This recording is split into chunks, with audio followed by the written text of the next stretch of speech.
The champion match starts now. We're not quite ready to jump into top cuts, but we have a real treat for you guys. We have Garrett Brett versus William Anderson the third. Both of these characters are hitting the reward store here pretty soon, and we're going to see them first in action by the players themselves. Sam, what are you most excited for about this matchup?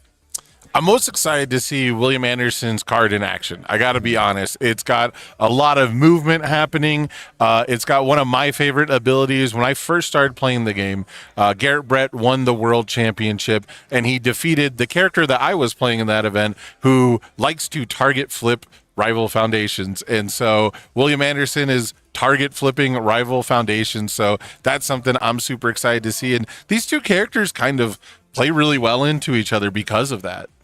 Yeah, and both characters are very interesting designs where they're not slamming stats on cards. Neither of these characters give speed, neither of these characters give damage, but they're doing interesting things. I'll kick us off with William Anderson III, 7 hand size, 22 health, once per turn enhance, add a ready foundation from your stage to your hand, flip one rival foundation with the same printed difficulty as the foundation added to your hand. So you could add a face down and flip a 0 diff, or you could add a face up like 3 diff if you want to snipe something down. Enhance once per turn, sacrifice 2 face up foundations, build the top 2 cards of your deck face down. So all of these face down cards from your deck, you could be having attacks down there that you can pull up with that first enhance. You basically get to effectively ready 2 foundations with that bottom enhance. So there's a lot of moving parts to this character. Yeah, and I think there's a lot of skill expression, right? Because you have to flip a rival foundation with the same printed difficulty, which doesn't sound difficult until you realize not only are we sacrificing face-up foundations to get face-down ones, but your rival can commit your foundations to prevent you from being able to hit the correct one. So it might be a little more difficult to get that top enhance off. But on the flip side, Garrett Brett, who is admiring his previous champ card, which has art of him admiring his previous champ card on a little Garrett inception there. He's got kind of a flavorful design here because the character that I was talking about before was Dimitri 1, who has first form, flip a rival foundation, so he's got, or gain 2 health. So he's got form once per turn, gain a health, and unflip a foundation to fight back against that. And then Dimitri had enhance once per turn. You could add a card to your card pool and it doesn't count towards progressive difficulty. So Garrett Brett has once per turn, add 1 card from your rival's discard pile to their card pool and it will count towards progressive difficulty. So some really interesting designs here. They should play into each other really well because William Anderson's going to be able to generate so many additional resources that he can play these long strings. But how do you shut down long strings, David? You add that difficulty. Yeah, and Garrett kind of has the answer to Williams' selective flipping. He's just going to free unflip it. And I like seeing the card pool clog come back in so he can play some sneaky defense there. And what I like about Garrett's character, too, is how simple it is. Yes. It's simple, but there's also a lot of different directions you could take the character, and I find those to be the most interesting. Yeah, like once you understand what unflip means, right? That's the only thing you'd really have to explain to a new player, and everything else is pretty self-explanatory. You know, if you know the very basics of the card pool and what a discard pile is, Garrett's character is easy to read. There's not a lot of text, and it goes off pretty simply. So, I love that you touched on that neither character is adding stats. I think that that's something that has become almost a crutch of new character design is characters don't seem to get played very often and they don't seem to succeed very often unless they are adding stat pumps. And typically, if your character is successful without adding a stat pump, it is something that is a replacement, right? Like a check hack is like fake speed anyways and things like that. And the current design philosophy of making attacks matter so much, I think, has been a big part of that. And Garrett Brett comes from an era where constantly attacking and constantly entering enhanced steps wasn't the only way to play the game and wasn't necessarily even super beneficial. But we've got only a 3 build from Garrett and a very interesting first form of the game from William Anderson. Yeah, we have a cute host, Kodo, coming in here to draw 3 cards at the end phase. I believe it only doesn't count towards progressive for attacks, so I do think it's clogging the card pool, but I could be wrong. But we saw the fighting for control actually get flipped right away on it, and that is why Will Anderson is now committed. Yeah, we actually made him commit his character to be able to get those additional cards in hand at the end of the turn, which super heads up play by Garrett Brett here, and that's going to protect one of Garrett's foundations on the next turn, right? I can flip my fighting for control before you get the opportunity to, and now you're not going to get the opportunity to flip anything else. So very cool stuff already on turn one, but that early cute host Kodo means William Anderson's not really defenseless even after a 5 build. Yeah, and I must have been wrong. It must just not count towards progressive because of the strong build out. Oh, cute host Kodo does not count towards progressive for any reason. I must have been wrong. I figured it was just for attacks, but kind of a heads up play. I mean, Will has so many cards in hand now with a strong 5 build. And his character is all about value. Oh. So we're seeing him maximize that value. And there it goes. How strong is that 5 build really, though? You know, I thought it was interesting when I saw Garrett going to play a card and he didn't do his character's first form, or it's not even a first form, actually. Yeah, it's he just didn't even bother on he flipping. Can still do it. So what's cool here is the Decay Awakened is going to build him a face down, but it does end your turn. But on his next turn, he can form and potentially unflip that card if it is a foundation. So Decay Awakened having some hidden additional text, but primarily it means that Garrett can sort of even the score. It does feel like he's going second now, but considering the builds from the previous turns, it kind of felt that way anyways. Yeah, the Decay Awakened is going to keep Garrett's character always online. The card pool clock hurting, at least. Because you don't want your opponent to get to 20 foundations, and then that one card in the card pool doesn't matter anymore. So he's got to keep Will uncomfortable with his stage, and Will wants a massive stage to choose from. Yeah, and Sins of the Past is an interesting foundation. One of the only ones that has a response on play. Response on play after you play this card, you can remove one card from your rival's discard pile from the game. So little bit of secret tech there. Not sure how often Garrett Brett is going to be retrieving cards from his discard pile, but he has the evil and the void symbol, which are two of the best symbols at doing that. And there's the unflip. So he's got sniping. He's got the I forgot the name Life of it, but danger. Yeah, it helps your 2-in-1 check. So that means that not only is this playing this 7 difficulty action, we are also probably playing some 1 or 2 checks in this. Interesting stuff. So is this a leadoff try gravity beam? Yeah, I think this is the remove a card from your hand. It doesn't count towards progressive. I could be wrong. Honestly, this Garrett deck is already playing a lot of sauce. So many of the Ghidorah cards I've never seen, actually. Oh, yeah, I think this is the one where it removes itself after it resolves. That sounds correct. Which is a super exciting card if you ever played in like the Shield Ram era and things like that. But it's also like a 1-speed move, right? It's a 1 low for 4. Yeah, it's not a terribly hard block here for Will.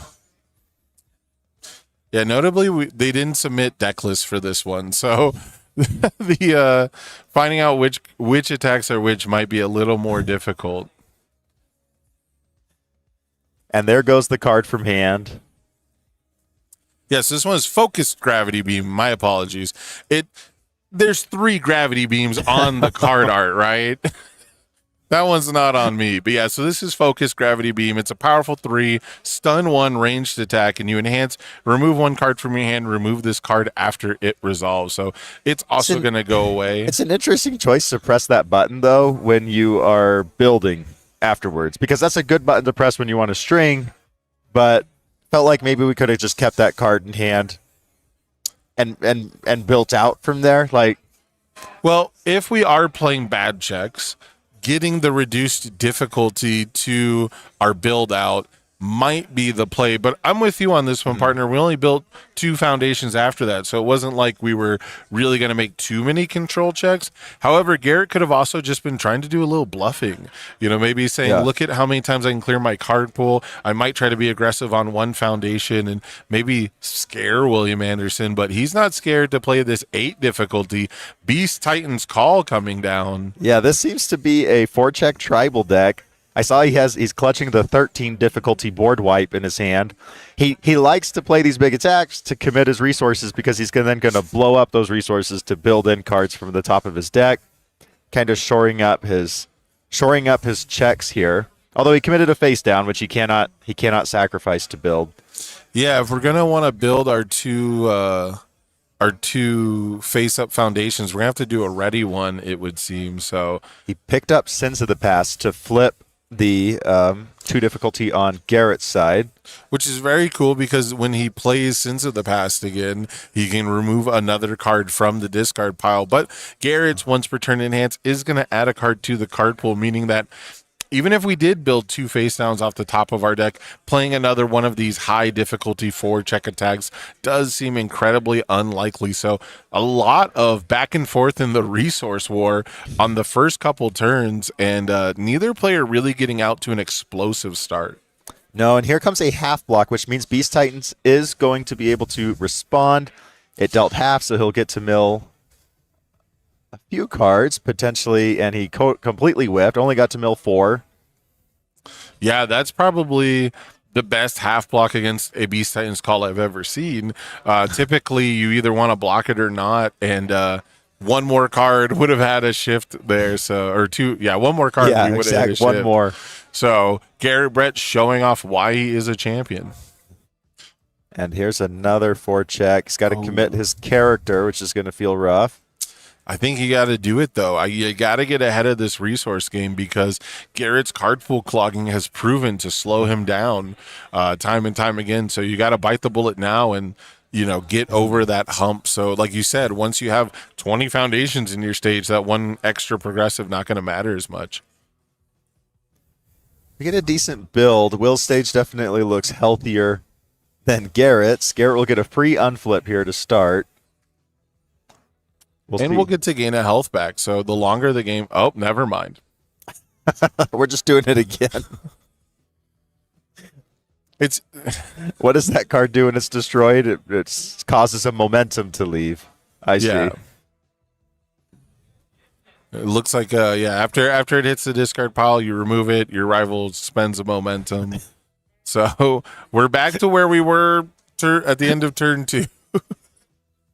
I guess health totals are different. To remove all of the Decay Awakened from Garrett's deck. Feels like we're on turn 1. Yeah, third straight time. Another cute host. Hey, you better get ready for this in Attack on Titan Apocalypse, brother. Yeah. You ready to go to Louisville? This is what you're going to see. You're going to see people getting sent back to the Stone Age. Attack on Titan is all about resource denial. It's about sacrifice. It's about no one having foundations. What is he doing? That's called an extra review step, David. Yeah. Oh, I see. Because he's going to be drawing 3. Yeah. If you watch my video on Technique 43, you would know that. Yeah, sometimes at the end of a turn, with a bunch of progressive difficulty, playing an attack that you can't possibly pass counts as a review for the next turn. And he was going to be drawing 3 cards with Cute Host Kodo anyways. So the more cards you can get out of your hand to fill up with new ones is better. We're not going to be able to play a 10 difficulty card next turn anyways. William's looking for more ways to build. And this is kind of what I was talking about where in different eras of universes, attack cards hold different weight. And, I would say probably peak MHA era, like sets 3 and 4, it was so rare to see someone review an attack. Very rare to see someone even attempt to block with an attack because they were so precious, because it was so important to be the one on the beatdown, pushing the pressure. But these 2 players recognizing when that's not the case, and Twisty surroundings should be absolutely huge in this matchup. It's been a while since I've seen a Twisty surroundings. That was all over the place for its first year of legality. Yes. And it's just because the evil symbol hasn't seen representation in Attack on Titan that it's kind of gone to the wayside. Otherwise, I think we would still probably be seeing Twisty. I mean, they took 2 of its symbols out of Attack on Titan, right? Yeah, so Earth and Evil. Those were 2 of the best symbols throughout Undaunted Raid, right? Those were like the overhaul symbols, and Twisty Surroundings was the original vertical maneuvering equipment, with the caveat that both players could play the enhance. I like the combination that Will is playing. It didn't happen this turn, but of the Young Heroes plus Cute Host Kodo, because Young Heroes you can discard a card to take a damage boost down to 0, and if we're keeping our hand, I mean, Will kind of, since you get to pick up 2 cards a turn cycle, you're kind of playing like a 9-hander, and you get to selectively pick up those 2 cards that you choose. Yeah, being a 9-hander sounds real good in this matchup because if Garrett's going to keep blowing up the board, you're going to want to make sure that you have the right combination of build turns, throwing off that sequencing, throwing off the normal, pace of play.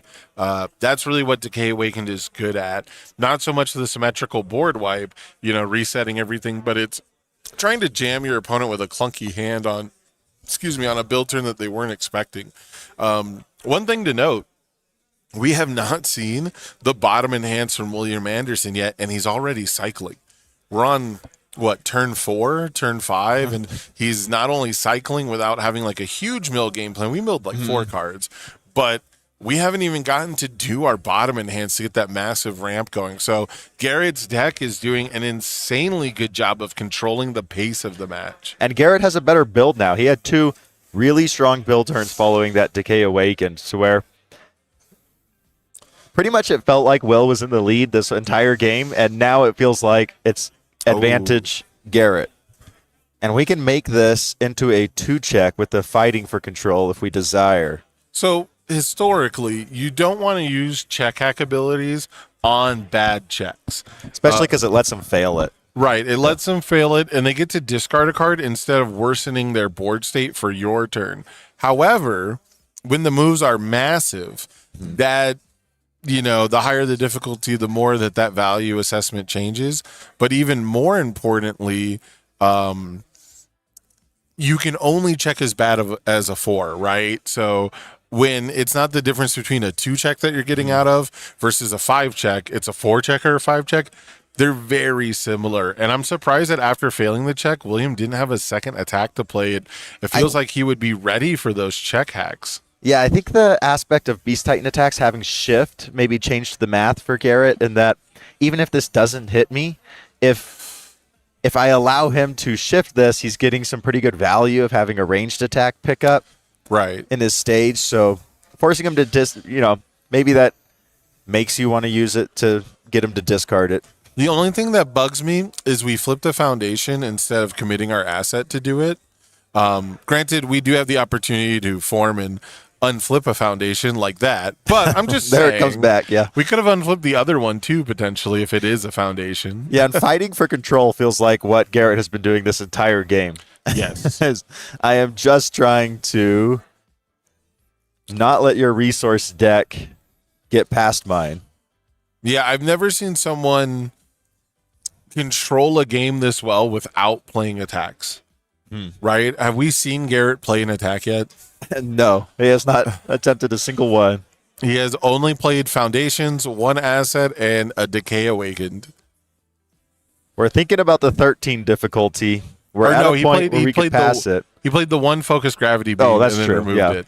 That's it. He played the 1 focus gravity beam, which, granted, did not have a very good chance of dealing damage. Uh-oh. 4, 5, 6, 7, 8, 9, 10, 11, 12, you 13. Check hack he that. can pass it, but if fighting for control comes in, we're not allowed to pass it. But it can almost certainly be blocked. So the flip 5 happens right away. Right. The blitz to flip 5 is immediate. But the ruin 13 only happens if it deals damage. So Garrett's going to let him pass this. He says, I want you committed out. He says, I want to have an opening next turn. And maybe that's because William's not feeling the pressure from Garrett's deck. So, maybe it's lulling him into feeling safe to commit out the stage. Yeah, it's very interesting to me that it seemed like that was a bait to get the fighting for control out, and maybe Garrett recognized that. But we do get the response on play to draw. Now we're getting the blitz flip 5. And all of a sudden, Garrett's stage that used to be so handsome and so large and so face up is now quite blank. Interesting choice to flip the fighting for control as part of the flip 5. We're keeping a lot of speed hate face up. because we've got to block this. How many checks are we going to hack for the rest of this turn, right? Instead, we've got bonuses to our check. We've got all of our speed hate. If he does play another attack after this somehow, it's better to be able to defend against it than just flip a card that basically says discard a card, I believe. That's my take on it, at least. It's interesting seeing all these evil cards. It's just been a while since I've seen that Rappa Foundation that gives bonus to your check. Right. You can commit and flip, and then if it gets stunned, it's +3 to your check. One of the best stun hate cards. And then Cooperation Offer was everywhere as well for about a year. I just haven't seen these evil symbol cards in a long time. Yeah, I mean, it's amazing how the metagame can shift, right? You know, new cards are coming out all the time, and we finally see William Anderson's once per turn, the bottom enhance, to sacrifice 2 face-ups. We're going to build 2 face-downs from the top of our deck. We now have 3 foundations because of that reinforcements, and things got to feel pretty good for William to finally resolve an attack, but I don't think it's going to deal any damage or ruin 13. And I wonder how many like hand trap type things Will is playing that he can pick up from his stage on defense. Because now he's got 2 cards from the top of his deck that could be anything. That could be actions. We are going to see the +2 to the check. Interesting.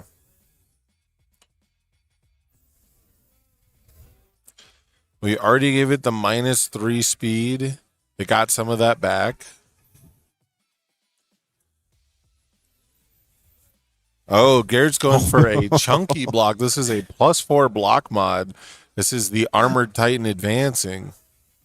He's going to get to build this, which is then going to wreck the face down foundations in Will's stage. Or sorry, Armored Titan attacks? Yeah, Armored Titan attacks. Armored So he gets Titan to attacks. build on block. And that's why he's keeping all those speed hate cards ready. And face up, because he really wanted to be able to build that down. And unfortunately, when you block an attack, Titan Stone Knuckles has response commit after an attack is blocked, destroy 1 rival asset. So there goes the twisty surroundings. I forgot about that. These new what do you call those? The Critical Role vestiges, or Yes, I don't know. the assets. I get them all mixed up. So from a bird's eye view, I can never tell which is which. Oh, but the true. Titan Stone Knuckles, definitely, that is some of the best asset hate in the game. Yeah, the vestiges all have like a treasure chest around them, so they do have kind of like a similar framing, right? They have like a similar backdrop, which I think is very cool. I love that there's like a D&D, like you found treasure sort of element to it. Yeah, and it forces the rival to flip a foundation. So Garrett's stage, like I was just talking a little bit ago how good Garrett's stage was looking compared to Will's, and now Will has such a better foundation base. And he built in that Attack on Titan ultra rare foundation from Battle for Humanity, where he gets to commit and flip it to unflip a foundation. Yeah, this is such a weird matchup. We're up to 25 now. Get to unflip one of our many, many, many face down foundations.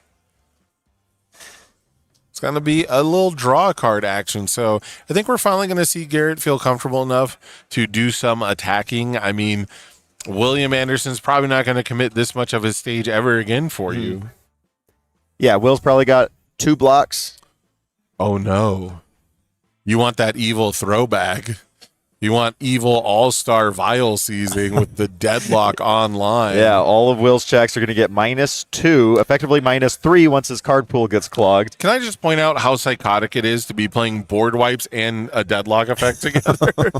We have seen multiple board wipes, and William Anderson is still in deadlock at this point in the game. And he sacked 2 face-ups to build in 2 face-downs. We're really seeing just all this value. Like, he played a 13 difficulty and committed his whole stage. And now he has 9 ready. Oh, my goodness. And he's got that, I really, really like it from Critical Role, the 3 difficulty strong wind-up. I think that card's a little underutilized. Yeah, +3 to your check. You know, it's at least as good as League Invitation once per game, right? Yeah, we got the draw off. Probably thinking with Vial seizing, yeah, this is definitely the turn for Garrett to push. Maybe not push the full 22 health, but at least get some pressure.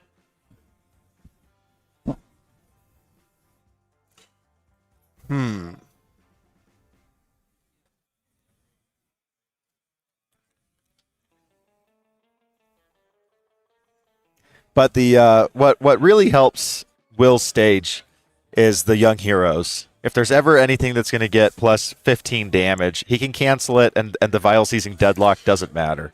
That's true. I don't think that that's Garrett Brett's style, but I've been surprised by this deck before so far. But, you know, typically the Garrett Brett special is to have lots of tiny little +1/+1s that cook up to a big 30 damage move. And it requires a stage usually about this big, maybe a little bigger, but usually those cards also have to be face up. So it's going to be a little difficult here, I think, to warrant a young hero's response, but it is possible. Oh. Got the Welcome to Spaceland. We can make something. That's very cool. So we flipped Garrett's stage, and that Garrett reading that now realizes that he can make anything unblockable. Because there are 10 face downs in both stages combined. You see the nodding? Yep, he's realizing that makes sense. That makes sense. He's counting them up. It's both stages, Garrett. We're well into 10.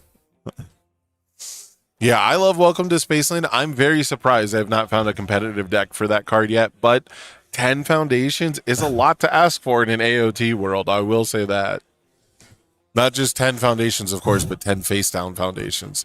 And that might have been enough to scare Garrett off, and having a 3-check on top of the deck, you know, maybe it was the right call. But luckily, when we check this one, you can respond, commit a foundation, add inverted knife throw to our momentum face up. So very cool stuff in this deck. Lots of neat little tools. None of it really seems to come together to a singular game plan, though. But, you know, Garrett's deck is very versatile.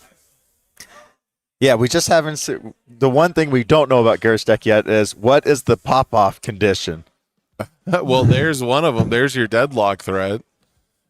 He is playing a lot of deadlock. Yeah, between Vial Seizing and that one gets speed for every 6 cards in your discard for the deadlock. Yeah. It'll get damage normally and then speed in deadlock. Yeah, so that could have been an amazing follow-up. And then we see, is that Titan Cliff?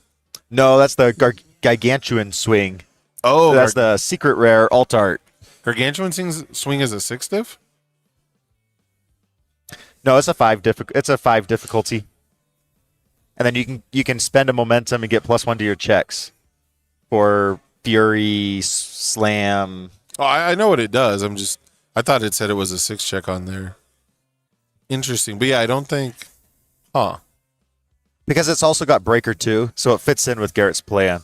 Right, of denying the rival the ability to play the game. Looks like we have 1 attack in hand, the Colossus throw, maybe a second, maybe a female Titan is in there. He's going to swing the throw. Checks a 4 on it. It's not the end of the world with our character ability. Garrett's going to make it a 2. We are going to strong wind up to make it a 5. That's interesting that William didn't immediately use the strong wind up, but after the fighting for control was used, then he went and used strong wind up.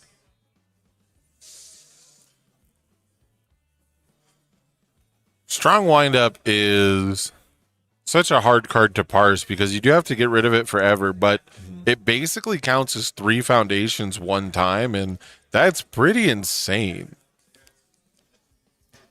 Yeah, and we see him commit the 1-man Inferno. Makes sense. It's basically a blank 0 diff foundation. Its role in this deck is probably purely to get sacrificed and turn into a face down.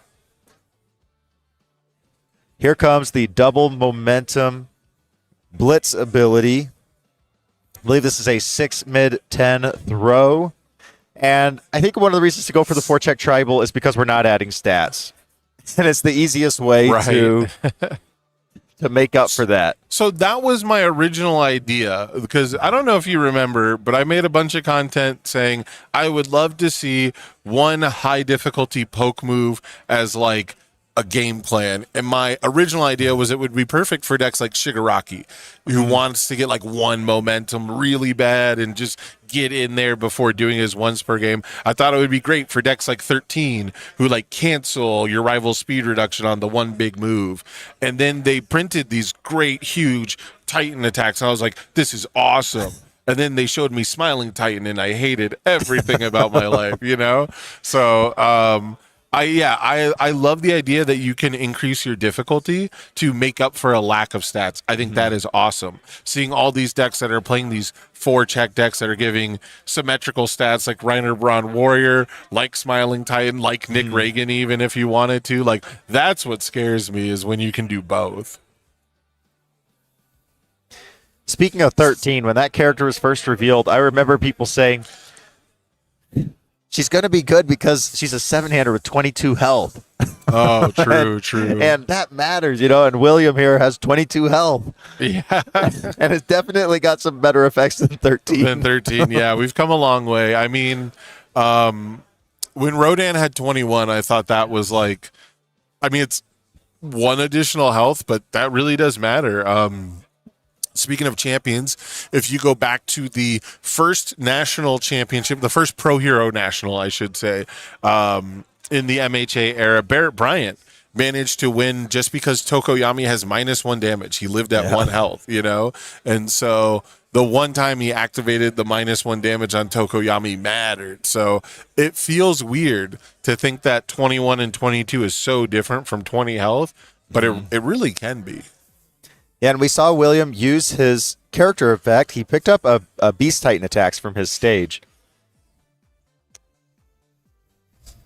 And then he flipped a 0 diff, I think, on Garrett's side. Oh, it was face down. I was like, wait, we can do that? He flipped a... I thought it was a Ready Foundation hold up. That'd be crazy. If he could pick up backups, oh my goodness. So a lot of poking here, a lot of one attack turns, a lot of posturing, a lot of positioning, but not a ton of damage. We do got Garrett down to 17. So making some progress. William Anderson's still unhittable, but I wouldn't be that surprised to see another Decay Awaken come down, and you know, maybe that's the opening Garrett's looking for, because it's looking like Garrett's going to need something like that, something shaped like that to kind of get back into this game. Because does Decay Awaken hit the backup? Because that backup needs to die. No, it does not. The hit Colossus the backup. Titan. That's very fair. Decay Awaken only gets rid of assets and foundations. So we have a Colossus is a discard 2 cards from your hand, right? And they ruin 2, something along those lines. So speaking of board wiping and things like that, let's talk about Attack on Titan Apocalypse a little bit. Would you say that the most talked about card is the Unyielding Destruction? Probably, because I think it's the most emotional provoking card. Right. It's the one that sounds like the most extreme, right? When you're looking at a board state like this, do you feel like we need cards like Unyielding Destruction? That was what George Zhang was talking about a little bit. He said, look, experienced players don't like it, but beginner players have a really hard time parsing through these UniVersus board states. Right. So maybe maybe it's a good move for beginners that veterans of the game don't like. Yeah, that's pretty fair for the most part. I mean, I think a lot of the newer players too are not fans. I've had a new player talk about how you'll be put in prison and it'll be a stun deck and it'll play it every turn and you'll never get to do anything. And yet at the same time, this is the other consequence, right? This is the other end of the spectrum. And I do hear a lot, especially from newer players, that like we need better deadlock, we need better punishments, we need a way out of this board state. And you know, a lot of different effects, I think, miss the mark with that. And the biggest issue with something like Deadlock is, well, both players can play Deadlock here, you know, so it just becomes who has better Deadlock access on their symbols, whose Deadlock cards are just better before and after Deadlock. But with a card like Unyielding Destruction, not only can you game plan around it, but you can also sideboard it. And it's not the kind of thing where you have to wait to be able to use it. You can use it at any turn. So I'm not super scared of Unyielding Destruction. It's not my favorite as an old head. It's not my favorite way to quote unquote solve this dilemma. Yeah, if you're having to print an effect, I can see somebody saying it's like Bang in retro. Like if you're Right. having to print this type of effect, maybe we did there's something else wrong. Yeah. Yeah, maybe something else went wrong. But at the same time, I don't think board states like this are strictly bad for the game either. If new players can't figure this board state out, I apologize, but you probably lost. And Will has simplified it by flipping them all face down. Right, exactly. So it's one of those things where if this board state is too difficult to navigate and you lose from it, I feel like that's not that different from Caden Caulfield just turn twoing me and there was nothing I could do about it, right? Or we saw the Air Nick Reagan was just piecing up Elder Taguro. You know, Ross Aubrey did an amazing job of keeping the pressure on, drawing the right cards, playing them in the right order, and just answering everything that Calvin Harrigal had yesterday. So, you know, it's one of those things where we kind of got two different extremes going, and I don't think that's really a bad place to be. All I know is I am for sure looking to cancel blitz effects in the future. Yeah, and we have the Ichigaki, so we can take down the Colossus form ability if it happens. And one of the plays that I really liked is that William just committed his like smiling death, and whenever that gets sacrificed, you can remove it to flip a rival foundation. So with his character, he can sacrifice those types of cards, and even though he's, you know, sacking a face up might feel bad, that kind of ability only works when it's face up. Correct. Yeah, it's very interesting. You know, William Anderson definitely gets a lot of use out of these enters, discard, pile type effects. And, you know, we saw like the reinforcements and things like that. He's on the fire symbol, but he's making such good use of that death attuned symbol from Attack on Titan, along with these 4-check Titan attacks. So we used Young Heroes ability to commit a rival foundation or asset, and then I think we Ichigaki'd it. Potentially, yeah. So the you have to do it before he chooses the target, right? And just like with Vast Hybrid, it'll probably just commit the asset most of the time. So I think most people will let it through. But the one foundation Garrett really wants to hold on to is this -3 speed cooperation Cooperation offer. Cooperation offer. I was almost going to say cooperation time. Different card. But yeah, Garrett is not in a comfortable position here. No, and you would think even with this many foundations that blocking these big Titan moves wouldn't be that big of a deal, but you saw Garrett was willing to flip for the -3 speed here. So, you know, he's prepared for the long haul, essentially. This is the turn. This is a turn where William can play multiple 8-diff, 9-diff moves. And he just picked up a Titan, a Colossus Titan attacks. And now that Ichigaki's out of the way, we can form on the Colossus Titan and say discard 2 cards and flip, you know, those last 2 face-ups that you have. This is absolutely crazy. We have extra foundations to commit to Titan Stone Knuckles to give this attack 2 damage and stun 1. I really want to see this game end on a Welcome to Spaceland. Just selfishly, I've never seen a Welcome to Spaceland actually win a game. I've only done it one time. It's so much harder than it looks. It's crazy. You know what I've done more often, though, actually, which is funny? I've used Welcome to Spaceland defensively. Oh, no. This is very big. Is that right? 22 speed? That is 22 How did speed. it get to 22 speed? I believe we used a deadlock commit to give our attack speed equal to the rival's face downs. Oh, that's nasty. Yeah, I know that there's an Attack on Titan card that does it, but I don't see it in play. I don't think it's on symbol. Oh, that's true. The Byakko Foundation down there. Oh, that's Thunderous Roar. Yeah, he's got correct. Thunderous Roar. Yeah, because we were counting up the face downs and it went through. So I was playing a backup deck all day yesterday, and there's like a really cool Armin card that's like minus damage and then deadlock plus speed or something, and it's based on backups. But yeah, Thunderous Roar is an old school classic, putting us down to 10. And here comes the Welcome to Spaceland, and he's at 10, and this is a 10 damage throw. This should just be game. I don't think there's an enhanced cancel that can do it. Do we have... we don't have Koenma's on symbol. We're thinking about it. we're trying to figure it out. There it that goes. is game. There's the handshake. Amazing stuff. You got to see it. You got the welcome to Spaceland, baby. And William Anderson was so close to decking out. He really only had maybe one more draw step before the game was going to be over. So absolutely nail biting down to the wire. It felt like Garrett had control of the game resource wise, but he never had an offensive opportunity. They Right? never put the pressure on Will, whereas Will was Yes. always putting the pressure on Garrett. And that's, you hit the nail on the head with these high difficulty Titan attacks. They bring their own package, right? They bring their own threat. They bring their own assessment. But you can see the welcome to Spaceland there. There's 10 or more face down foundations in both player stages combined. This attack is unblockable. So Thunderous Roar makes it pseudo unblockable, but welcome to Spaceland makes it actually unblockable. But it also ends the enhanced step, which means sometimes you can use it defensively and it could work out. But that was pretty amazing. I think they're looking for confirmation. I don't know if we have time for another one. That did take like 40 minutes. I would be surprised. I would be surprised if we're playing a best of 3 here with top 8 right around the corner. Yeah, it looks like they're. I would have loved to see it, backing up. but we do have top 8 coming up. That is what we're here for. I think we would have much rather seen those Decay Awakens later in the game, and we were drawing into them early in the game. The first one seemed good because it was like, okay, well, I didn't have a good build. You have a better build, and we can do that. But the second one definitely seemed a little premature. And then we saw one get checked on a turn that would have basically been perfect for it. So unfortunate for Garrett Brett. But you know what? Garrett Brett's done enough winning.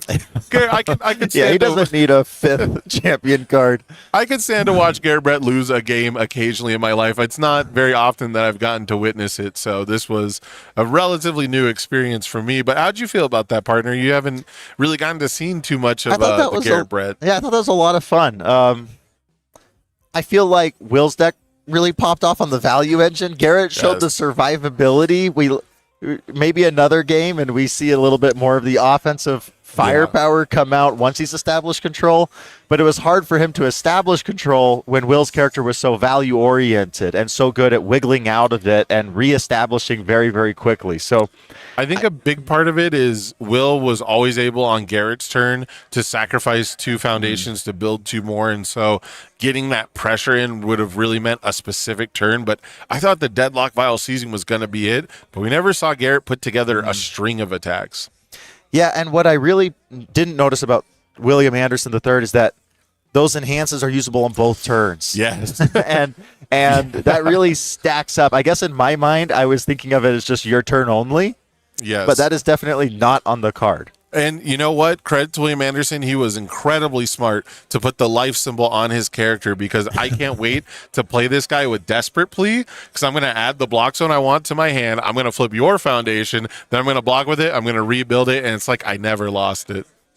That's a good point. We saw some Desperate Pleas get checked, too. Yeah, so I'm so excited for that combo. I'm excited for both of these characters. I really think Garrett Brett did a good job of showing off how even without offensive power, you can control the game, control the flow of the game and everything. But we got top 8 coming up pretty soon. Before we do that, though, remember these champ cards are going to be available on Monday after the next rotation, and then they should be legal as soon as they're in your hands. So if you want to play with these cards, make sure you're watching out on the reward store. And I just depleted all my rewards points. It's going to take me a minute to get them back. Yeah. Last week's rewards were awesome. I spent all my loyalty points, so maybe that was on purpose. Yeah. If you have any remaining, if you didn't get in on those boxes early, go get yourself some characters. Who knows? Maybe these are going to be as meta viable as Nick Reagan and Mitchell Chimoto were, and they'll just dominate Louisville. Chimino. Okay.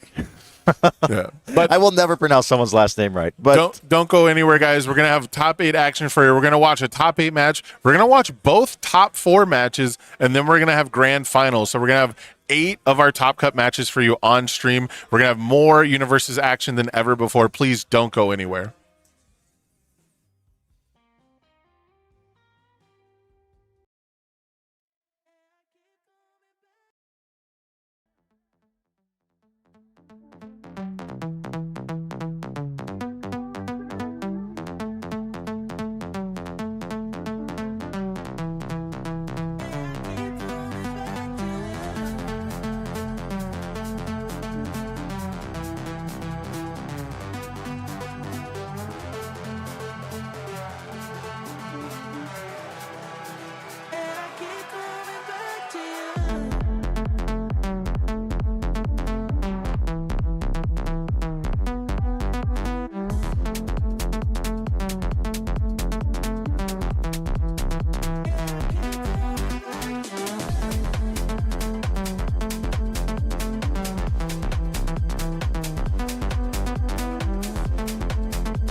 What's up, everybody, and welcome back to the Albuquerque Regional. I'm Tam, here with David. David, the Showcase Champ match, TLDR. Exciting? The Showcase Champ match? You mean the Will and Garrett? Yes, yeah. It was awesome. It was Yeah. awesome. Both characters got to show their stuff. Both characters had unique game plans, and it finished with a welcome to Spaceland. So Incredible. If anybody watching, if you just woke up and you want to go catch it, go catch the VOD over on YouTube. Scroll back, go watch two incredible players play two incredibly fun decks. But we are moving on to something a little more exciting. I think a little more exciting. Albuquerque top 8. David, we're gonna bring up the bracket, and I would just want to yap a little bit about what's going on in this top 8, because there's a lot of stuff happening, a lot of things that we weren't entirely expecting. In no particular order, let's talk matches. So Ross Aubrey on Nick Reagan versus Andrew Porat on King Ghidorah. Andrew coming in at 8th. Interesting. That guy won the Denver Regional. Swapped up to a new Godzilla character. What are your thoughts on that matchup? this is a matchup that has been tested quite a bit of times. Drew has a lot of experience against Air Nick. It's a pretty even matchup. Drew's very capable at extending the game and making it. I suspect that match will take the full 90 minutes, to be honest.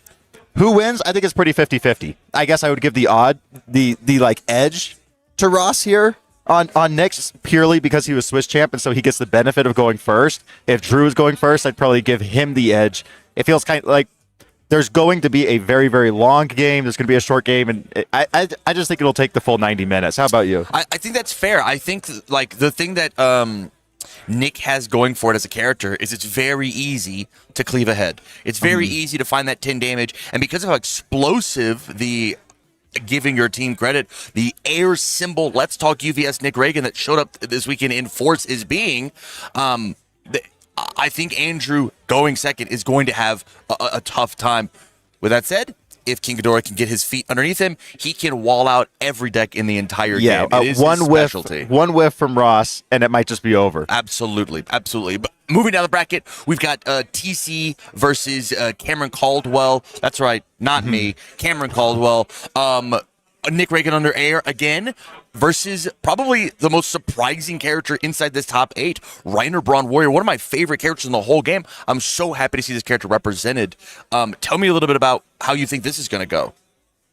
Yeah, we put Cameron on stream for the round 7 when he got his winning in over Ghidorah, and he was so good at putting the clamps down once he got to low health on his front side, and then he always had the runaway when he needed it. Although I think that Air Reagan's offense is a whole 2 levels up above the Ghidorah that we saw a previous time. Fair. On this one, I'm going to pretty heavily favor the Nick Reagan, but I would love to see Cameron go on because it's cool to see Reiner Braun Warrior get to top cuts at an event.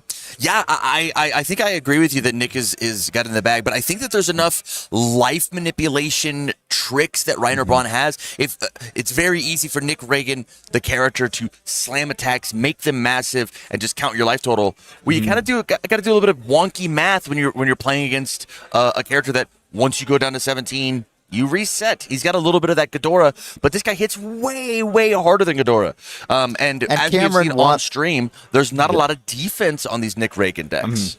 Yeah, there's no defense, but the problem is that Cameron's on a 4-check tribal list, Whoa. and it wants to take 3 or 4 turns to set up, and I'm not sure it's going to have that 3 or 4 turns to set up. Yeah, that's fair. That's fair. The next match we have, a repeat. Calvin Tahan versus Aaron Cook. Godzilla versus Devil Jin. This was our round 5, I believe. A rematch. An incredibly close match from yesterday. That runaways were all over the place. These were two Chaos Titans just absolutely slamming each other for massive amounts of damage. Calvin ended up taking it over Aaron. What do you think that it's Calvin favored as going first? Or what's your thoughts here? I think it's dead even. I think it's 50-50 on either side. That was a really, really fun match yesterday to stream. Yeah, you can go back and watch it. Round 5 of yesterday. It came all the way down to game 3. Game 3 was pretty long. There were several decision points where it could have gone either way for both Aaron and Calvin. So I'm going to give this one a 50-50. I think it's fun that it's a rematch. You know, Aaron gets a chance at revenge, and Calvin gets a chance at saying, you can't touch this. That's fair. I'll take you down again. And let's talk about the last match. The match we will actually be watching and streaming today. We've got Travis Angeman on Air Rodan versus Nick Reagan. It was, my screen just left. Carson Ponyo. Thank you. It was Carson on Nick. Travis has been on Rodan a lot. Rodan just won the last Denver Regional, piloted by Andrew. And I am excited to see, with Rodan going first, can we wall out this Nick Reagan? You were telling me something about Travis in Swiss rounds. Yeah, he lost to Air Reagan in his round 1, and then that was his only loss of the tournament. Wow. From there, he went pretty much undefeated, maybe had a tie along the way. I'm not sure, but there was never a loss again after that point. Also, both of these players, Travis is our reigning national champion, and then the Nationals, before this last Nationals, Carson was our runner-up at that 400-plus player Nationals where he was on Todoroki 1. Yeah. Maybe that was 3 years ago. I'm getting my times mixed up. But both of these players, some of the best among the player base. Travis has been on a heater lately. He pretty much never does not top. True. One of the most consistent players in the game. And getting to go first is incredibly scary as we see this Rodan building out an incredibly safe build for massive. Great tools on the board so far. Yeah, that Rodan going first is a huge difference maker here. Can Rodan get defensive feet underneath them before the Reagan offense slams down? Carson answering back with a build 4 of their own, but because of Rodan getting to be the aggressor here, there's a chance that we're going to be playing. We could find a poke, try and draw a couple more cards, or even just building to try and survive the onslaught that Carson Panos' Nick Reagan deck could have. Could be the right call. I think it's a tough position to be in, and one that I'm excited to watch Travis make. Yeah, let's see if he goes for a poke for value or if he chooses just to have a build turn. It looks like he's considering either option because a lot of times Rodans want to get those pokes in early. They want to get that momentum so that they can make something huge and take it home late. There it is. And starting with Double Fists of the Mortal Flame. Yes. Double Fists of the Mortal Flame coming in. Pay 2 health. Snap a momentum, very useful resource, especially for these Void Rodan decks. But that is 2 health that Nick Reagan no longer has to find with Rodan dropping from 21 down to 19. Yeah, it's definitely risky to go ahead and press that button. Nick could get a block here, but it looks like we're going for 4 speed. So it's going to be 7 speed. It really depends. If Carson's got attacks in hand, I don't think there's any chance he blocks. Yeah, I mean, this is only 4 damage, right? Like 2 of 21, big deal. 4 of 33, not so much, even if it does generate a second momentum for this Rodan deck. And we've seen some pretty important momentum pieces, not just the Echo on this move, if we happen to have a second one, but there's EX and Powerful in this to accidentally spike and find that 33 pretty quickly. So, I think it's a bit of a question that we could have, but I think you're totally right. It is not the right decision to block these little weenie moves. Let's block the big ones, not the small ones. It just gets Travis got a lot of value from that. We got 2 momentum off of our poke. This is kind of... I guess it's not greedy. He got to stack his deck. Never punished. Never. He knew there was a 5 check on with know? Rodian. And so he gains that 2 health right back. And it wasn't really a cost. We don't have a way to discard on our stage, so we're not going to get the bonus momentum from Rejuve, but it'll likely hit.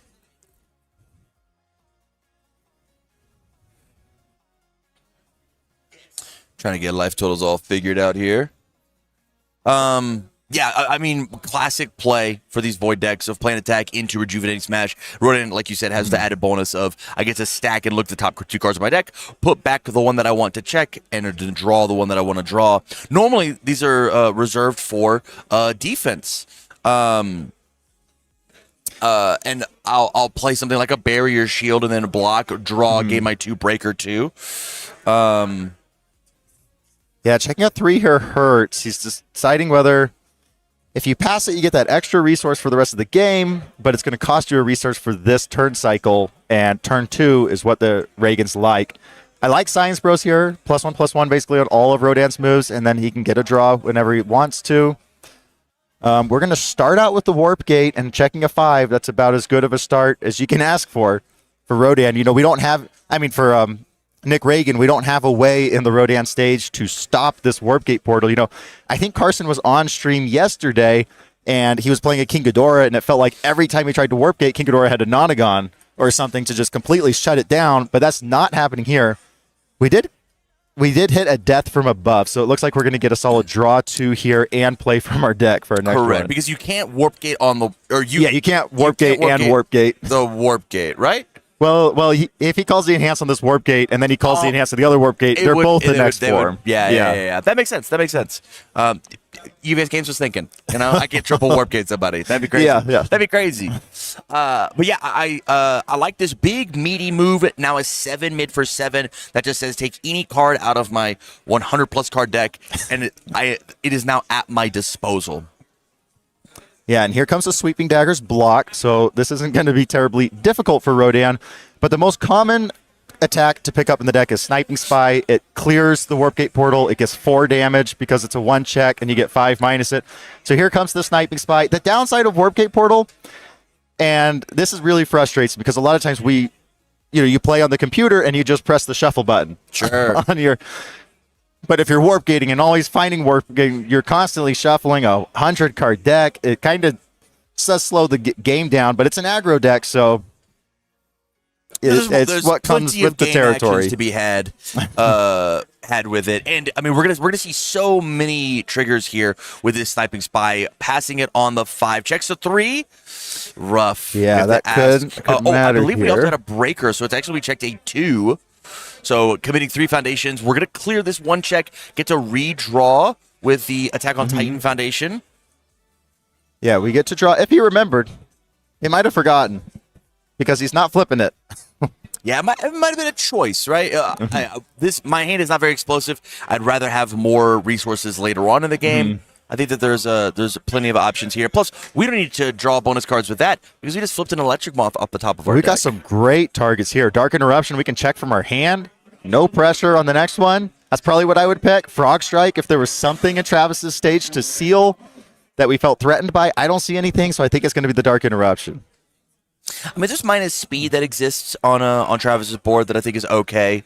But I'm not positive that I want to flip one of my 4 foundations. 25% of my stage to seal one of their things temporarily is probably not what I'm really looking for. And there it is, minus 2 speed coming over in from Travis, making this a pretty slow move. Now a 3 mid for extra. Oh, it was 5 again, right? Because of the +2/+2. So here he goes. It's on a 5. He'll check from his hand, I believe. And checks a 5. And checks. He did it. How did he? Whoa. Rodent stacking from, making checks from the top of the deck.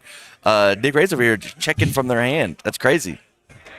Yeah, so we once again forgot to press the draw button. I think the answer might just be that we just don't want to do it. Yeah, we might have gas in hand. And I don't know. I always want a card in my hand.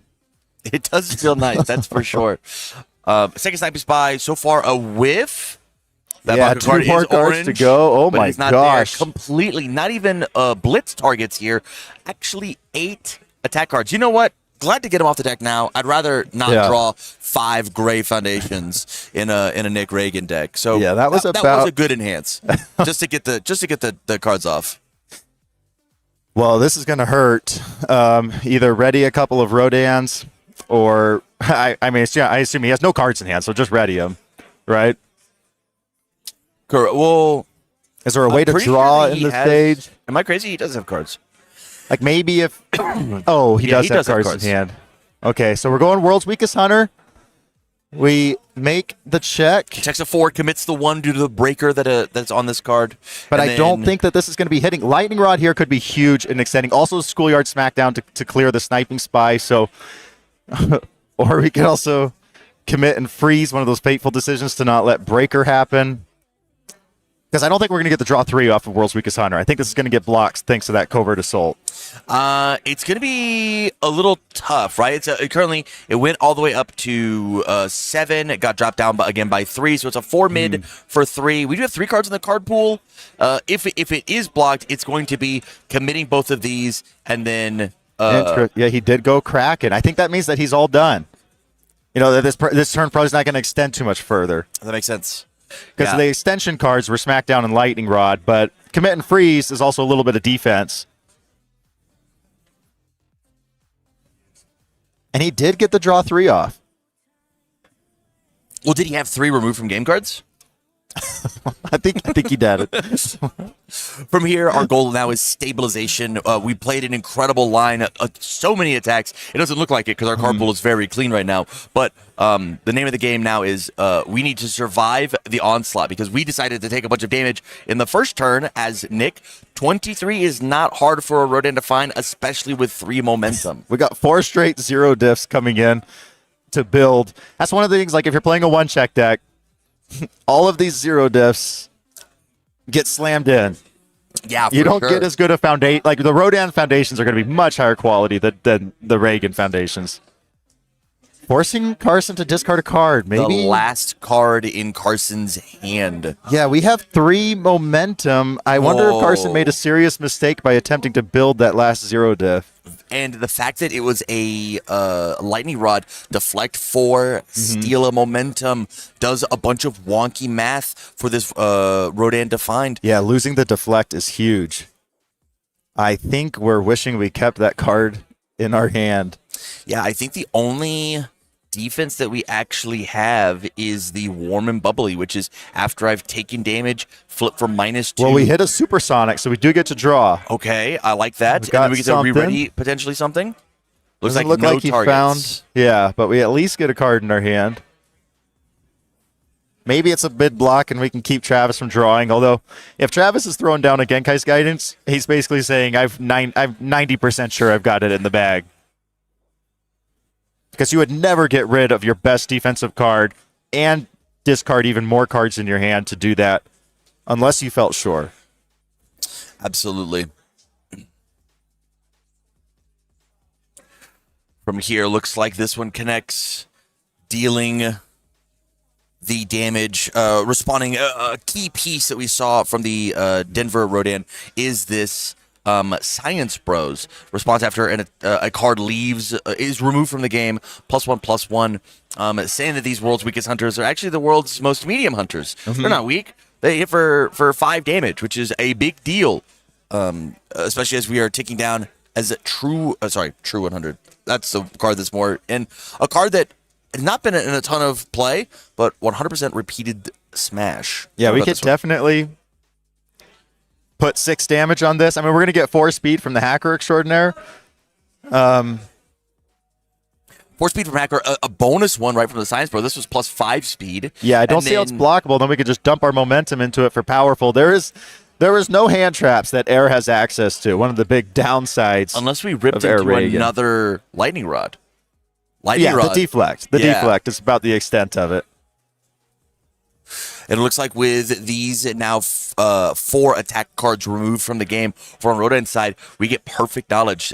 He's leveled up his game. Enhance, commit. Don't look at the top 2, but now look at the top 4 and rearrange them however we want, guaranteeing what the rest of this turn is going to look like. The failsafe, if this repeated smash goes wrong, we still have more consistent ways to pass our checks. Yeah, this should get to 16 damage at least. Well, if we pour the momentum into it. But it looks like we might have just whiffed on looking at our top 4's Rodan. Like, there's not a single attack there. Because we could always incubating away a supersonic flight to draw a card if there was an attack there that we could stack. So, 4 straight foundations on top. Didn't seem like he particularly switched the order. News from the booth. Sounds like TC is up a game versus Cameron Caldwell. Nick Reagan, your prediction being true, a little tough for a little tough for Reiner to get his legs under him to play those 4 checks. Yeah. Bit of an opposite story here in the game that we're watching, though.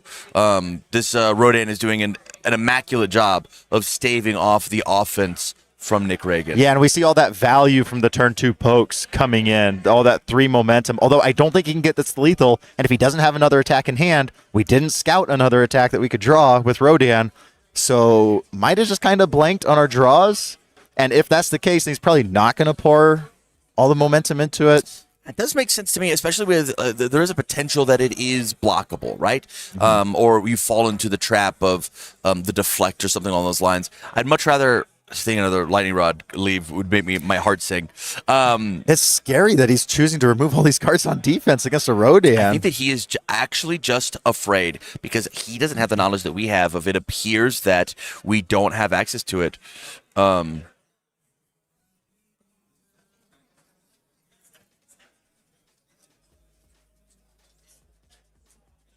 Yeah, readied this with 100% repeated. Very cool interaction. Response after one of my cards is removed from the game. Draw a card. Repeated says ready 1 foundation for every punch in my card pool. This is the interaction that Rodan wants to have with these 100% of peeking the top and finding the best piece that I could possibly have. We're playing it a little safe. We discarded 2 to the powerful. We're either keeping that last one for EX or we're keeping it for a future turn. I think a future turn makes sense. I believe this is already like a 10 high. We've already, on Carson's side, used the Warm and Bubbly to -2 speed. Would hate to use that -2 speed and then block it in some way. But it looks like dropping all the way down. Grab, so that attack, I mean, that card we drew off Supersonic Flight now no longer matters. It's getting removed. Correct. From our hand. And this takes him down to 6. This should just be game. Yeah, it looks like, I mean, unless we rip another supersonic off the top, right? We have that Nick Reagan ability to use. And here it comes. Recognized the fact that we need he hit it. We need to rip through this deck to find supersonic to redraw the cards to defend ourselves. And it looks like, I mean, if we find a mid block, this might be the lifeblood that we truly needed to get ourselves back in this game. Yeah, that's a huge, because Carson has no choice. He's just removed 24 cards on defense. He has to win on his next turn. Absolutely. And Rodan has 2 or 3 ready foundations. This is the turn to do it. Rodan's not going to get a strong build with only 3 attacks. That Supersonic Flight might have just flipped this game on his head. We'll see if there's more gas in Travis's hand. Maybe he's on check of 5 and he can get it. He commits everything, including Greg, and it was the perfect. But another repeater comes in, and there it is. He needed the 5 check. He scouted. Yeah. I guess he had more gas in his hand than I thought he had. So much, and there it is. Rodan comes in, cleaning up game 1. Goes to Travis Tangeman. Wow. Yeah, that game entirely was, in my opinion, Travis got to go first and set up his advantage so that when Carson went in on his turn, he was getting breakered from the fateful decisions. He was getting hit with that covert assault. He was blocking for days. He was putting up a lot of roadblocks to Carson doing his thing. So this game could go very, very differently. Travis is not going to have the time to get his legs underneath him before that turn 2 happens. That said, Carson could just whiff. He's a 5-hander. Absolutely. You know, it's no guarantee that he's going to have as good. He's not going to go warp gate, sniping spy, probably. Again, so you never know. That is what the deck does. You never know. That's Warpgate makes all things possible, David. The world is your oyster. I do want to give Carson a big shout out, though. I loved the defensive uses of Nick Reagan. He recognized that from the first form on Travis's turn, I will Genkai's Guidance, one of the best pieces to play against the 5-hand size Nick Reagan deck. A piece that I'm sure Travis would have loved to have kept. Recognized that cards in hand were going to be the thing that was going to potentially save the game for us. And ripping those cards off the top, if we decided to do that enhance one enhance or one attack late, we don't get the extra card. The Tri-Gravity Beam is the one that ends it. Right. And so recognizing instantly, hey, cards in hand is the thing that's going to save my life, and I have a way to find these cards, and it is through Supersonics. Even though you said he gave 24 himself an gone. out. Yeah, a lot of times you just get down on yourself, and because you get down on yourself when you realize that you're probably dead, you fail to play to your outs, and so he played to his out. If Travis had checked a 3 there, now Travis knew he wasn't checking a 3, on Carson didn't know that, and so if he had checked a 3, it would have been pretty much game over because there wasn't a lot of defensive resources there. So, yeah, played to his outs. It's interesting that Carson he's citing out those world's weakest hunters. He's saying you're just gonna block them. He's also citing out some sweeping daggers, saying there's not a lot of great things for me to grab. I'm not terribly interested in repeated 100%. I'm not terribly interested in rejuve. So those sweeping daggers are coming out. Maybe something like an aerial goblin bolt will come in to seal something and cancel and enhance. Although it's 100 plus cards, so what are the odds? And Travis is making a lot of sideboard decisions himself. What do you think he's putting in here on the void symbol? I mean, the void symbol has so much, right? You could toss in the 4th barrier shield if it is there. You could toss in more high impact, more high damage moves, things like Ice Sword Execution to commit down the last pieces. And then, we saw how much momentum, we were gluttonous for momentum. Instead of powerful 3 on a 100, it could be plus 5 damage. Freeze one thing, which is devastating for the 5-handers, especially ones with the bad checks, right? You've got 3 foundations. I commit and freeze one of them. A third of your state is gone. You check a 1, your turn's over.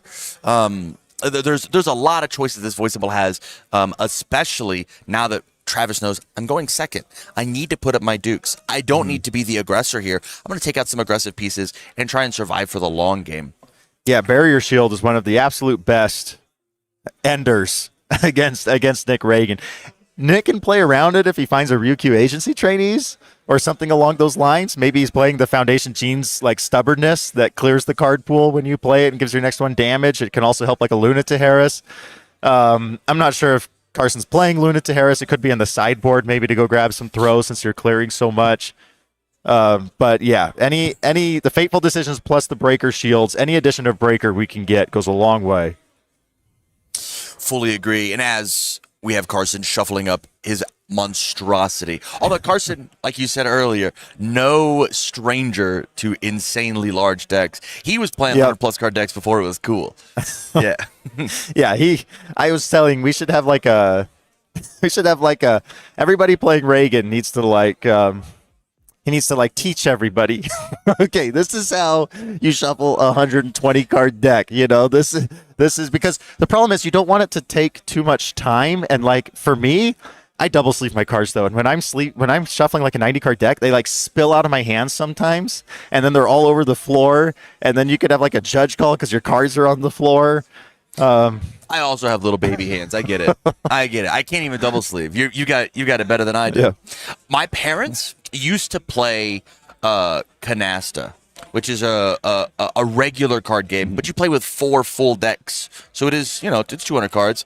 And they had this automatic card shuffler that you take both piles and you press the button and it shuffles it. Maybe these Nick Reagan decks need to figure out put them on the stream table. Automatic card shuffler just to just put it all together. Incredible. There is the agency trainees. There it is. trainees. Agency trainees, an incredible pickup, especially with how much. We saw Rodan blocking. Why not get the value off of if you block? I'm going to rebuild down some foundations and push that game state a little bit further. Yeah, that's about as good of a build as you can have. 4 foundations and an agency. Let's see, Cape of No Return could be huge here unless we hit the Kraken on a Reagan.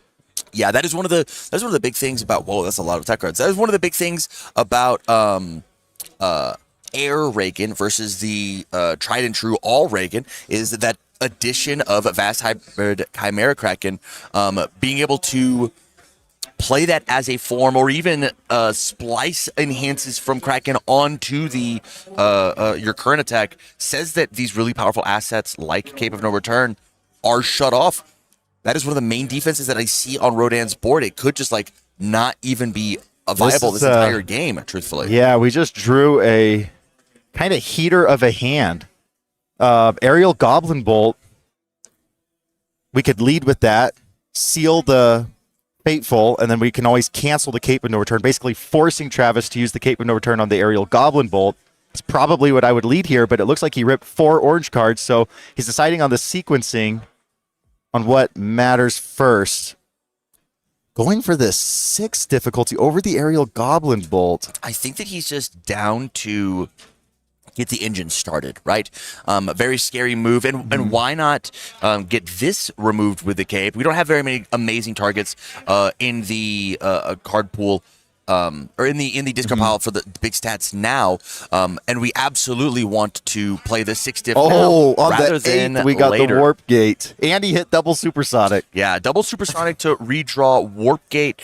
This drops the attack, so now we don't even get to proceed to play more enhances. So that Yeah, Warp as Gate soon as Travis saw wasted. that, it means you press the Cape of No Return button. But now, I mean, we committed 1 foundation, and now we are off to the races. Check a Perfect 3. time to check the 3. Imagine we did this in the opposite order, right? Yeah. I play the 3 diff, I check the 5, I feel great, and I go, yes, I got rid of it. I then play the Death from Above on the 6, check the 3. There's 3 cards out of my stage. I love the sequencing here from Carson, recognizing what's actually important. Yeah, and we get a great target here with Electric Moth for the extension, getting to discard 1, draw 2. I did not need Goblin Bolt to do more things. let me tell you. The coolest thing Goblin Bolt good. can do here is flip to cancel and enhance, and then you can Sniping Spy and get it for 5 damage. Oh, that's so cool. What incredible tactics inside of this deck. But it looks like a block potentially coming in. He's blocking with it instead of, or no, is he using it or blocking with it? He's using it to say 0 speed. But the agency trainees just gets us completely around this. I think completely is interesting. You are playing a bad check deck. Breaker 2, my rival gets a little unlucky, checks a 2, they check to 0. Yeah. They got to commit some amount of foundations. That's true. There is right? always the odds of checking the 1. There is always the odds. The odds happen to be, 3 to 507 at the moment, but and now he gets the draw 2. So refill this hand because it is the 2nd card he played after the Barrier Shield being the first. The agency trainees comes in. Let's get around the Breaker 2 and build in a foundation, building in a 0 diff. So this is on a 1, checks a 1. And then it builds Breaker ineffective. And this is our parachute card, right? This is a life in danger. If I do have to check a 1 or a 2, I can flip and make it a 3, make it +1.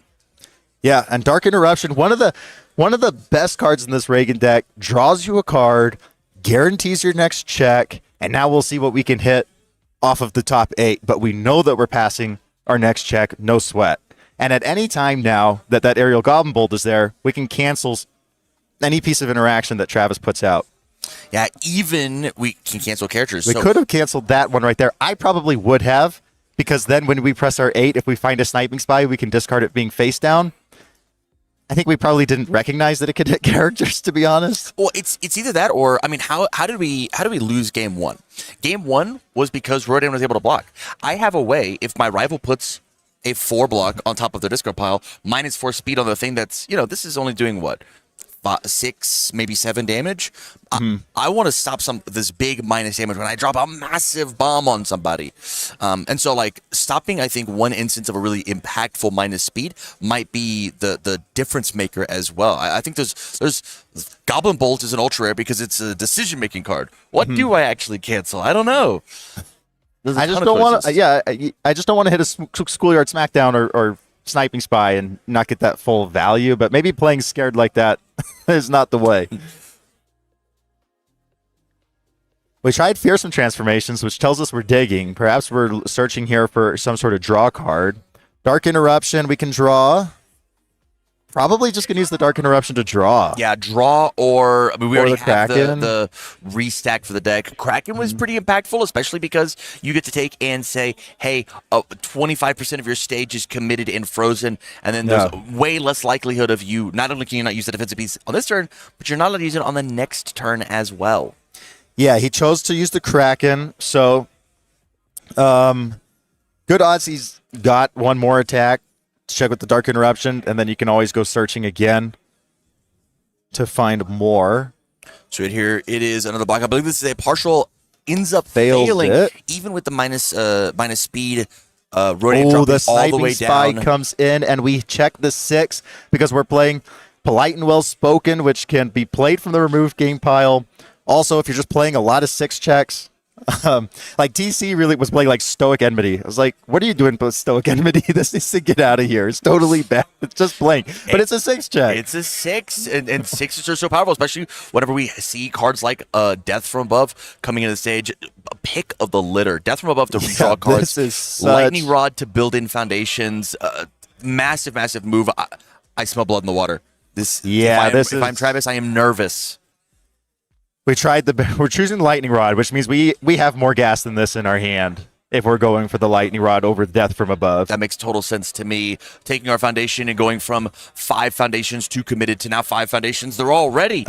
Yeah, this is a very scary spot, and definitely not the spot that you want to be if you're Travis. And we still have everything is lethal available to us. Down to 5, minus speed is not going to be happening here because that Goblin Bolt flip, because we decided not to stop the redraw. We did draw 2. It looks like we drew gray off of the Moth. I can't imagine that this Moth is actually hitting, but let's see what we find. We're getting Frog Strikes for damage or sealing. There's not really anything to seal, though. That's not what we want to see. Yeah, that's not the best remove 8. If there's no more gas in Carson, I think Travis is going to buy himself another turn. I mean, it is maybe we got 1 in the card pool.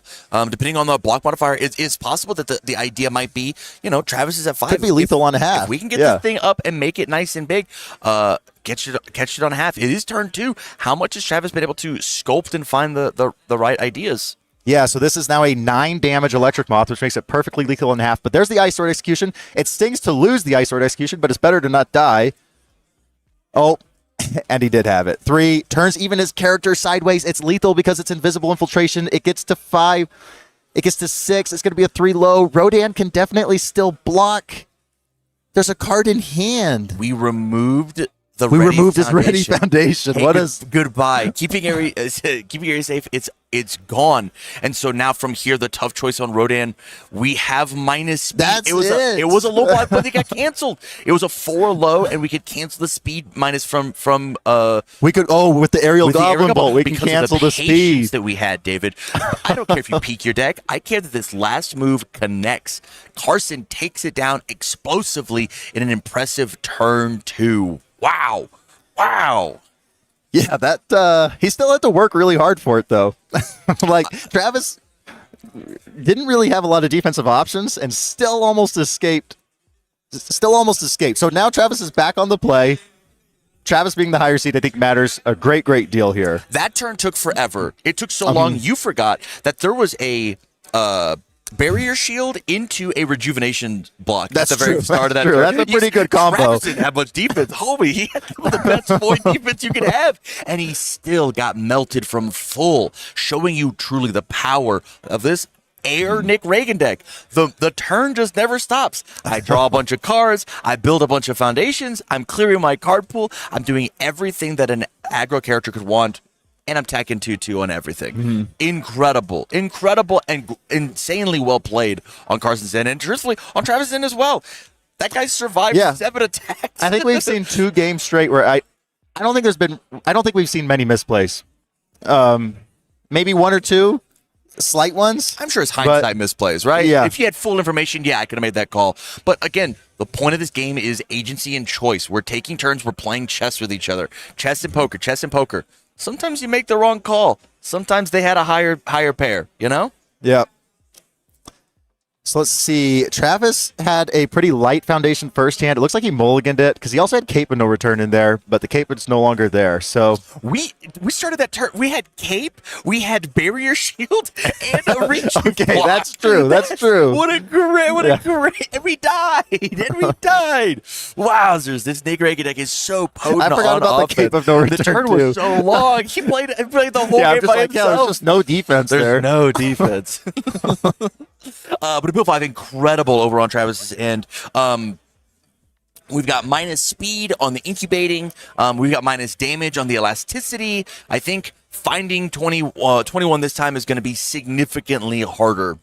Yeah, especially if Travis, I mean, he can do it exactly what he did game 1. Get some momentum, build 3 cards. Now, finding the rejuve smash both of the last games were important for Travis, so he was never hurting for cards in hand because he can block for days. It's just, do you have the cards in hand to block? And he's been finding the rejuves. I will say, huge build from Nick, opening up our first 2 forms of the game, Radiant Visage, Enhance, Flip, my rival spins a momentum. We lost game 1 because Rodan stockpiled some momentum and then smacked us really hard with a powerful 3 move. This is essentially minus 6 damage on Nick Reagan's board. Yep. Rodan only has minus 3 damage on the elasticity. We actually have more damage reduction in its usefulness than we do than Rodan does. And here we see a Cape and No turn into a rejuve that probably signals that this will be the only attack Travis plays for the turn. He could play another one, but chances are he was just searching for the draw 2 here to get a little more hand advantage and strong build, because Reagan build 5 on turn 1. One of them's a waitlist, so it's kind of like a build 6. That's a very, very nice tech. We're going to fail the block. We're taking it. We don't really care that he gets the momentum because we have the Radiance, and we do want to turn Radiant face down so that waitlist can actually get it. Checking a 3 here really is hard. Yeah, that is difficult, and I will say that means we had double. I assumed we had double 3s on top. How did we stacked the 3? We've got Rodan committed, or did we commit Rodan to pass the check? I guess that's something I might have missed. But we do have triple incubating plus Rodan.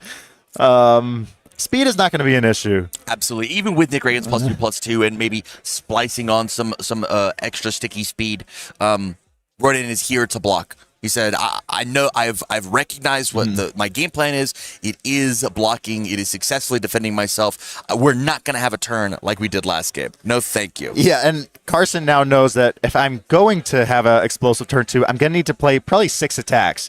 So do I have the hand to play 6 attacks? Moth will probably tell you. What do you draw off of Moth? Yeah, what do we draw off of Moth, as well as what can we rip off the top? Do I have to get rid of this Cape? And the thing that Carson has to worry about is he is on a clock. He is the clock deck.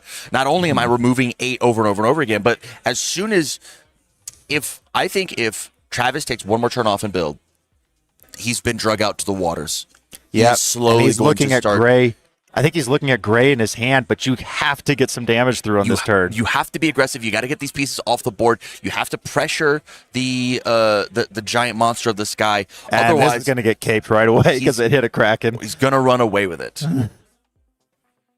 And there goes the cape. And so if Carson does not have any more, he might just have to build out from here. Okay, he did have one. Dark Interruption coming in, and again, you never know where the waves of a Nick Reagan turn will take you. It all is about cracking that pack off the top. Not only does Dark Interruption draw us a card and guarantee our next check, but anything we find that's impactful off of the top is going to be important. But Radiant Visage coming in first, cleaning up that momentum, saying, hey, just in case. We just milled with Radiant Visage 3 incredible attacks that would have been great to hit with Reagan. Let's see if sequencing will be so our downfall. So far, there is nothing. Draw 2. That's the best possible whiff you can have. That's true. That's true. Supersonic Flight, every time that it gets removed, draw a card that includes off the top of your deck with abilities like Nick Reagan. Funny enough, we do see a Supersonic Flight on the top of the discard pile for Rodan as well. Remove for -4 speed, redraw a card saying, this Dark Interruption, its job was a flow card. I'm here to draw bonus cards, guarantee my next check. It's not a damaging card. This could have essentially been an action if we wanted to. So we block no problem.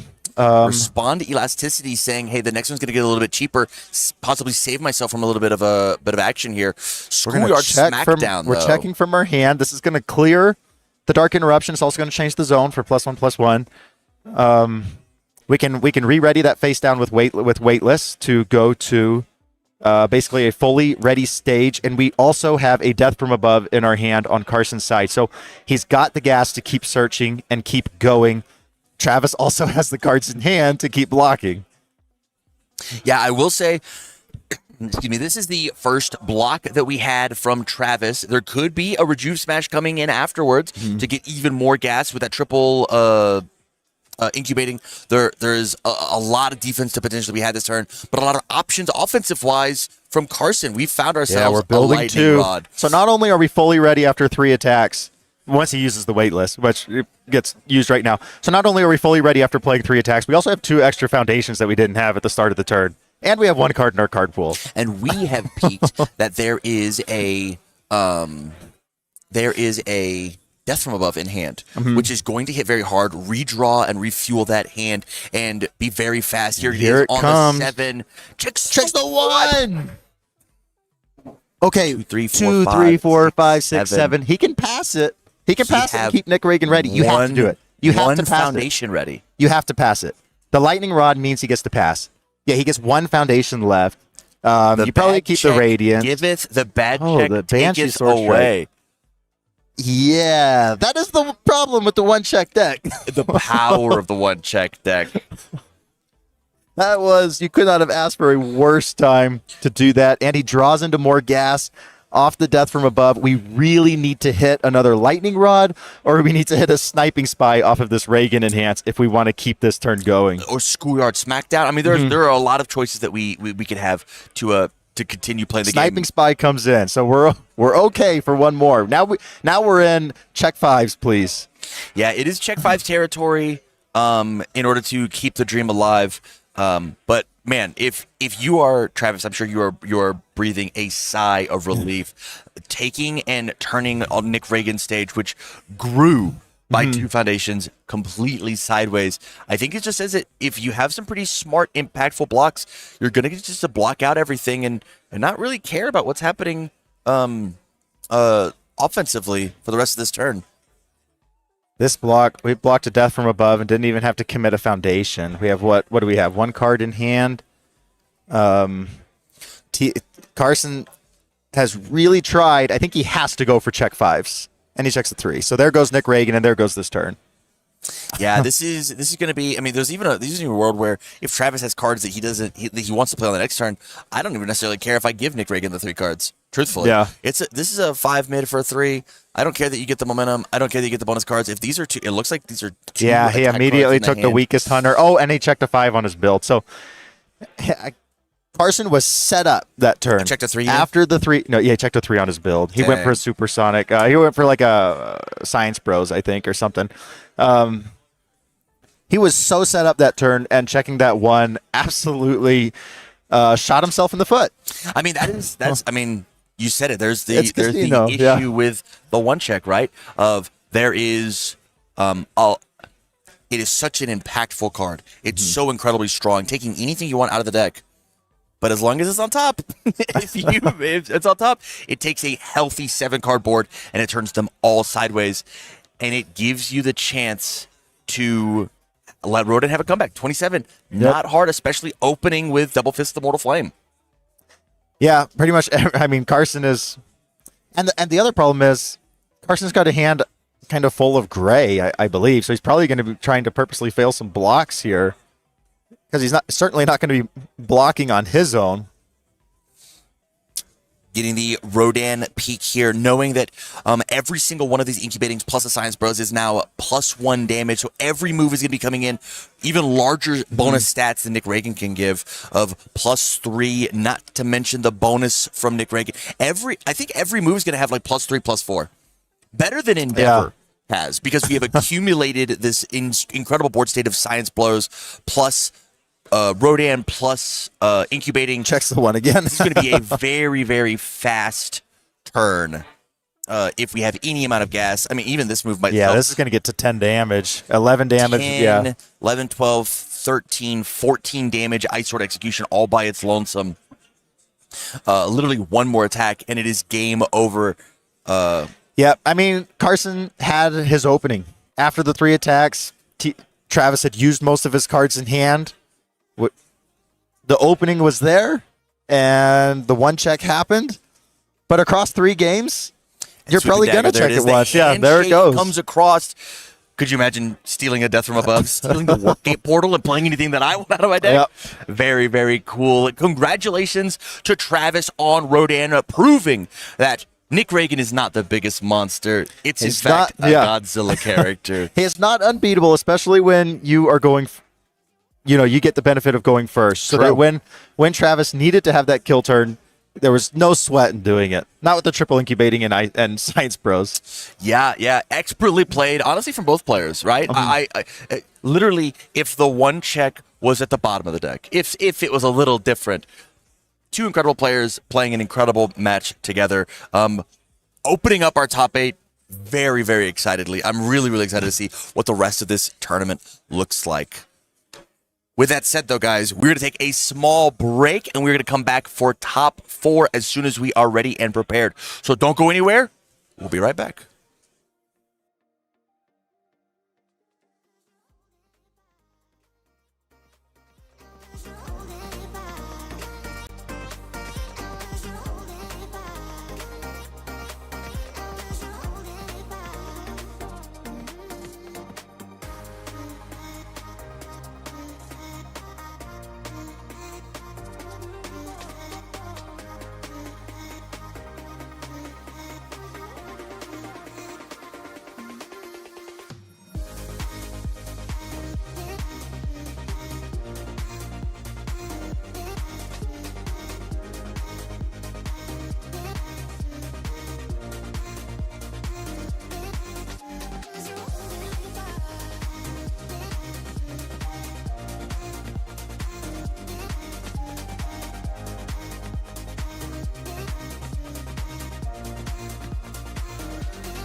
I am joined now by reigning national champion Travis Tangeman, who just took it down, going into top 4 in Albuquerque, and he'll be playing against Calvin on Chaos Godzilla next. Yep. But first, let's talk about that Air Reagan matchup. The game 1, you got your feet underneath you defensively. Yeah. Covert assault. You had the fateful decisions. Breakers were coming in. Game 2. The cape and the barrier shield did nothing with the agency trainees. Everything came up Carson. And then game 3, Carson's deck shot himself in the foot because it's a 1-check deck. And you were playing good defense before that as well. What were your thoughts on that matchup? What were the most impactful decision points? So I am very confident in winning a game where I go first against that deck, just because, like you said, I can get my feet on the ground and just kind of set up a defensive wall they really can't break through, just because of the sheer amount of minus speed and draw I have. And then also, they don't have very good defense themselves into my character that gives a billion speed. So Right, there's zero defense. They just kind of get to block nothing into my character, especially when I have Science Bros. And then, as you guys saw, Science Bros and 3 incubatings is just floating around my babies on steroids. So Yeah, when everything's there is for lethal. no ready foundations, you have no issues Yes. speed reducing your own attack. Yeah, absolutely. Yep. Yeah, that's a good point. The seeding really came in there. If you were a 3 seed Yeah, it was 3rd seed. going Yep. in, and so games 1 and 3, you were able to get a couple build turns that kind of swung the momentum of the game. The rejuice smash to refill your hand and keep Absolutely. blocks. Going forward, what do you think about this matchup with Godzilla? Is this I assume that you have played Rodan versus Yes, Godzilla a million lot. times. Yes. Historically, this has been a very Rodan favored matchup. Godzilla does have some kind of silver bullets in Determined Advance. Can be a little bit annoying on turn 2 if they open that. And then obviously, if they have the City Rampage nut draw, there's not much anyone can do about that. But I'm not super worried. It just depends on how well he draws. So we'll see. Yeah, assuming it's not City Rampage, determined.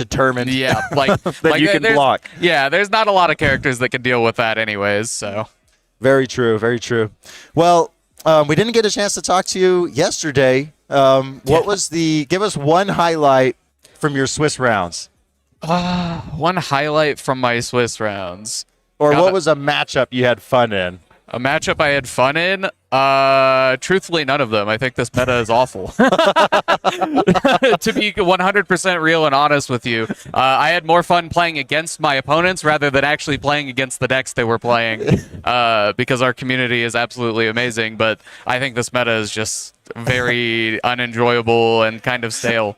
I don't really disagree with you all that hard, but if you were to fix the meta, If I were to fix the meta, what is the simplest mean? thing? Like, what are 2 things you could do to fix it? I mean, there is kind of an obvious glaring problem in that the Nick character is not fair or balanced, even remotely. So that guy needs to go first. And then after that, it's kind of hard to say because I genuinely think that outside of Nick, everything is kind of within well-expected ranges. The only character that's like maybe I could see going at some point is Godzilla, just because like he will keep getting better and better and better. And then I guess my actual second thing is not Godzilla. My actual second thing is Sweeping Daggers. That card is way beyond broken, completely overtuned. I don't know why it's a 5 for 4, why it copies everything, why it's a 4 diff. Just so many things about that card are obnoxious, and it existing makes a lot of cards just like unplayable. So like the Rumbling, you will never catch me putting that card in a deck as long as Sweeping Daggers is a played card. Yes, you just won't. A lot of the secret rares are very, very bad to play into it. Even Falling Titans, if you're playing a death backup deck, you can go, all right, I'll eat your Falling Titans and then I'll bounce my Sweeping after it resolves. And it's like, well, that's probably not fun. But Especially if you're playing a 4-attack Falling Titans Yes, deck yeah. and they just go. yeah, absolutely. All right, before I let you go, one thing you're excited for at Attack on Titan Apocalypse. Historia Infinite Loops, baby. Let's go. I'm going to build some ships. Did you get your alt arts today? I have not yet. I'm going to be getting them after Top Cuts, presumably. So All I'm right. excited for it. All right. Well, I appreciate you having us or joining me here to talk with the viewers. And you can root Travis on in top 4. We'll be starting it pretty soon. We will be streaming both top 4 matches and then finals. So we have 3 rounds for you that are going to be streamed soon. Don't go anywhere. We'll just stay.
What's up, everybody? Welcome back. My apologies. Welcome to round 4 of the Albuquerque Regional.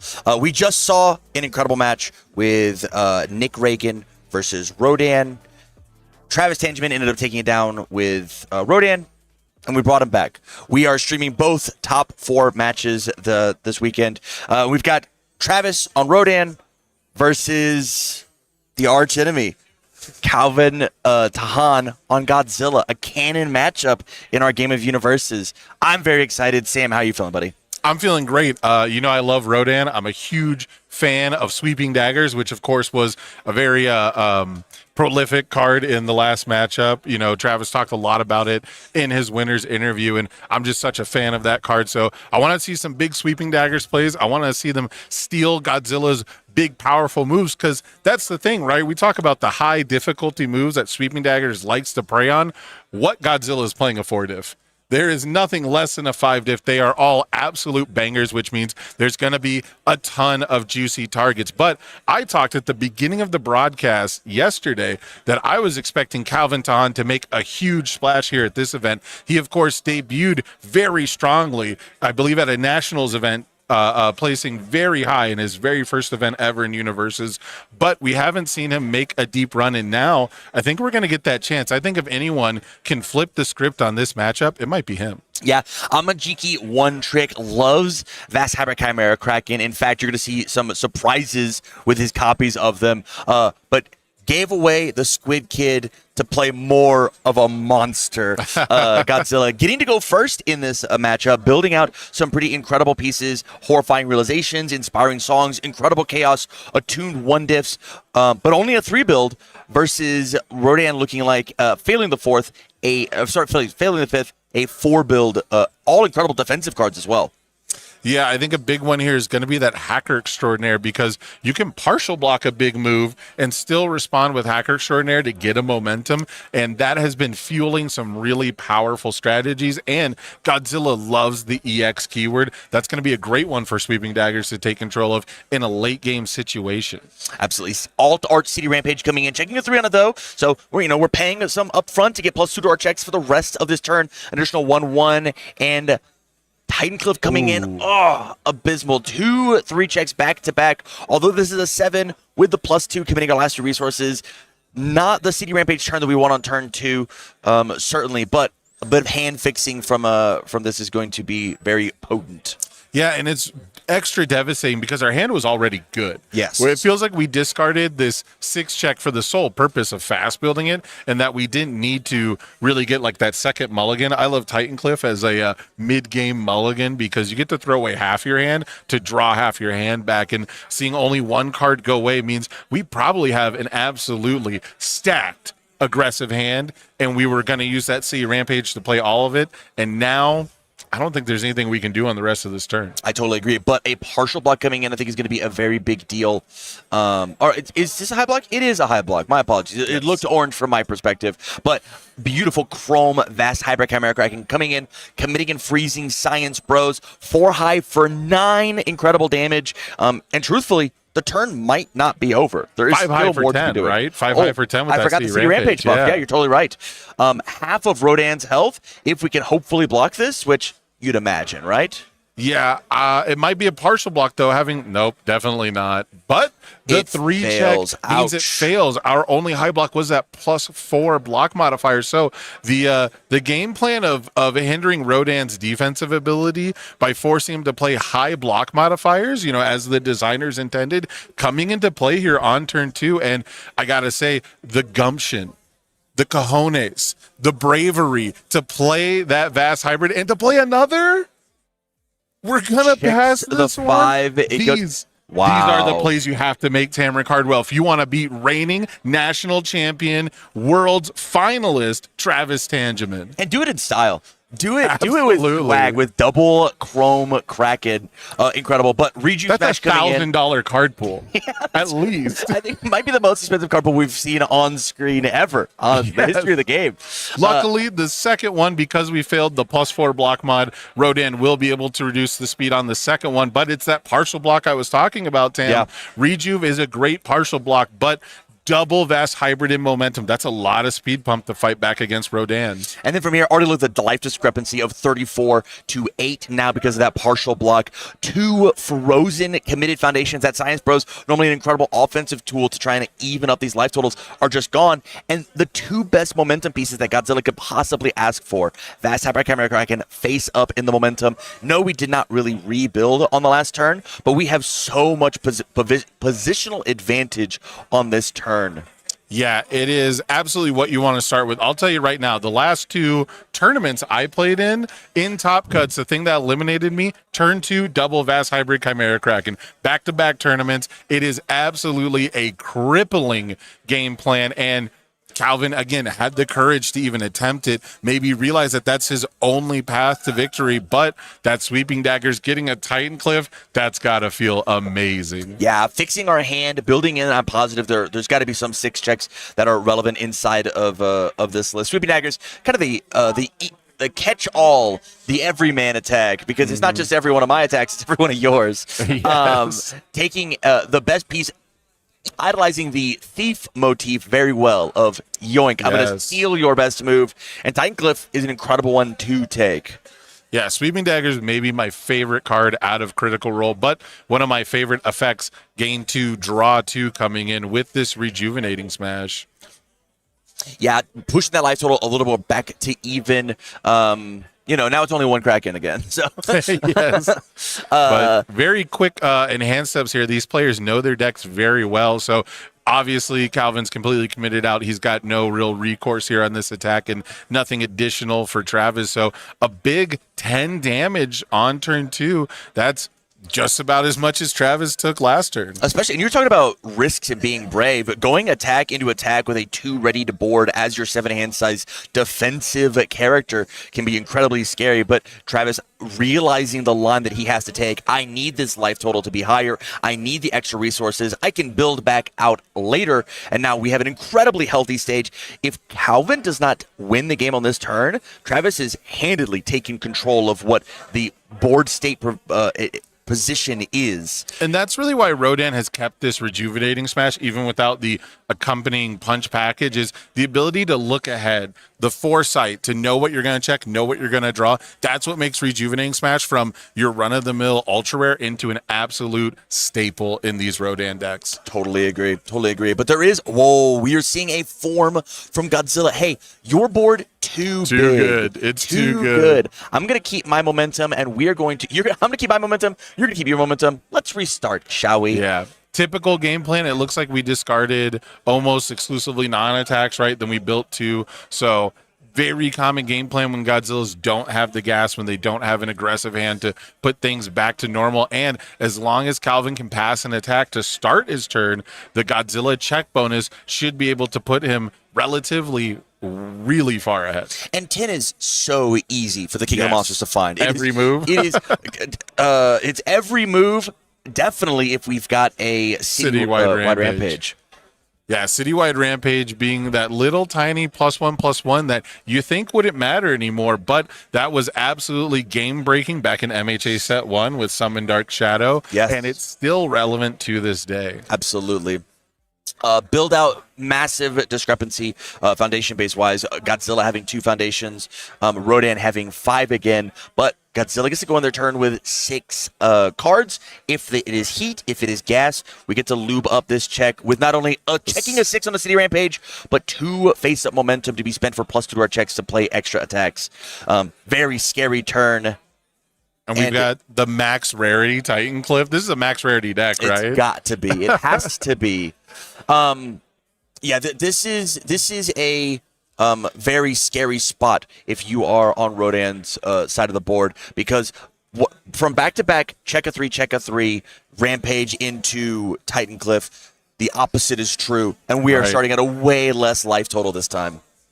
Yeah, this Titan Cliff passing, luckily with no foundations committed, means we're going to get a third one. Inspiring Song, another check bonus, absolutely brutal. But you know what, partner? I wouldn't be that surprised to see that Inspiring Song become a check penalty to try and force a lethal move through. The less often used mode of it, and maybe the least likely way to use it, because it's also normally a check heck that ends the rival's turn. Totally. 100%. There's so many ways to use Inspiring Song in this deck. I'm going to end Rodan's turn on my turn by making him go to game 2. Correct.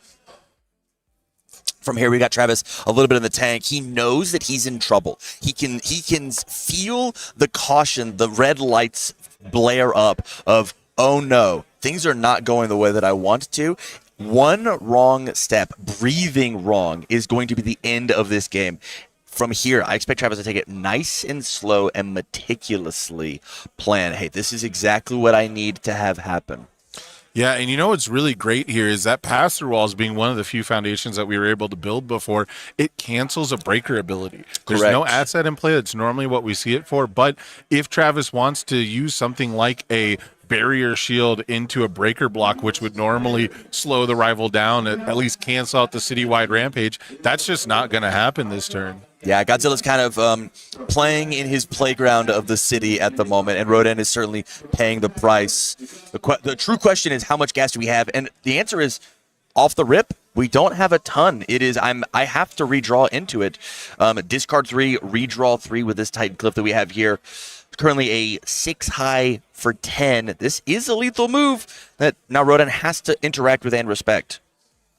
Yeah, I guess a big question here is, would you be using your Vast Hybrid Chimera Kraken speed on this opener?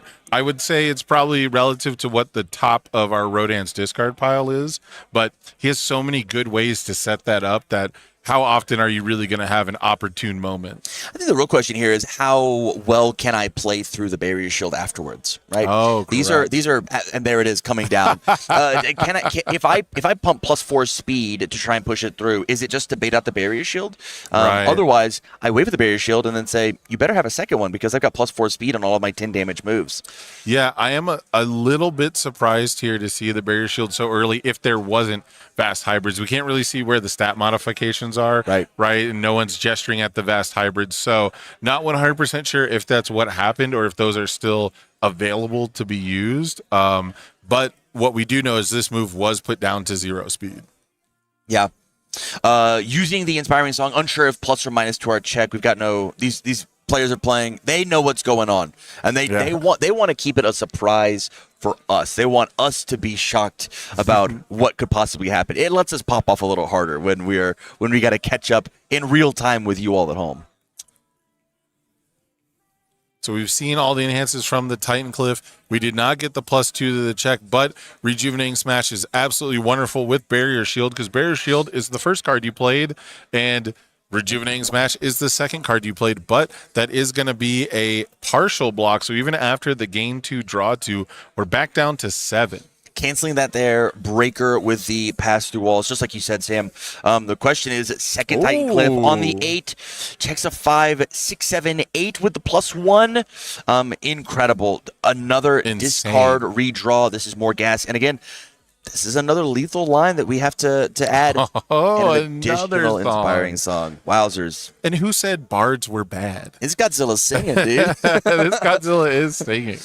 Yeah, this is absolutely incredible. Inspiring Song, definitely one of the best commons maybe ever printed, if not for sure from Critical Role.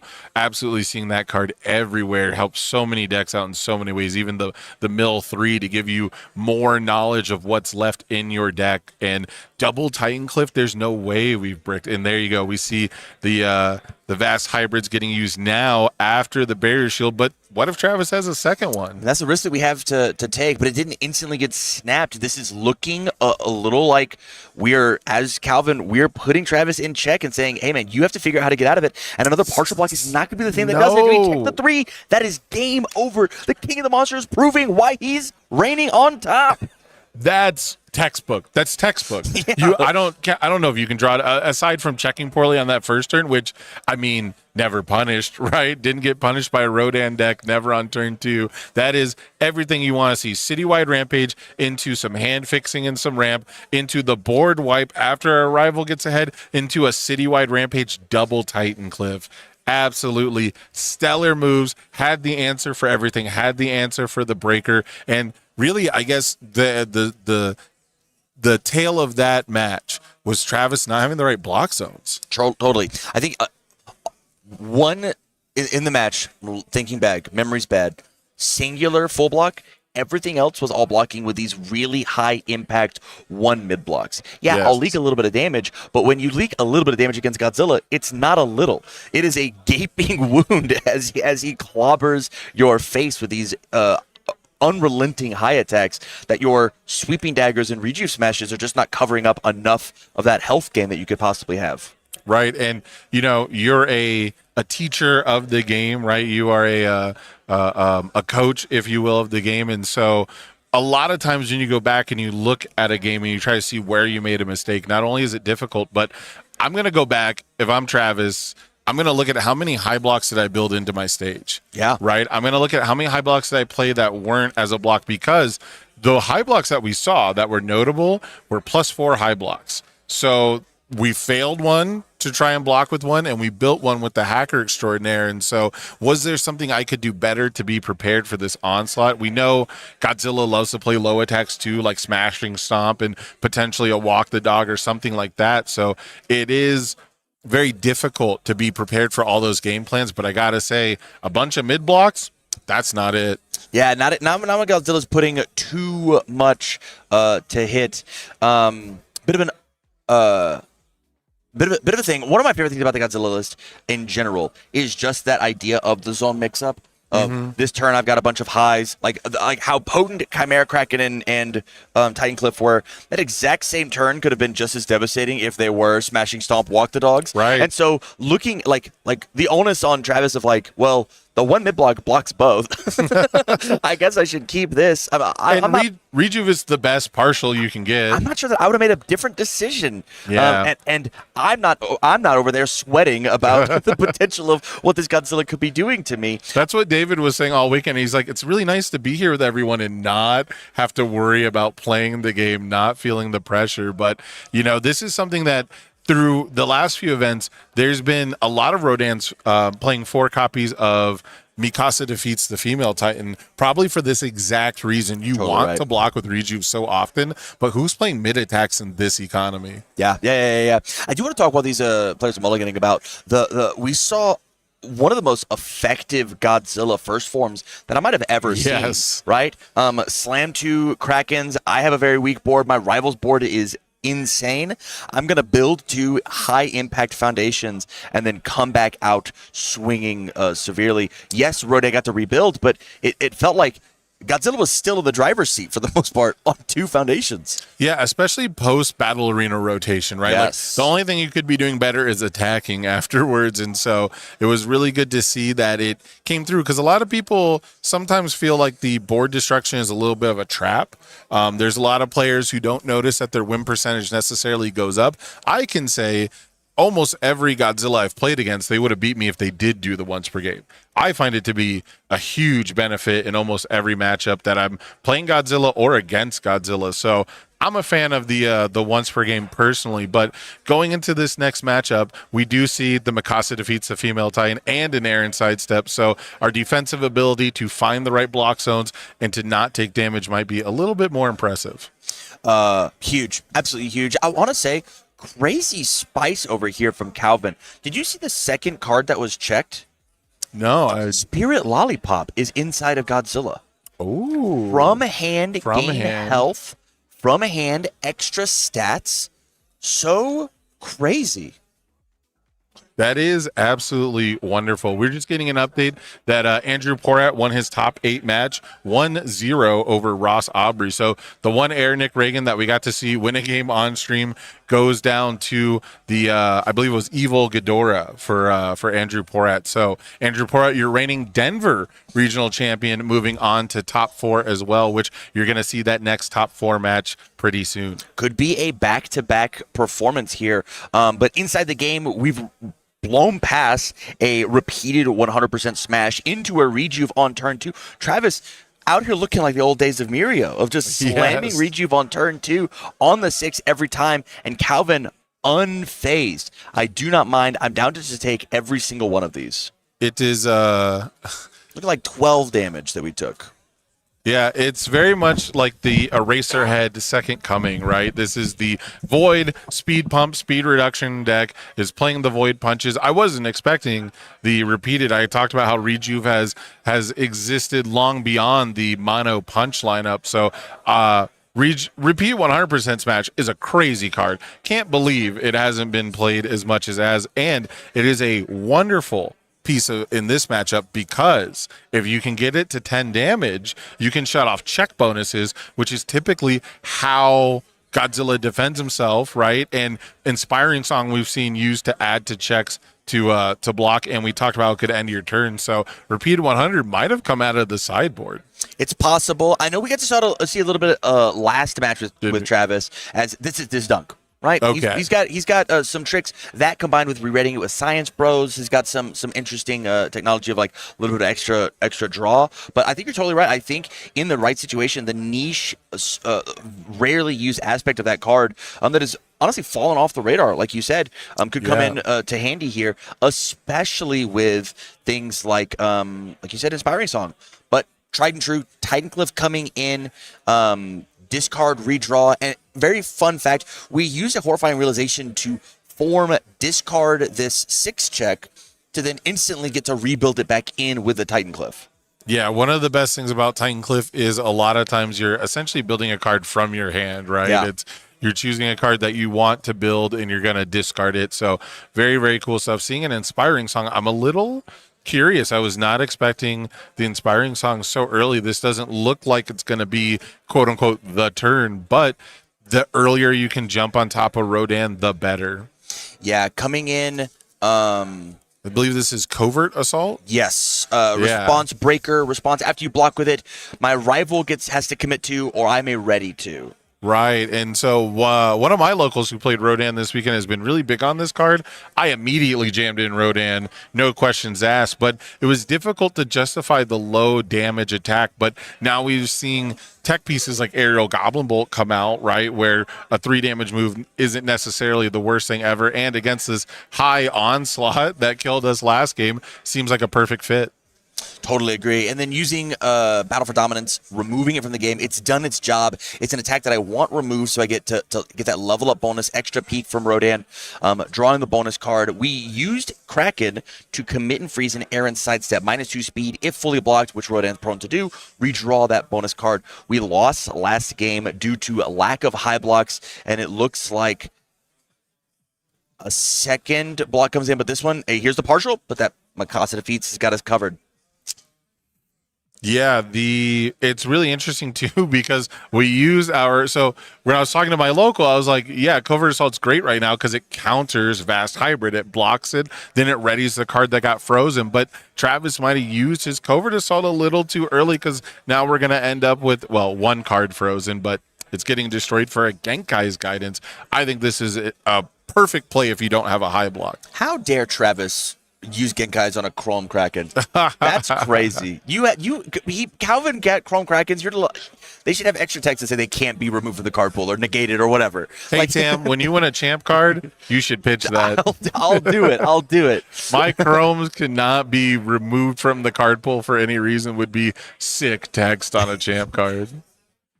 But it looks like that's the onslaught. I think our goal here was to do that same game plan of I want to commit and freeze down most of Travis's board, but the Genkai's coming in effectively doing that job. We decided to sacrifice 3 to not be frozen 2, which the math kind of works, but It And does also save us 9 damage. Right. It almost certainly saved us some health total. It saved us our rival having having a vast hybrid in momentum again, which we saw was pretty paramount to winning the game. So Calvin has been attempting to do relatively the same idea as game one, but without the citywide rampage and with Travis being able to have basically an additional build turn before all of that happening, it looks like things are slanting back in Rodan's favor. Absolutely. Sweeping daggers coming in. Travis's favorite attack in this deck for sure. The question is what attack should it be? And the answer is, hey, I want to borrow your Chrome Kraken. I don't get to play with it, so now neither do you. Yep, and I would like to breaker you in the future, hopefully. Yeah. So we're going to commit and freeze this passer walls, and that's what I love about Sweeping Daggers. You know, it's such a cool attack. It could be anything in the rival's discard pile. It could even be a Sweeping Daggers, which would then be something else in their discard pile. At that point, you're being greedy, no? Looks like this is going to be, I'm going to commit everything due to the speed pump that we had. Luckily for Calvin, it was only a +1 speed from the rejuve. Yeah, but do we have the block for World's Weakest Hunter, or is Answer is Travis no. going to just immediately draw all those cards? Yeah, it looks like 3 damage coming in, dropping us down to 19. And then from here, we have to rebuild that stage that Genkai sadly took with her as she guided that attack out of the card pool. Yeah, but it's got to be a worthwhile trade because we're basically in the same board position we would have been with the double freeze. And like you said, I think not letting the Vast Hybrid get into momentum is huge. Totally agree. Luckily, we've got a pretty impactful top card with that Supersonic Flight, and we built an Incubating to clear the Sweeping Daggers, extra attack in my remove from game pile. But it looks like those cards are not going to be staying on the board for much longer as Godzilla stomps his way through the city and cracks the board. But this time, Calvin is not in a better position than what Travis is. Previously, we had a bunch of momentum, and the cards that we had were high impact. The cards we rebuild, not that great. Momentum gone. In fact, Travis has 3 momentum to our none. Yeah, this is the sort of trap board wipe that I think people are used to. I think they get into a fairly unwinnable position. I'll never say any position is strictly unwinnable in UniVersus, at least not at the start of your turn. And these are the ones that don't look super impressive because even if Travis has a lackluster build here and Calvin draws a great hand next turn, the likelihood of dealing all 21 off 2 foundations is still pretty unlikely. It can be done, but I would say it would almost require double citywide into like a Titan Cliff opener, which is an incredibly scary thing to do on 2 foundations. Yeah, since you don't get the check bonus to the second citywide, it would certainly require you to commit at least 1 foundation, potentially everything. Or check the 6. Or check a 6. Check a 6. Just be born better. Show why we're the king. Be the protagonist. That radioactive power coursing through our veins. But it looks like Travis might be stuck here with a bit of an offensive hand. So maybe this is the perfect attack turn that we had. I can imagine Travis building out not a stellar hand. Interesting. We had build 4, and we took that long to think. It's the block zones. We got to make sure, look at how many high blocks we built. Almost none. So if all the other cards in our hand are attacks and those are not high blocks, trying to figure out which block zones to hold might be an issue, right? Yeah, absolutely. Because Science Bros is a mid. Mikasa Defeats the Female Titan is something you would definitely build, but is a low. And then the last 2 foundations are also mid. So this could be a block zone lottery game, but Calvin not able to take advantage of it is going to give Travis at least 1 more turn to try to fix things up. But I try to tell people all the time, they ask me, how do you win from this position where my opponent has so many cards in hand and they have so many foundations set up? And I tell you, if they have 5 cards in hand, they're probably not all 5 high blocks. You know, they're probably not all the same zone. And luckily, VME not in the game anymore. True. Because it made it a lot easier to overload that singular zone. But, you know, you just got to find that your rival doesn't have it. And like we saw in game 1, Travis had plenty of cards in hand, had a pretty good amount of speed hate, but didn't have the right block mods on 1 turn, didn't have the right block zones on the next turn. And that's just what you have to do. Yeah. Notable, Calvin decided to use his short-lived promotion now to become that 7-hand size character nice and quick, build out a pretty big stage, build 4, hold 3 to survive the potential onslaught because Travis has a board and Calvin didn't. So Sweeping Dagger's coming back in to steal the best piece. I think the name of the game right now is, I think if you're at home, you're a Calvin fan, you're a Godzilla fan, and you're looking for him to take this down 2-0, we need Travis to check a little poorly, overextend a little bit, and not quite get there. And so in Calvin's eyes, the idea of holding successful blocks to have block 1, maybe 2 block options, I think is going to be really important in staving off the 19 health that we have left.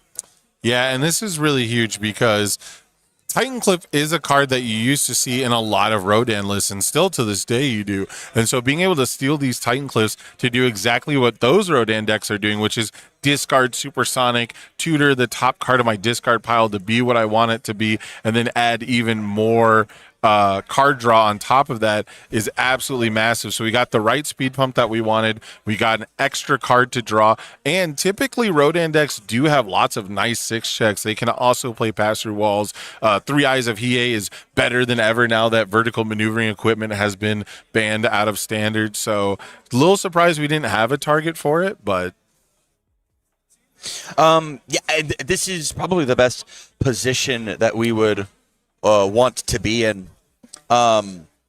With Rodan having such a successful poke, sculpting our hand exactly how we want it to be, and then just rebuilding out this absolutely massive board. And Sam, we've already used our once per game. This is an even better board than we had before. And right. Now Godzilla has to deal with it. He's not allowed to reset the game and say, try a third time. Yeah, this is a concept that has been hard for me to put into words, but I'll try to on the fly. And there's poker hands and there's chess boards. Love it. And right now, Travis has an amazing chessboard. Yeah. Trying to navigate these pieces is at a glance almost impossible. We've got enough speed reduction. We've got additional card draw. We've got Botons to not only get the cards we want from the top of our deck, but also tutor the block mods we need in our discard pile. And it's going to require Calvin to have a royal flush in hand to overcome the board advantage that Travis has here. I love that. I think it was expertly said.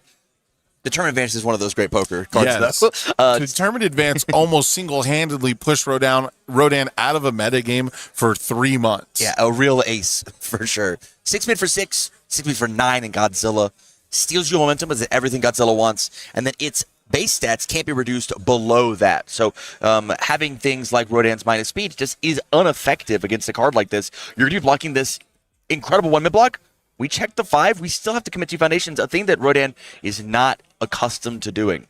Absolutely. This has been the card that typically gets you on the board turn 2 against Rodans. And ooh, okay, we did check a 3 here, but this is a great follow-up. I love that Calvin isn't always opening with the Vast Hybrid. It is such a great opener, but we're identifying the higher difficulty cards here to force Travis to use some cards. And, you know, when we play a high block or a high attack in front of it, we saw with the Covert Assault, right, that it led us to get way more value out of those Vast Hybrids. So love that it's not always like autopilot, I have to play Vast Hybrid first.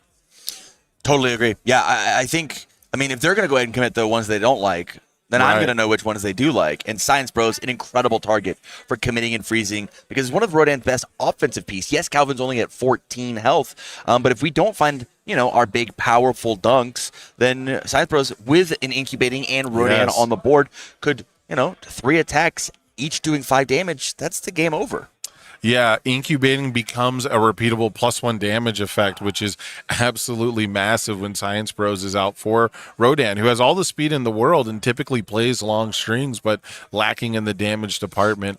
We do get a little glimpse of the hand, though, and Travis does have that barrier shield, so I really don't think Calvin's going to find any leeway here. We might have to block with it, though, because it might be the only high block in our hand. Yeah, that is the question here, right? We did use... Is it double barrier shield, or is it... Oh, he's just shuffling the first 2 cards. I was just seeing barrier shield, airy, barrier shield, airy.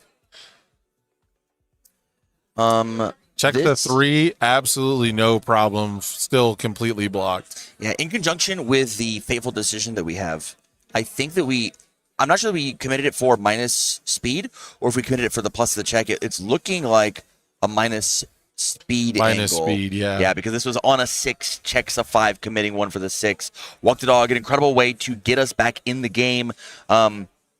9 damage move. We have the momentum for a potential powerful, but minus 1 speed, redraw a card from the incubating is going to get us back in, get us the resources we require to potentially try and block this move. Yeah, it looks like we drew a rejuvenating smash off of that. So if we decide to play it as our next block, the barrier shield not counting towards progressive, we will have the ability to gain 2, draw 2. Well, we blocked with the dagger, swooping dagger earlier. Oh, it got kicked. And it got kicked to draw a card with pull got me. Okay. that dominance. Yeah, so I guess we didn't. It looks like we didn't get the low block, but we still have Mikasa defeats the female Titan. Yeah, which is going to keep us at a healthy life total. Going to stay at that 21. But the question is how much more can Calvin push after the fact? I don't think he can at all. I'm not even sure if he has an attack. That it is, but with +2 to our check, last card in the deck. Oh, it was a smashing stop with +2. Here Luckily, Godzilla's damage pump is static, so while he's committed, this will still get the 3 damage. Yeah. Godzilla kind of blank when you've got no momentum. 6 low for 9. If we had to use Mikasa's on this first one, I'm assuming there's not a low block, or at least not one we want to block with. So we might be leaking through 5 to hopefully 9 damage. And this is going to be a draw 2 to try and find some, 1 and 0 diff foundations to try and rebuild back out of board state. So the next turn, I can go even crazier.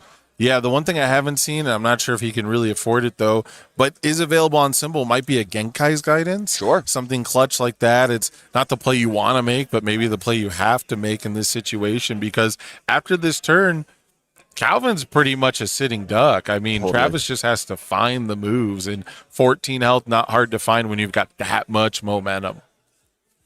On the 5, this one's on the 6. He checks the 6. Holy cow.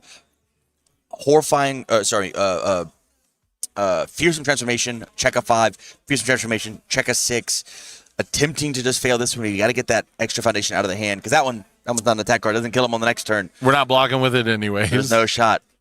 So get that pseudo bonus review. And Travis drawing through almost the end of his deck here. Rodan, not the worst of the characters that care about their discard pile. You are going to be able to check a card every time you play a card, so you probably won't have no discard pile. But we are getting pretty slim here. Opening with the Tri-Gravity Beam, is that telling of a future Tri-Gravity Beam?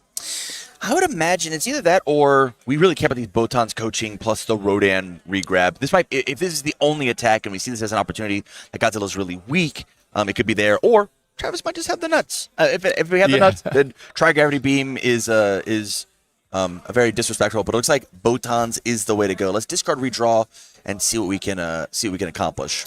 This is a scenario where I feel like any 3 moves does it. With the Science Bros out, adding that little bit of extra damage. We are, of course, going to be able to get +2 because our character removes a card. Science Bros was frozen last turn. Oh, Science Bros is frozen. Yeah. We count with the heads-up play of the Chimera Kraken. We got to resolve the Vast Hybrid. Yes, we knew that was the way that we were going to kill. But you're right. If it was on the board, this game would be cleaned up pretty quick. But, Calvin's making Travis work for it. As he should. It's top 4 at the Albuquerque May Regional. That Science Bros would account for 2 damage combined with the incubating on every attack, which would basically cut the number of attacks that Travis has to play in half. Yeah, as well as, when I remove a thing, I get to add that bonus draw. Stacking that with double Botans and the peak from Rodan pretty much would guarantee checkmate. So heads up play, I think, from Calvin getting rid of it. There's truly no better target. But from here, I think that even though Calvin is in this very weak position, it just is telling of how slow and methodical that Travis is being. I think that he is saying, look, man, I'm kind of slow rolling because I don't have 14, and I'm trying to magically find it. I'm trying to calculate all the different ways, all the universes where I could accidentally find it. And every time that you play an attack, Calvin's getting this bonus review from failing a card out of our hand, but Rejuve comes in, checking the 5, commits, and we're going to scoop it up here. He says that's game. You know what? We might have missed a Sweeping Daggers ping 1. Oh, that might have been fair. what we missed, so this might have been actually exactly lethal. Correct, yeah. Or like a Science Bros in one one enhance on an earlier turn. But I mean, even if that wasn't lethal, one more attack, anything that you can find for bonus damage. I think Calvin saving the mental and being Right. like, if you've got it, you've got it, is worth it in the end. Let's get back to what we're supposed to be doing, which is obviously going first as Godzilla. Yes. Let's build out our 3 foundations, play the City Rampage in 4 attacks, and go ahead and move on to the finals.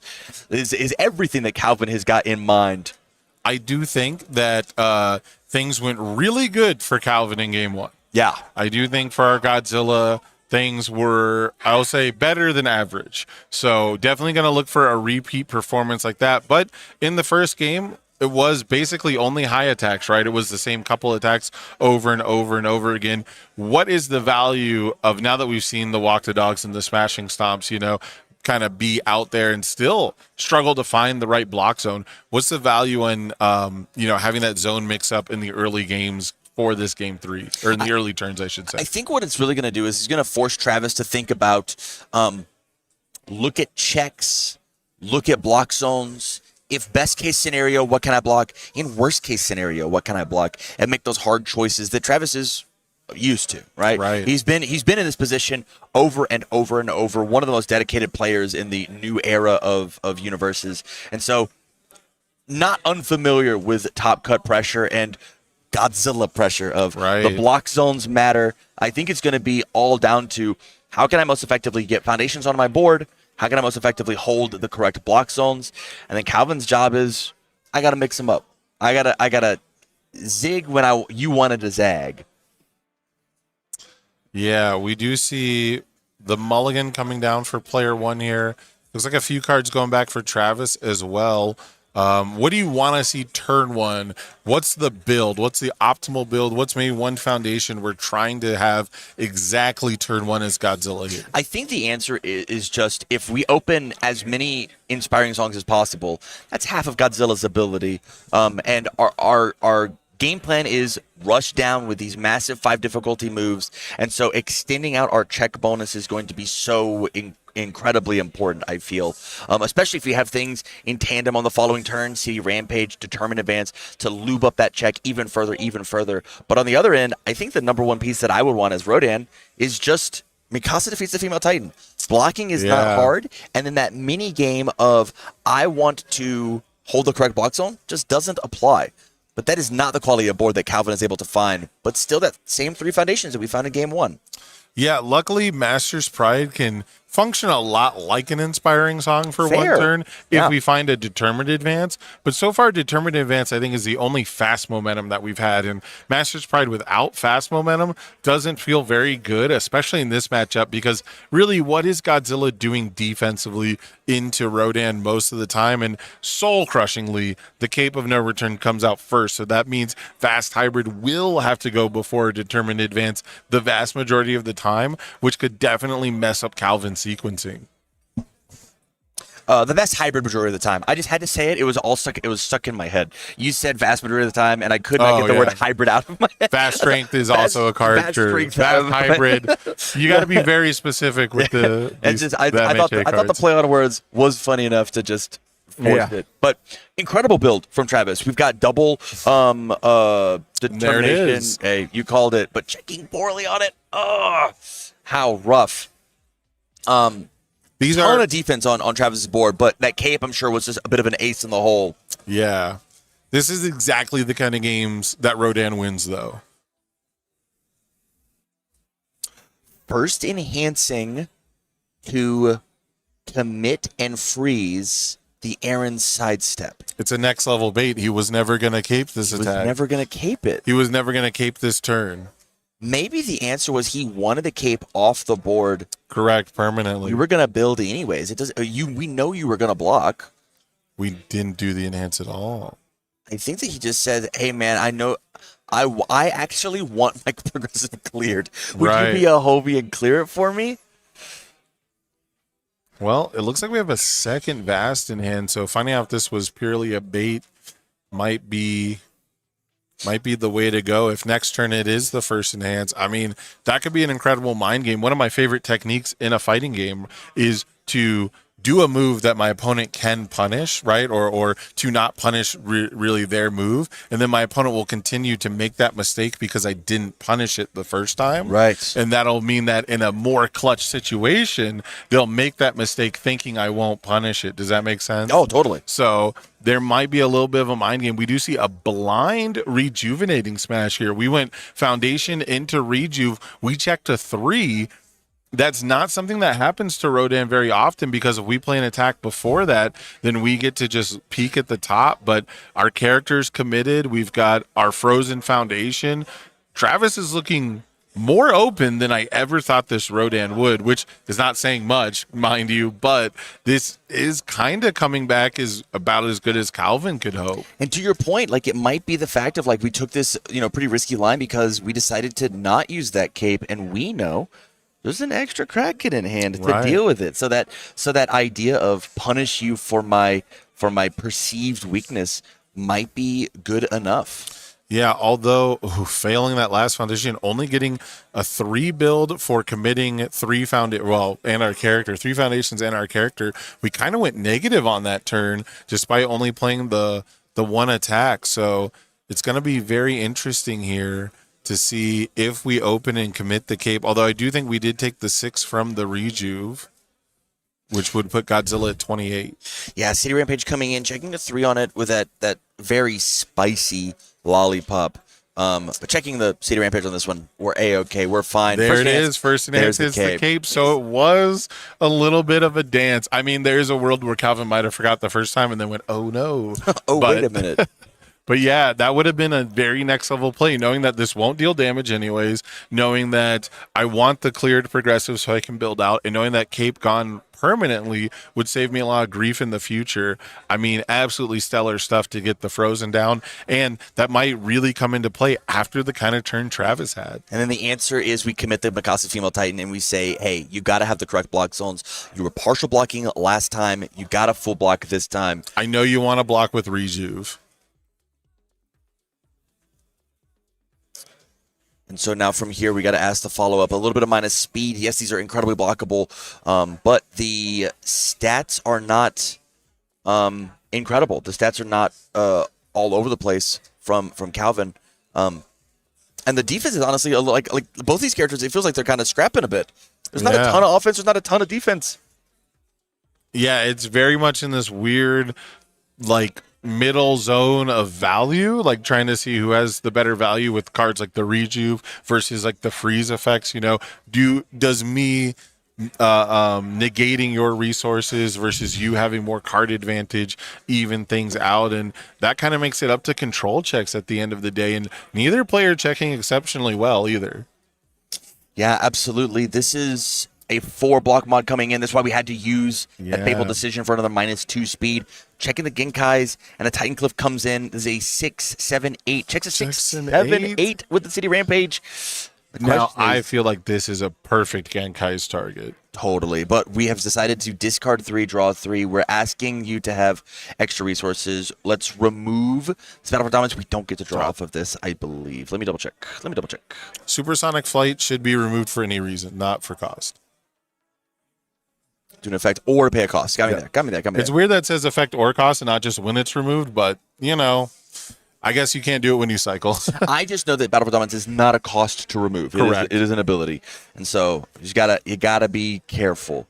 Ghidorah players run into that one a lot. Yes. Genkai's being removed, though, for the -3 speed, but we're going to be using the Abnormal Titan to flip for my 6 diff or higher. Gets a little extra boost. 1/1, incredible 1/6 found in the Godzilla deck. Just trying to make math just that much harder for this Rodan player. Yeah, so it looks like it's not about a value assessment for Travis on which attack is going to get Genkaized, but it's more about trying to get Calvin to overextend. Totally. He's trying to wait for that right opportune clutch moment, but Barrier Shield means that this attack is also going to deal absolutely nothing. Yeah, no damage, but because of the pass through, also we got the build in with he might partial. Fair. You might partial. Yeah. We didn't get rid of the Mikasa. Imagine. There's no breaker to follow this up, and so I think our main defensive piece at this point, with how much of Rodan stage is committed, including that cape, is that Genkai's, which is going to absolutely decimate the potential backswing that we have. So Yeah, we also haven't seen the inspiring song come in yet, though. So either we're feeling pretty good about our difficulty of the next card, maybe it's a walk the dog, but that might tell me that through all that card draw, we might not have any follow up, which would be insane. it would be pretty rough. It would be insanely unlucky. So here's the question. Onus is on Travis. I'm presenting a 10 damage, 11 damage Titan Cliff. How do you want to respond? Yeah, and we get a peek at Calvin's hand there. There is no follow up after this, so pretty unfortunate. Unless we just haven't. We did the discard and draw, correct? We did. Yeah. First enhance. Sent them Looks all like away. the full block is going to come down. Checks the 3 and it passes. There is a breaker declared. I think there's absolutely no reason to go for it because of the circumstance. There's the attack. We were 1 off, Sam. Oh, So the close. tournament advance would have been huge in this. It would have gotten to re-ready up these Masters Prides. We've gotten so much extra value, and honestly, might have accidentally won the game on the spot. Just finding 2 more attacks, especially if followed up by a smashing stomp. Man, just the card's a little out of order here So for Calvin. close. Maybe if we had done the inspiring song first, milled the 3. See, UniVersus is a game where you can make a quote unquote mistake, and it wasn't really a mistake. You just never True. had the full knowledge. Yeah. But I think rebuilding back out 2 extra foundations, including another inspiring song, which is incredible on the offensive turn. We're 28, nice and healthy over here for our Godzilla player. I think 28 is difficult to find, but that cape is still on the board. We're going to have to find another Kraken to deal with it, or understand that we're going to be a 5-hander with some pretty detrimental minuses of checks. I mean, once per game Once per game's good. doesn't hit the asset. Does not hit the asset. Yeah, you're right. Once per game feels pretty good unless it leaves that cape hanging there. So the once per game is normally what you would see probably at this stage in the game. But I mean, Calvin drew a really solid hand. He had the answer for the cape. He had draw 3 new cards essentially. And so he might be kicking himself in retrospect. It's hard to pass up that turn, that citywide into those 2 attacks. But I wouldn't be surprised if we don't draw a Kraken or if we don't have a great hand to see the once per game and then just hope that we're getting closer to the next Kraken here. Yeah, and Travis in the tank here is absolutely trying to figure out, is he going to once per game? If I play out all of these foundations and he breaks the board, where does that leave me on the following turn? If I have too many attacks, I'm gonna build 2 just like he did, and then I have a chance to accidentally get get stepped on. Yeah. And so the real question is how much can I push? How much does it stop me from building? You said earlier in the day yesterday of how much. Wait a minute. We have Genkais coming down. We are saying with 1 card in hand, I might just have 28. We are seeing an opportunity, a chance to take the game. We are spending this incredibly powerful defensive piece because opening Rejuve afterwards says gain 2, draw 2, show me my full options. Wow. But this Love is this. This is another instance where Rodan is not setting up that play. So we check a 3, which won't be the most harmful thing, but we won't know what we draw either. Yeah, 4 mid for 6 coming through, and I think that this is where we're going to probably see some of these defensive inspiring songs come in, because that is the only disruption that Calvin has available to us. Our life total, our hand is down. There is nothing to be had. This Midoriya card is going to smack us for 6 minimum. Yeah, I'm just waiting to see if we pop a supersonic flight on this or if it's just down for 6. If we didn't have a great follow-up, it would make a lot of sense not to pop the supersonic, but it looks like we have a world's weakest in hand, which that's another draw 3 option. So it looks like we only did the 6 with the first attack. Checking another 3 on the second attack this turn, though, making it very scary of if you do not finish your food, something catastrophic will happen. Something monstrous will happen. And committing that supersonic is kind of saying that maybe it's time for us to put on the gas a little bit, refuel our hand best we can, build out, and then survive the backswing. At what point do you use the inspiring songs defensively? Because if the next attack played is a repeated 100% smash with some momentum and any 1 point of damage, which I don't see in this stage because we committed that supersonic flight, which is really telling in this situation. You wouldn't be able to use them anymore if it gets to 10 damage, but it looks like we're going to pop them now. I feel like we did get the tell from Travis that this isn't the most aggressive turn, but Yeah, that is the question that we have. And the answer is, I think checking those 2-3s back to back is going to say that we are done attacking, not to mention the bonus pseudo breaker of that inspiring song. Inspiring song really is, in this position, is a what can I lose to play. What's right? the opposite of bardic inspiration?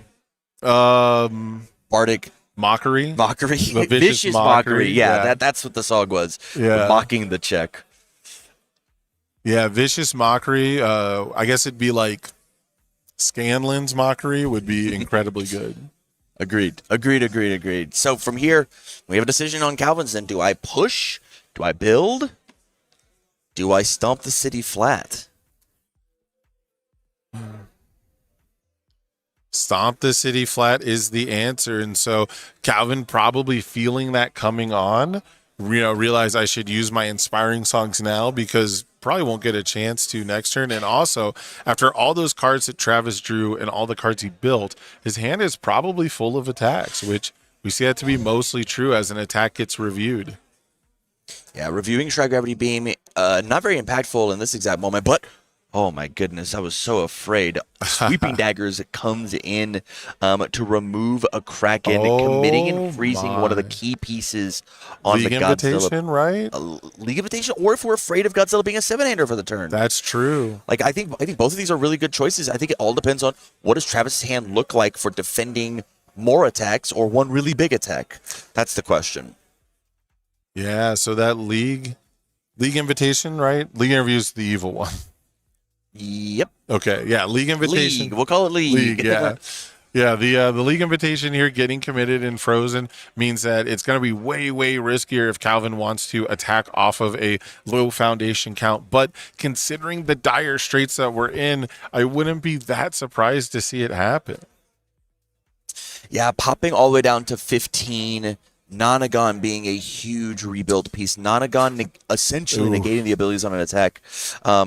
Excellent into determined advance. Absolutely stellar against Walk the Dog. Same thing. Now we have Cape. We kind of have answer to high impact cards that Godzilla could play, and then rebuilding out some real power cards that the voice symbol has access to, but not an incredibly strong build.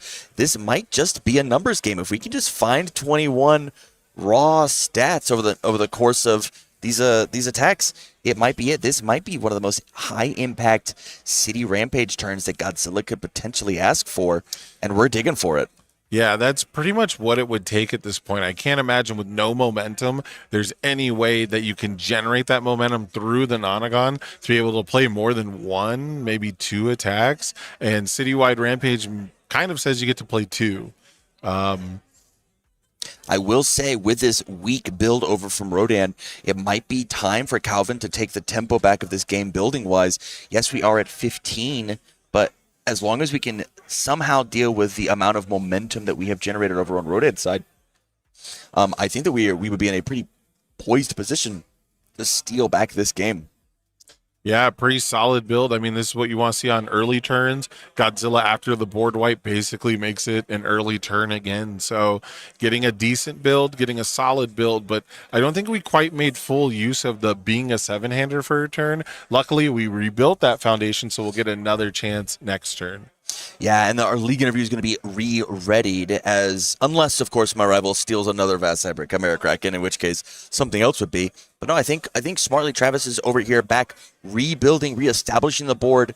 That's what they have to do after every Godzilla movie and comic. Is you got to rebuild after Godzilla breaks it.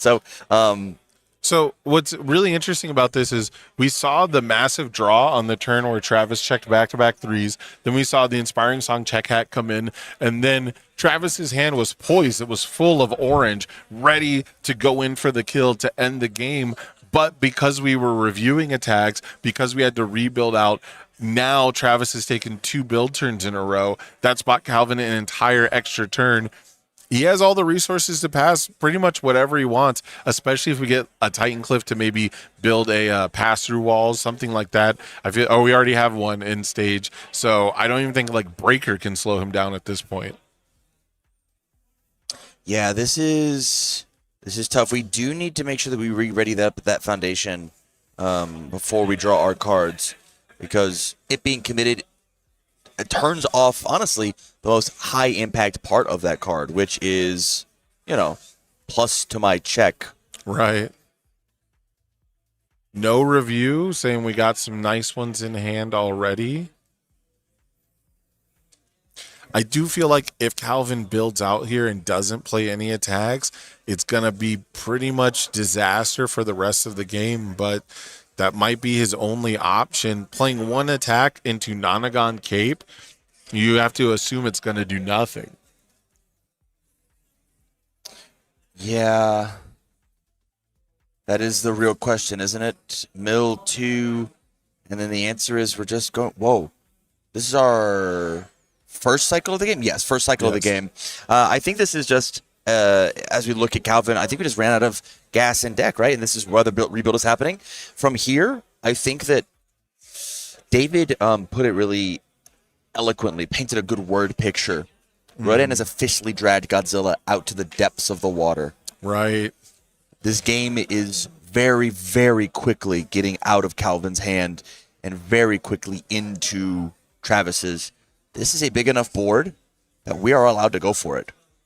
Yeah, Godzilla's at 15. I love the tone shift too. From game one, we were all popping off. It was all happy and crazy and silly. And through Travis's game that he won, it was all interesting and ooh. And now it's tense. It's the tension. This is it. This is the final game. This is going to be the end of someone's tournament run. And this is where the difference between building a supersonic flight and trying to block with it could be what gets you killed. But that cape has been on the board since turn one. First form of the game. Through a board wipe. It is the archway still standing after the Godzilla destruction. So we do have the repeated coming out as the opener.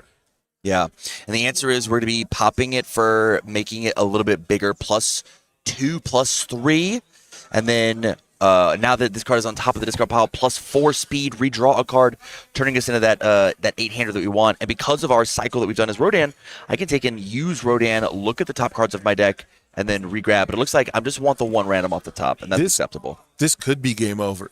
With that amount of momentum, with the supersonic flight stats pumped into it, this could potentially be too fast to block for 15 damage. You're totally right. You're absolutely right. And it looks like that is what we're doing. We're tossing in plus stats somewhere. We are unsure how big this is going to get. I have to assume that's +9 damage to put this to 15. On bated breath. Or I guess it'd be 18 now. This would be insane. We haven't seen it at all. The craziest runaway of all time. Yeah, we haven't seen really any defensive tech, but a +1 block mod is all you can ask for. The 3 check is absolutely and the handshake comes doom. Down. Incredible, meticulous, slow play from Travis. Insane. That's everything you want from a Rodan game, right? That's everything you wanted to see. The game got slowly choked out. The game progressed at the pace that you wanted, and Travis identified exactly the right path to victory. Yeah, that is incredible. Played it perfectly through every reset, through every bomb, with a perfect game. I think both the games that Travis won, he chose to get hit. Right. He chose when he would get touched. And Travis crushed it. Absolutely insane. Absolutely incredible didn't play take from any Travis. unnecessary risk. Didn't try to push for a win. Didn't feel pressured. That's one of the mistakes I often make, because I think to myself, well, this doesn't look good, but if I give my opponent another turn, maybe they'll have the citywide rampage Titan Cliff turn, And Travis was confident in his play, kept that cape of no return, didn't get baited into using it, and that's probably what won him the game by the end of it. And even then, on the other side, incredible congratulations to Calvin. That was expertly played as Godzilla. We saw so much high-level bait and switch play. That idea of not committing the cape on turn one. Correct. The issue is Travis is a world-class player, and he didn't fall for it. Just incredible gameplay across all 3 games. Incredibly happy I got to cast that one.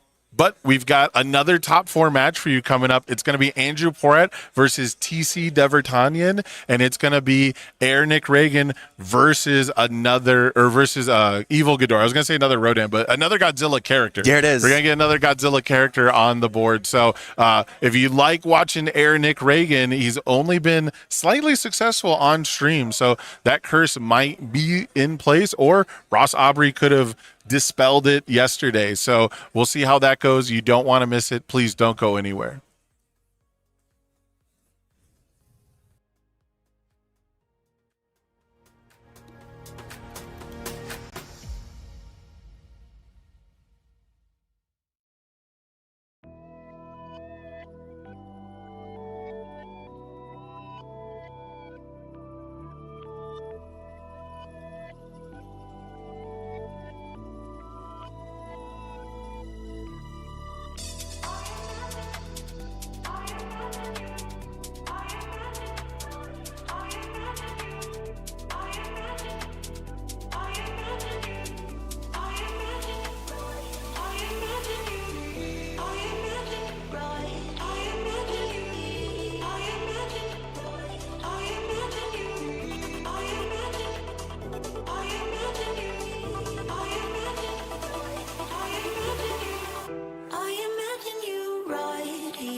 brush your teeth.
Right, we are back and jumping straight into the action with who will be the player chosen to face Travis Tangeman in the finals. We have a team match with Andrew Porat and TC, and they have played this matchup a million times.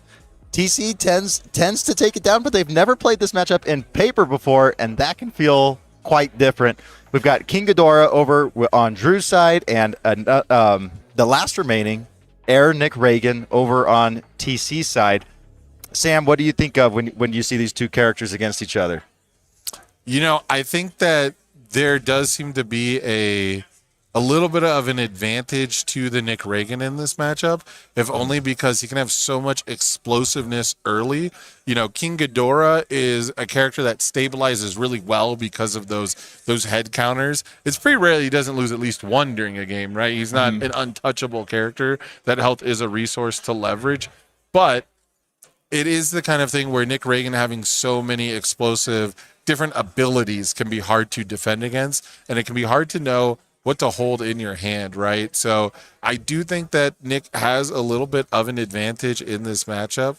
However, Andrew Porat is your reigning Denver regional champion. He's the last person to win a United States regional championship. So he might have a little bit of the champ difference going into this. And in top 8, he took down the Swiss champion, Ross, who was on Air Nick Reagan. So he's already made it through one of the Air Reagans. Let's see if he can take this one down.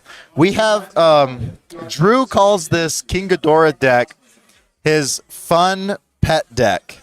He said that I'm not expecting to win. It's just I don't really, I'm not going to try too hard. I just want to have fun and play my Ghidorah that I make edits on. And here he is in top 4.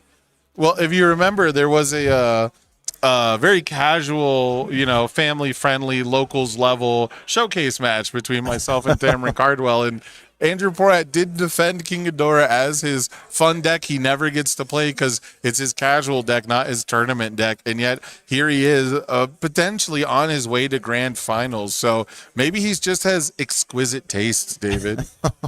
I think if you looked at the number of edits on his deck list, it's maybe close to 1,000. It's got to be pretty high up there.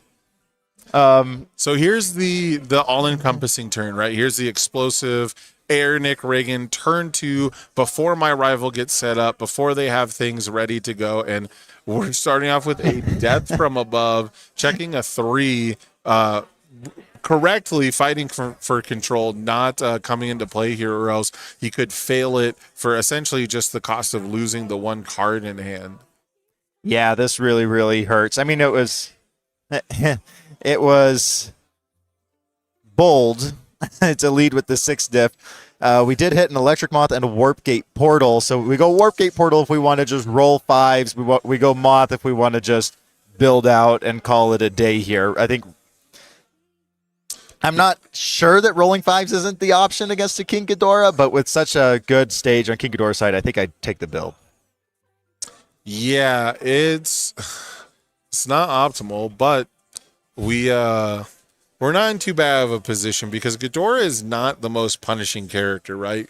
You don't expect Ghidorah to deal 33 on turn 2, and he would incur significant risk to even attempt to. So, Going for the 6 stiff, potentially baiting out a check hack, and really only walking away with a draw 2, not the worst thing in the world. Yeah, we just did the draw 2 on on the Death from Above, which makes me think that we called the Warp Gate and not the Electric Moth, because I did not see the Electric Moth discard and draw happen. Yeah. Jeez, we're going to be playing pretty bold here, and if we check a 3 on the next... Oh, this is Breaker 2 as well. Yeah, everything coming up Ghidorah so far. This is pretty much exactly what you would want if you're in Andrew's shoes. I mean, my rival checked poorly on their highest difficulty attack, and now I get to punish it with a Breaker 2, but half damage does put Ghidorah down to 6 on our first head. All right, we're entering a build from here. We check the 2. All right, good sequencing. Oh, it's a breaker. Bad sequencing. It's a 0. Bad sequencing. I mean, what else can he do, right? Unless even if he played a 0, he would have failed it. Yeah, that was about the worst possible turn TC could have had. You can see he's got his hands on his head. He's probably a little tilted from that one. What did he say in testing, that he always wins this one? Yeah, he said just before this match, he said, "Hey Drew, who's going first?" And he said, "You're higher seed," because good game. That's okay. I've had that happen to me. I've had people message me on Discord saying I'm going first tomorrow, gloating about our Top Cut matchup coming. But there is the hero's petard that they can be hoisted upon. Luckily, again, though, Ghidorah not the most punishing deck. I mean, getting to build twice in a row, essentially for free, is kind of a punishment when you've got these super defensive decks that, their game plan first and foremost is to not die. But at the same time, TC's going to have plenty of opportunities to get back in the game with good gameplay, and Vast Hybrid Chimera Kraken is a great way to do that. Yeah, we can take, Drew made an interesting choice to commit the Fighting for Control, feeling pretty safe. He also has, we noticed we didn't take the Invincible Body. We went for the Shutdown, a card in Star Trek Lower Decks. Drew loves Shutdown. It says that if your rival plays an attack that shares a keyword with another attack in their card pool, skip the enhanced step, basically flashing it. You don't get to use Nick Reagan. You lose you've got an attack clogged in your card pool. And so TC takes that one over the Invincible Body. He says, "You're going to use the body at some point. I might as well get it out now." Yeah, not opting to use the body, though. It looks like we got a little bit of incubating, some more minus speed probably happening. Was that a blank on his remove 8? I think he might have hit all foundations. Oof, yeah. Things are not going TC's way for sure. And here comes a Breaker 2 block. Effectively a Breaker 2.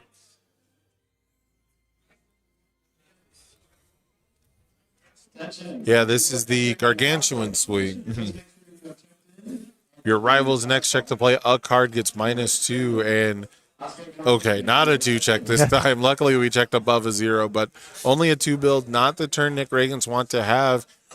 Traditional wisdom tells you that this is in Ghidorah's wheelhouse, that this game is already over, but we have seen more exciting and more incredible things in the past, so it's not necessarily over. Yeah, TC could drag this out. He could eventually build up a stage of his own, up to like 10 or so foundations, but he has to be careful not to mill out, because he's going to be the one on the mill clock. Well, yeah, but if I was to give odds on this matchup, I'd probably have to give you, 10-1 Andrew wins this. He's definitely set up.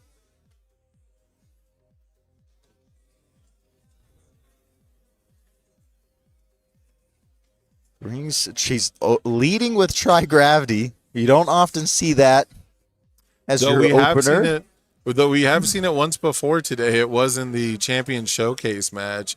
The first time a Ghidorah enhanced commit is being used. And this is to go get the Invincible Body. I talked about this yesterday on day one. It's so underutilized. There's so many Ghidorah players who never offensively use the Ghidorah enhance to find a foundation that they want to use. And oftentimes Invincible Body is better than a complete block. It's a block you don't have to check for.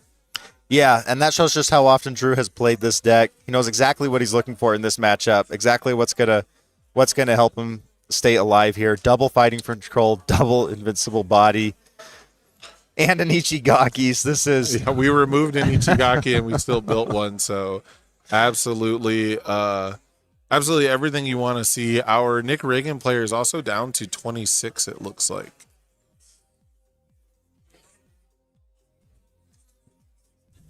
So what does TC have to do to get back into this game from this board state? he needs to. It's gonna be hard because he needs those Krakens and Frog Strikes as his foundation hate and asset hate for Drew's list. But Drew has the fighting for control, so anytime one of those hits the board, it's going to get fighting for control. You pretty much have to hit it off of Reagan, but then if you're hitting those off of Reagan, then you're not using your clears and you're on 5 foundations. Yeah, there's not a lot of avenues to succeed here, but it's not over yet. We do have Invisible Infiltration coming out, and combined with Fearsome Transformation, we could get quite a lot of card draw out of this turn, thanks to the fact that Drew only partial blocked earlier in the game. He is, okay, fighting for control came down. He said, that's fine, I'll commit incompatible quirks. He can effectively ready one of those with Infiltration now, maybe instead of Fearsome Transformations. Or he could ready it up with Incompatible Quirks. Incompatible Quirks, one of the best cards for this list to find. It can count as 5 to 6 foundations over the course of a string. So you're And even more on defense, right? Yeah. It's the only defense this deck really has. Yeah, not surprising to say the least. And it's going to get flipped, unsurprisingly. So now he says, I'm going to Invisible Infiltration. It's coming back. Also unsurprising.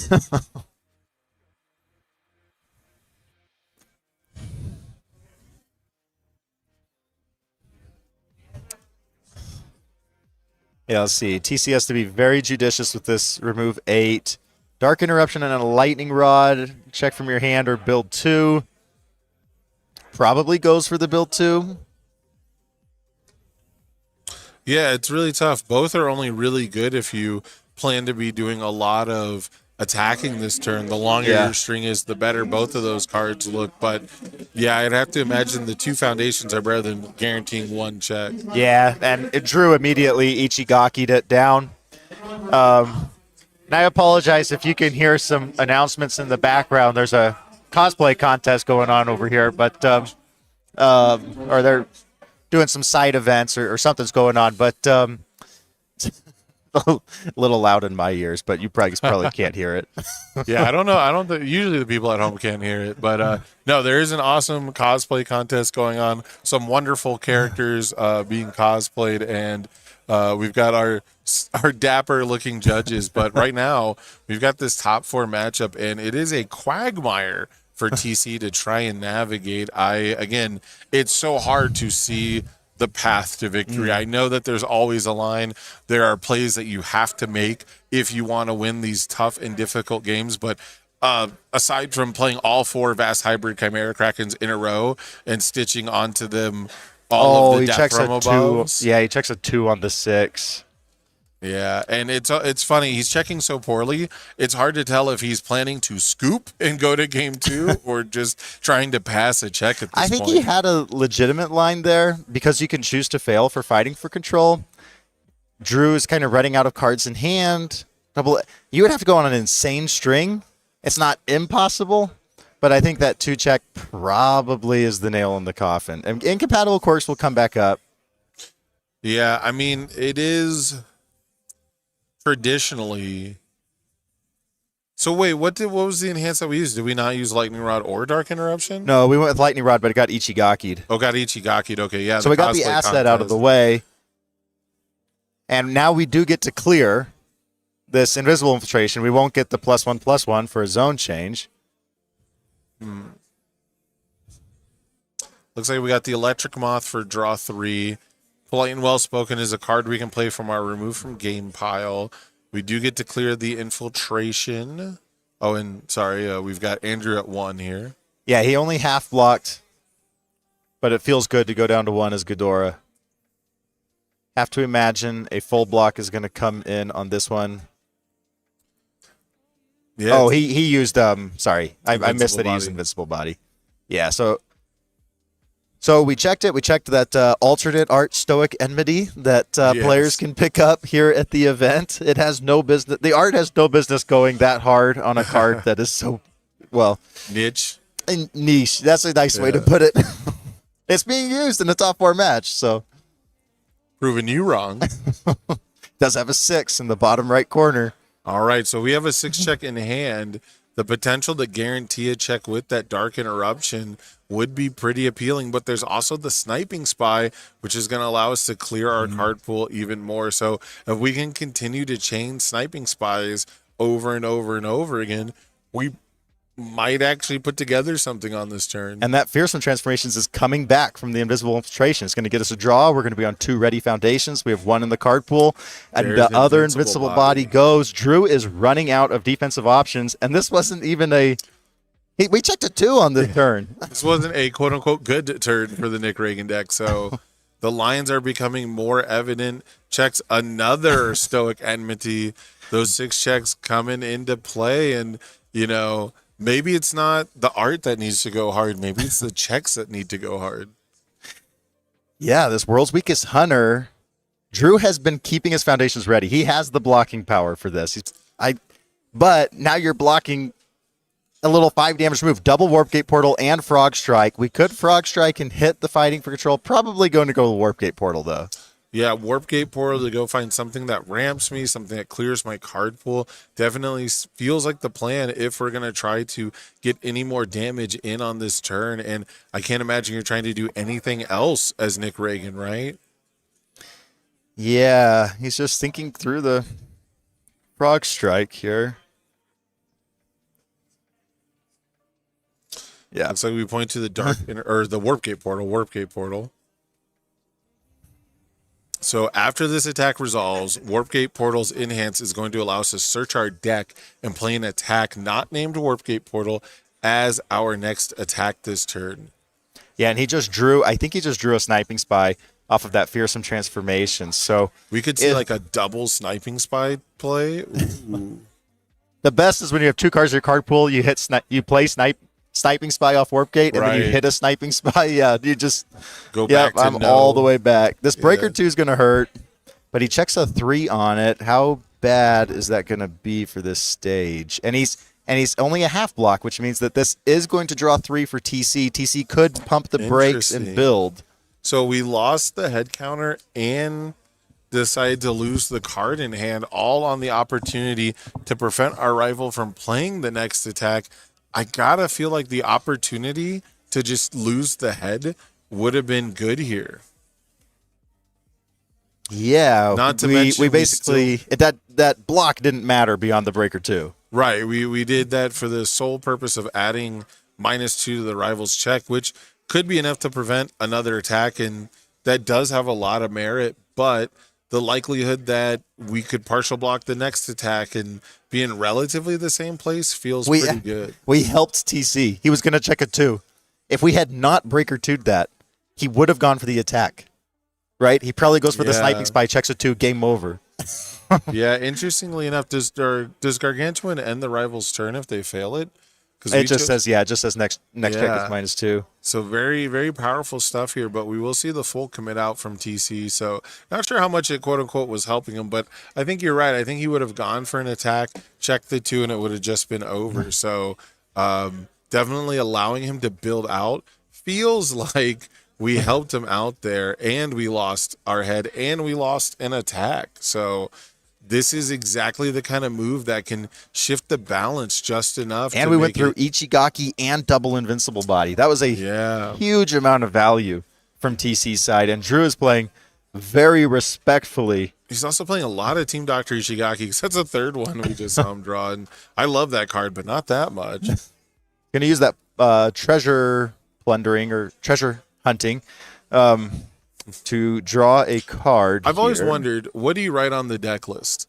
Do you write plundering because it's crossed out, or do you write treasure hunting because it's not?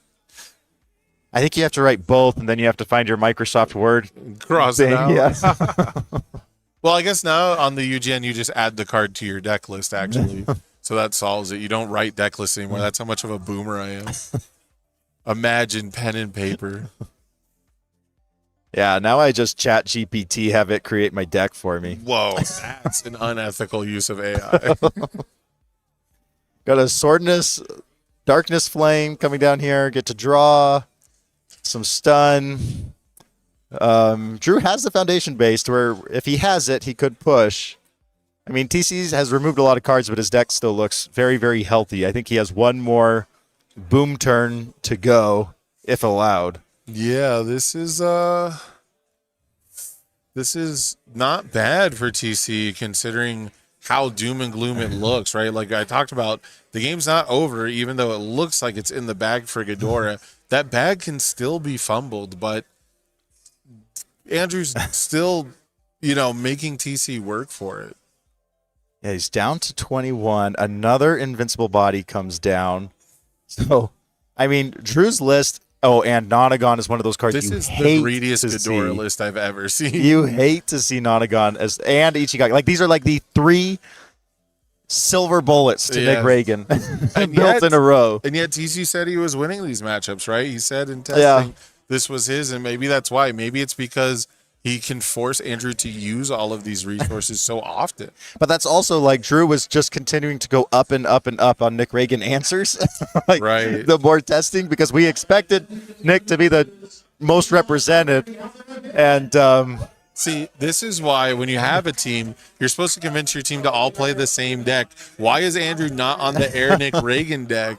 He's working against you because guys. he He's got a mole. he got fat and happy winning Denver, and, and now he just wants to. He wants to play fun decks like Ghidorah. Yeah, his fun deck says I don't die. Hey, that's fun to me. Player after my own heart. So That's Hybrid Chimera Kraken coming down. Common opener, but gonna get Nonagon. Nonagon being able to save another foundation and an asset in this instance, which makes perfect sense to me mathematically. However, TC now has a big stage finally. These bad checks, I don't think are gonna slow him down anymore. Yeah, especially with the incompatible quirks and the wait list. This is it feels like a 12, 14 foundation stage.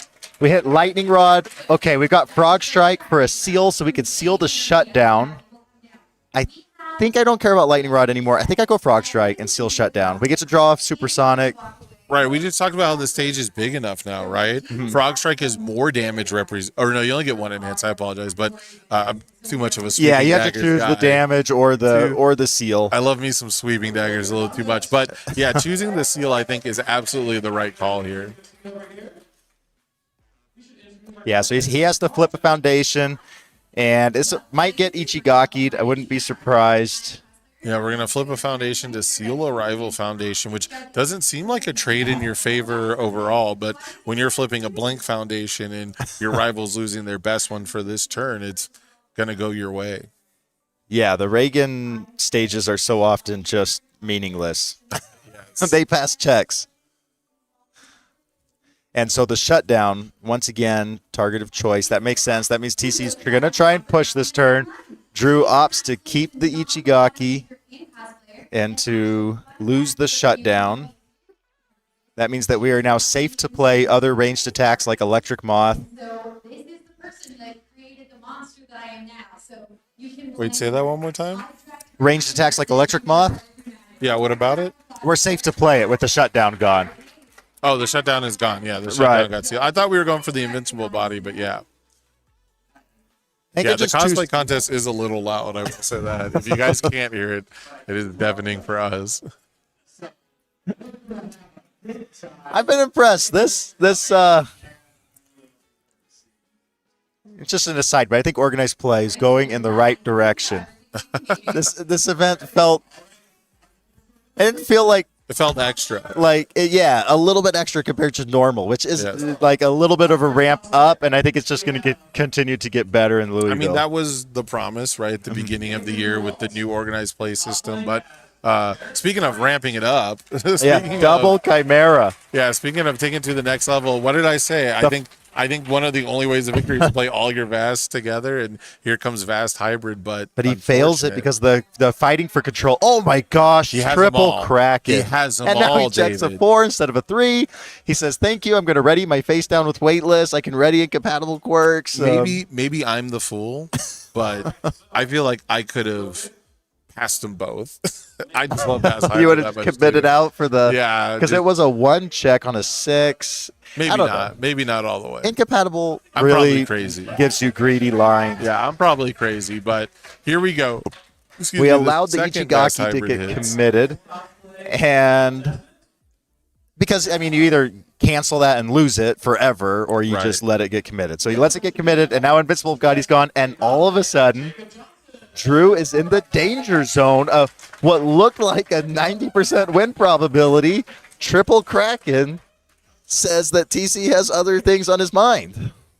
Yeah, the second Vast Hybrid Chimera Kraken to hit the card pool. We're gonna get a frozen invincible body, and it's Sniping all up Spy. to block zones now. Does he go Moth or Sniping Spy is the question. Ooh, well, I mean, it really depends on what's in hand, right? If you don't have Yep. attacks, it's Moth. If you do, it's got to be Sniping Spy.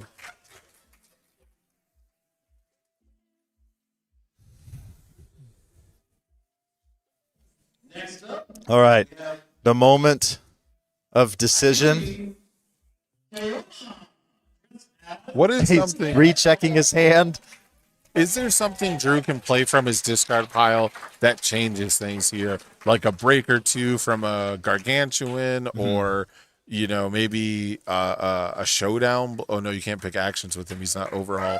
Yeah, he's going the Gargantuan. Yeah, He wants the breaker too right here. and it looks like I think we swapped out a high block for a high block, right? Yeah, and if he chose Gargantuan, then I'm choosing Sniping Spy. But he chose Electric Moth. He wants to draw 3. Yeah, very interesting sequencing here. Oh no, we haven't actually removed the card yet. I apologize. We removed the low block for a high block, which makes perfect Right. sense. We are going to ready the incompatible quirks. Yeah, I feel like a lot of how this game goes comes down to the next check. Yes, absolutely. If we can get past this breaker 2, TC's actually in a pretty dang good position here to kill. Yes.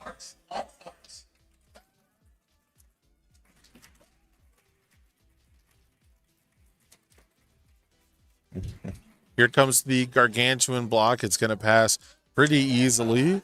And now this -2. Can TC avoid the 0 check? We've already seen it happen once before. On a 6, checks a Checks a 1. 1. Okay, so not a 0, but 2, 3, 4, 5. You got to do it. Yeah. you have to. Yeah. You have to go for it. But do And the if we incompatible. Yeah, there you go. If we hit another Sniping Spy or a Lightning Rod, I mean, this is basically nothing, right? Yeah. Incompatible's going to ready. If we build 2 more foundations, Weightless can ready something. It's almost like we check the 5. Yeah. Yep, we already readied incompatible. Weightless will come in. We're at 4 foundations. 4 foundations is what Nick's always on turn 2, and he's normally Yes. killing turn 2. So let's see what he hits here. We cleared that one. Yeah, Schoolyard Smackdown or a Sniping Spy is probably what we're looking for. There's 3 in deck. I think there's probably maybe going to be a judge call as to what happens because TC needs to be careful. It is this turn or he has milled out. There goes 10. I think he only has 1 Nick Reagan enhanced left. That's a good point. It's hard to tell with the huge stack deck. There goes. So we remove a Supersonic with the cycle, so that's not going to draw a card. Yeah. Now we've got the 3 Nick Reagan. We need 5 more. What weird sequencing, huh? And it's a whiff. A full win. Full whiff. Cycle plus a whiff. Uh-oh. Yeah, things got scary for Drew, but I think he's probably feeling pretty comfortable with another block in hand and 2 heads. Here comes his block on Sniping Spy. It's a complete block. He is out of cards in hand. Everything from here is hitting, and yet TC, the whiff looming large here. Warp Gate on a 7 checks a 3. He needed to find that Kraken on the earlier one that he wins. Yes. So this is going to be tough because Warp Gate Portal is not enough to even take a whole head. Yeah, he has to remove 8 here because he needs to clear. He's going to remove with incompatible quirks to ready. Oh, okay. He hit a We do hit treasure Sniping trove here. Spy. Yeah, we can sniping spy. There's also That invisible gets it to a infiltration. full head, right? 5. Sniping spy gets it to 7. Reagan gets it to 9. Gets it to 9, yeah. Oh, no. He cleared a 2 Oh. check. He gets it to exactly 10. It takes a head. TC's still got hope. We're down to This is 10 nuts. health. What can we play after this, though? It's got to be Sniping Spy clear the 1? Do we have a Sniping Frog Spy left Strike in the gets deck? him. Oh, Schoolyard Smackdown has powerful, and he's got 2 momentum. SmackDown is powerful. It's powerful too. What if- You can what if clear the- one. What if the ultimate tragic story? There's no attacks in the deck. He can't even Nick Reagan enhance. Yeah, he's just searching. That was the easiest warp gate search of all time. Yeah, there's he only can one memorize this attack. whole deck. Like, I don't think he has enough damage in the well, deck. this gets plus damage for every 4 foundations. And he that's checked it. true. Nick Reagan's ready. It's 7 damage. If he has 12 foundations, it's lethal. Well, no, because he can't Nick Reagan enhance. Yeah, Does he have can. enough cards Oh, to he doesn't have discard cards to Nick Reagan. He got to check a 6 on the next one. Is there a next one? He TC plays like 26 checks. He's on way Yeah. more 6 checks than I was on, so It he's looks got like a chance. It looks like he's Oh, gesturing. he ready's incompatible, so he can just check a 5. It looks like he's gesturing as Banshee sword shrieks, wondering if there was a weapon attack that he should have used them on. Because he could have flipped that for plus 2 damage, right? Yeah, On the I don't think the Sniping deck really Spy? plays, but yeah, it's just Sniping Spy. So this one takes him down to 2. It does not take the head. Does he have another attack? No more attacks. His There's handshake. nothing left. That game's so freaking close.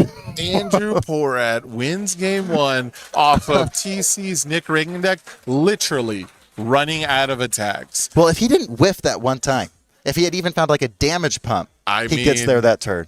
That's the way the cookie crumbles, David. That's Andrew Porat's amazing defense, allowing for a small opportunity like that to hinge everything on that game. So Andrew's going to take game 1, and it's okay. TC said he wins these. I know. He wins them on computer, not on cards. But in testing, Yeah. play testing, Yeah, testing's different maybe. than But top 4. this is the real stage here. Here we go. Is TC gonna sideboard? Is he's pulling out his sideboard? Do you think he swaps characters to Bearded Titan or Rinku? It's a bearded titan. Oh, that's right. TC's got a goofy sideboard. Technically, Rinku is topped an event now. Yeah, You can- Rinku. Yeah. You can officially say Rinku is a top cut list card.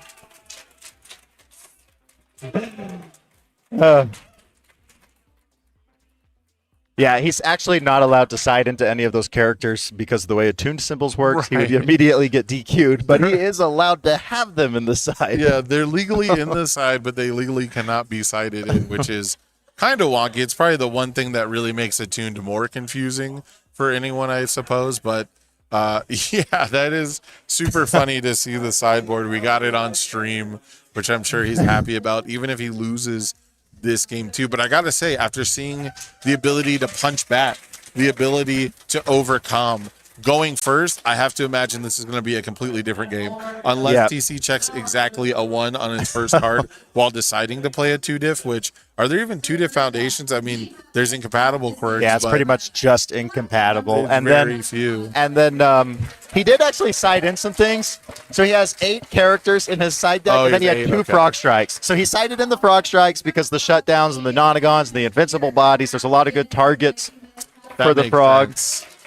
So there was something, but I imagine that Evil is also, the Evil King Ghidorah also has several anti-Nick Reagan cards coming in here. Maybe, yeah, it looks like Runaways are coming in. Defending Pageant Queens are coming in. For Drew, those make a lot of sense. Yeah, Drew has stolen home field advantage. Yeah. It's pretty crazy. I mean, we saw triple Vast Hybrid Chimera Kraken, and that was pretty much what it was going to take, right? We mentioned it would have to take like a dream hand like that. And really, like you said, if he didn't whiff on one of those Nick Reagan enhances, heck, if he just checked better on one of them and powered through with the fighting for control, I mean, we could have seen a The different power outcome. through might have been the optimal play.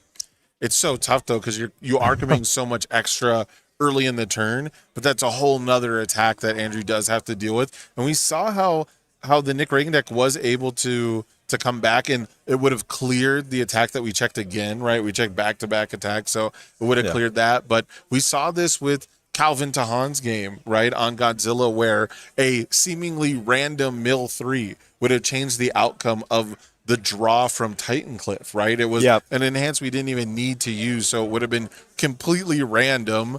But I've played this game for 10 years, David, and sometimes you got to go a little random. Sometimes you got to look at your mill effects and realize that there's no mathematical way to determine what the best outcome is, because maybe you're in that low percentage world. Maybe in this universe, you are facing down the 1 in 100 odds, and you just have to recognize that you're that guy today. Looks like TC's switching apps for their health. That is what is going on. No, the official one He might be labeling it. just came down. We have 3 ways to track the health now. Just to make sure. Yeah, just hey, I was playing against Tam Cardwell once in a tournament, and I got our health totals mixed up because my phone needed to charge, so I put it away. And when I was looking at his phone, it had different orientation than mine, and it happens. So I can understand wanting to track it, with your own device. Yeah. That was one of the best plus ultras I've ever played for not lethal damage, though. Where was that? It was in a webcam provisional. I was playing Momo, and I had a bunch of momentum generated from Home Run Comet, and I played. I want to say it was the Jiro combo attack that gives it like bonus speed for all your weapons. Yeah. And then I plus ultra to give it double the damage. Was not a good move, it turns out. Plus Ultra is one of my most missed cards. I'm very surprised Plus Ultra was not ubiquitous. I was surprised it wasn't like in every deck. It wasn't like a one of infinity for every set 1 character at least. Nobody ever plans for the block. Yeah, it was such a great block in like set 1 format, and then it slowly got pushed out of the format. Okay, let's see if we can have a strong build here. Looks like he did have some foundations, but they were supersonic flights, and he's just not willing to play the 3 diffs in a 1-check deck. Right. They're not really there to be built, exactly. And for our best in the adult category, we have a really special prize for you here today. So, Josh, you want to hold this up? All right, a mulligan coming, which means a long shuffle.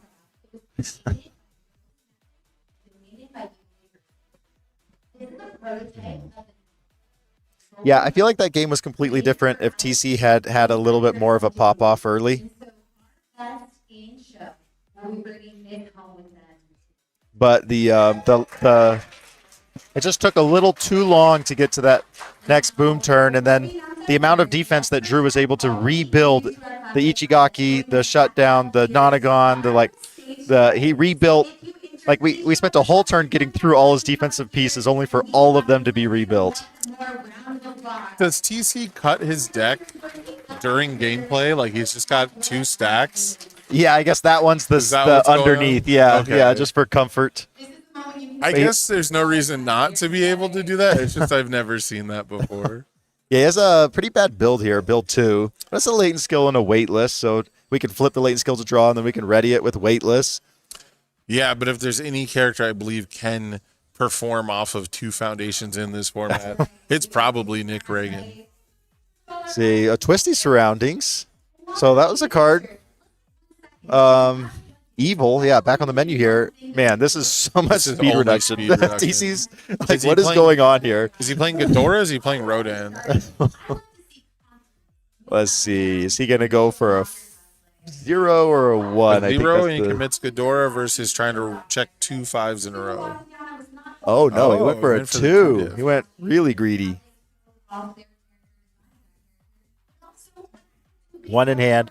Yeah, very, very strong build on Ghidorah's side to a pretty weak on Nick Reagan's side. But the benefit to a weak build on Nick Reagan's side is he has the attacks. And he checks the 1. So, what can you do?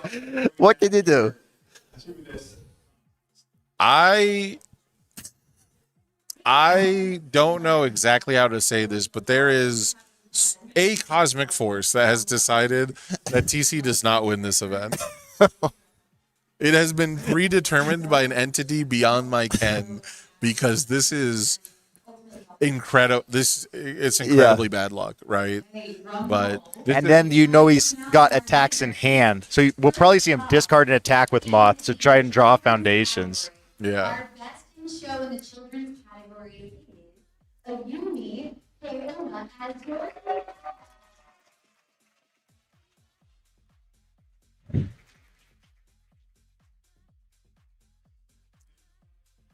Judge Oh, call. Judge call. I don't see anything that warranted a judge call, but The only thing I can think of is he might have pulled off. Judge, I'm not allowed to check a 1. Next, we have our winner of the best in show in the adult. Did he forget to draw? Did he forget to discard before he drew off of Moth or something? He is having a lot of cards in hand. Maybe he forgot to Potentially. discard.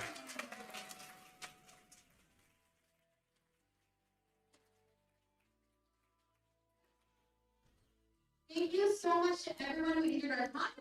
Hopefully you all got to feel inspired. We still got the 8 cards in hand removed from Nick. Before you leave, and thank you again.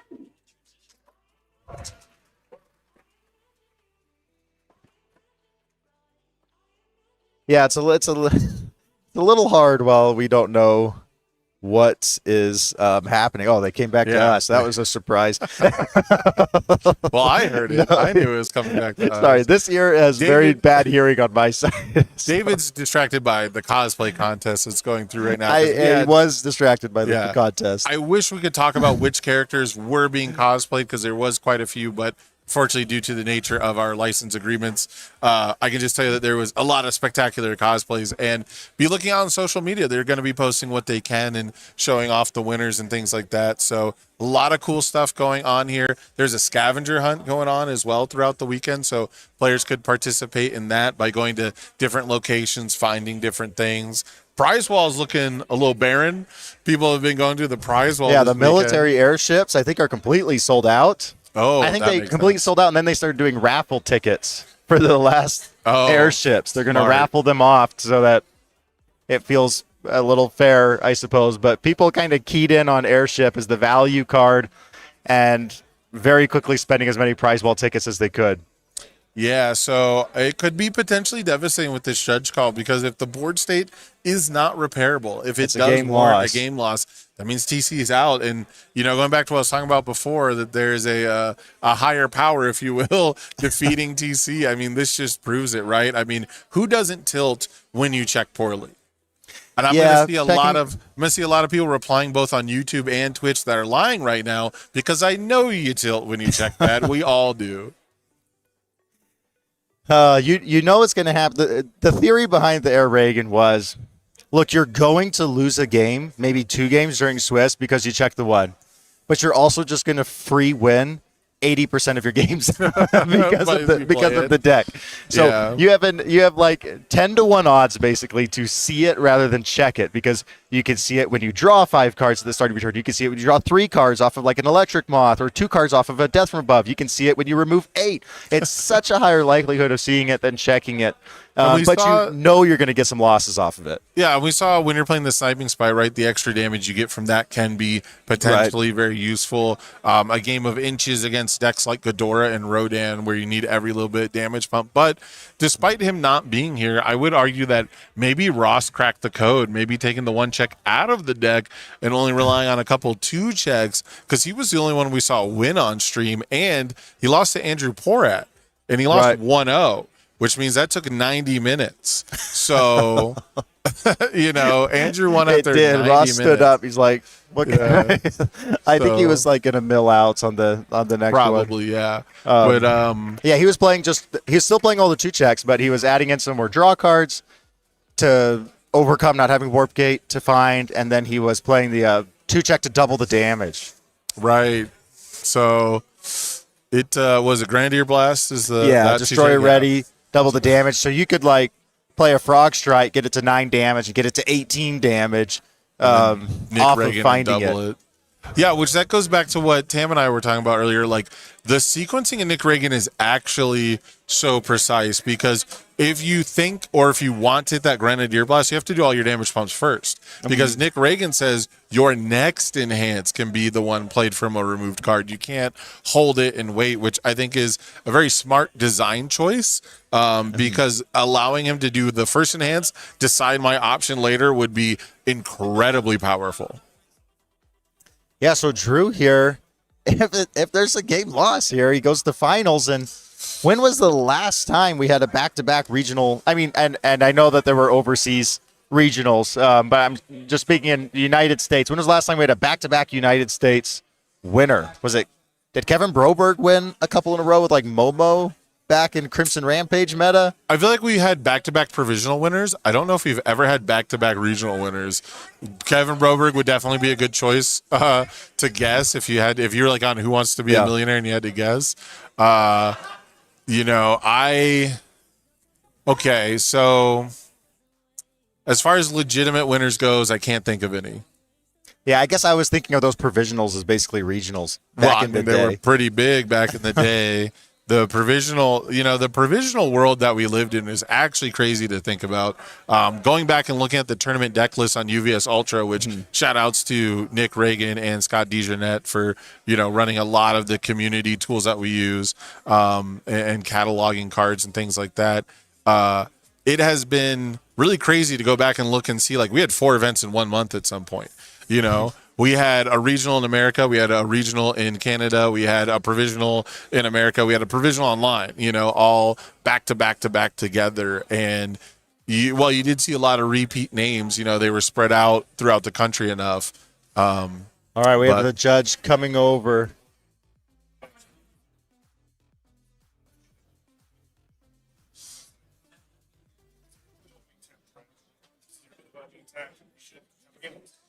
Okay, so we've got what the issue is. The issue is he had the 8 cards in hand removed. You and I missed it. He checked bad. Nick Reagan's committed. Oh. So what the argument, I guess, now is he's appealing the decision of a game loss, which makes sense. And this is...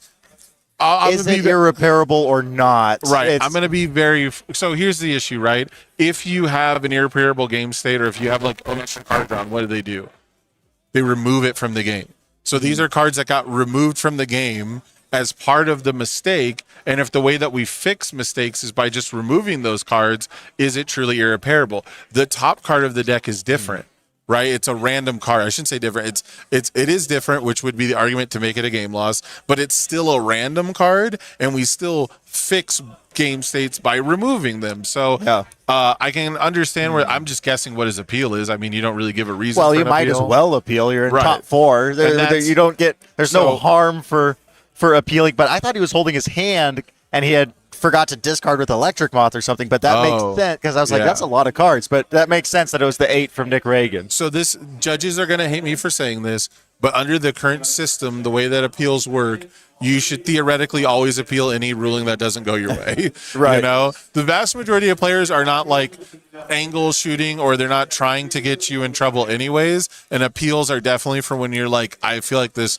is definitely wrong. And he's appealing the outcome, the decision, not even necessarily how a ruling works. So, which I didn't know you could appeal. I thought you had to appeal like the ruling, not the outcome. But you really don't lose anything by appealing. It doesn't cost you anything to appeal. You don't get disqualified if you're wrong or anything like that. You don't lose your prizing if the appeal goes wrong. I mean, if you, depending on how you treat the judge and the TO, maybe. But, you know, my one big lesson is everyone who gets a bad judge ruling walks away sour. What's the first thing people ask? Yeah, did you appeal? Why didn't you appeal it, right? So you kind of should just appeal everything that doesn't go your way or that you don't think is wrong. Or I don't like when people complain about like something that happened, like, why didn't you call a judge? Right. If you didn't call a judge, you can't complain. True. That's the slow play argument. Number one is afterwards, I have personally felt a lot of times, oh, I let someone slow play me, or oh, that was going that way. And I'm sure I've done it. And people were like, wow, he was playing really slow, because sometimes you do get in the tank and we're all human. But if I didn't call the judge, what leg do I have to stand on? You know, if I didn't notice it then and my opponent didn't notice it then, you know, I can't have sour grapes about it later, right? You can't look back and go, you know, in hindsight, something wrong happened. You got to note it at the time. So we are getting the official, I guess, decision, because the rule is pretty obvious. The rule of this is an infraction is clear. Yeah, it was clear. It was clearly a mistake. It's and not and a there way was, a card works. Yeah, and there's always a judge overseeing the stream table, so that's good on the judge for immediately stepping in and this is making where something happen. Yeah, and this is where like things like warnings come into play, right? Has TC been given a warning for something like this before? Has he, you know, gotten a warning throughout? You know, I don't know how much it matters if it's the same type of warning, like if I drew a card when I shouldn't have versus, you know, does it have to be the same infraction? That's probably up to your head judge / TO at each event. I've always felt like any number of warnings should kind of stack together, and, you know, the 3-strike system of, you know, I gave you a warning for something. If I give you a warning for something different, the 3rd strike, definitely not. But if you do the same infraction twice, escalating it to a game loss probably makes sense. But hopefully in the future, there's going to be a judge program that has all these answers. That's something I am very hopeful for. They've been told that they're working on it. I think that was like the most requested. They sent out a survey on Facebook several months ago, and I think the judge program was the most requested. It has thing the in best the cross survey. section, right? Like casual players want good judges. Players at competitive levels obviously want competent judging. And as a tournament organizer, as people who run events in the community, I would love to know who's certified for a judge, right? I would love to know, because right now when I host an event, I send people a message on Discord with like a questionnaire, and I make them send me links to prove that they know where the resources are, you know? I make judges send me the rule book and like the tournament floor rules, so I know that they know where this resource is and that there's no excuses not to know everything. So having a judge program where basically you can just be certified, and I know that there's this resource in the middle, and players who want to judge want to know that they're capable of judging. So judge program, please. And this is the kind of gameplay mistake that when you're testing with a friend, it's no big deal. Right. It's like, oh, I'll just remove them, you know. But when you're in the real deal, the pressure's on. And so you've been playing all day today. You played all day yesterday. You maybe didn't get a lot of sleep because we have to be here early in the morning. It's understand. And I'm sure Drew doesn't want to win with the judge call. TC already checked a 1. It's already kind of stacked in his favor, but you know, you're perfectly right. Like when you're testing, this is the kind of thing where you say, oh, oops, whatever, let's still get real testing in. I mean, I know a lot of people when they're testing, when they check the 1, they would just be like, all right, let's get a real game. Yeah. You know, so that's okay, this one I lost. Yeah. This is already how bad it can be for TC, but I don't blame him for taking, you know, whatever chance he can to still have a tournament run. You always got to fight for yourself. You got to stick up for yourself when no one else can. But I also don't blame Drew. I mean, it's out of his control. It's not like Drew can say, no, let's play on. And I don't think any judge should ever listen to the opponent, even when they're trying to be nice. It should not be in the player's hands. Well, a lot of times players feel awkward when it comes to a judge call, and they feel like they're being mean when they're not. Right, you're not. It's just following the rules. But the benefit of the stream table is that there's the person, you have the judge watching. So Right. like if this match was happening just at a Swiss table, I'm not sure a judge call even happens. If you're friends, it's like, oh yeah, you can have a redo. Right.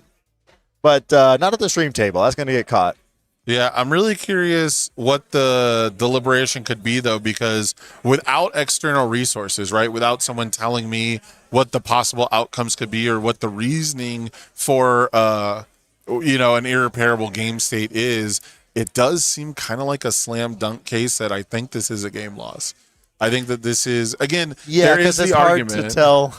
There is the argument that to fix it, you would be removing cards anyways, and it's still only a detriment to Nick Reagan to lose those cards, because we literally saw him run out of attacks in his deck in game one. But I do think that this is the kind of irreparable game state that, removing a card from your hand, one card from your hand from the game is one thing, but 8 cards from the top of your deck, when your deck already references removed cards, I mean, they would be super removed, right? They would not be a part of the game anymore, but that is a level of deck knowledge that Nick Reagan gets, Granted, that is probably the same percentage of cards removed as removing one card from someone else's deck, but I digress. Yeah, he's... I can see the argument for just, completely take them out of the game. Okay, so that's what happened. The 8 cards are not in the removed pile. They're completely out of the game. I wonder if they were taking a while because they wanted to read the rule book. Maybe that's sometimes there's a judge call where the judge might not know. And so it's like, okay, let's pull up the floor rules. Maybe the Wi-Fi is going a little slow. But TC, checked a 1 on the electric moth, but checked a 5 on the judge call. So he gets to play on. Yeah, again, there is the one argument that these cards can be just completely removed from all elements of the game, and that is how you would repair things, and it's not like he knows the top card of his deck. So, I don't know. Weigh in at home. Do you guys think it was irreparable, or do you think he just went on a 5 and checked a 3? I mean, it's, he wasted his second life. Yeah, I mean, and like you said, Andrew Pratt doesn't want to win this way. He doesn't want to beat his teammate this way, and he probably doesn't want to win this way with him just checking so poorly that it won't matter. He's so tilted. Not only is your deck not helping you, you made mistakes that have made you, because a judge call does evoke an emotional response, right? Yeah. There is like the feeling of like, oh, I've done bad. People are either accusing me, like when your rival calls the judge on you, like there's this accusatory sort of element. People feel defensive when you have a judge call. It's all real normal, and that heightened emotional stance makes you more susceptible to tilt and anger and things like that. And what's extra tilting is Chronos Ace's trigger just gets to freeze a foundation if you have the evil symbol. Yeah, I think TC also forgot to use the draw on the first electric moth. We never saw him do it before the judge. Oh, he did? He did immediately after the judge call, yeah. Okay, he did do it. But then he checked the 3, so it didn't matter. I guess that's a little greedy going for more foundations. Maybe he's just clogged with attacks in hand. Well, he's going for the right. I've never heard anyone say it's greedy to go for foundations. Never in my life that would be considered greedy. He's picking the right ones, though. Getting the fighting for control just makes a lot of sense in this situation. Your rival's on a small board. You've got their foundation frozen. You're going to make sure that they can't even pass a check, even if he does check well. So if TC doesn't build out here on this next turn, I mean, I don't know what we're doing. Yeah, there goes an attack. He just reviewed it out. And it's not impossible. All right. It's going to take a few turns. Build up. It's going to take some miracles. But it's not. You got a chip in a chair. He was so close. We need a miracle in game 1, and he got so close. Oh my gosh. He checked the 6, though. I know. I think he wants to draw cards. No game loss timer should be correct. Okay. This gives him an opportunity to use Nick Reagan to find a draw attack.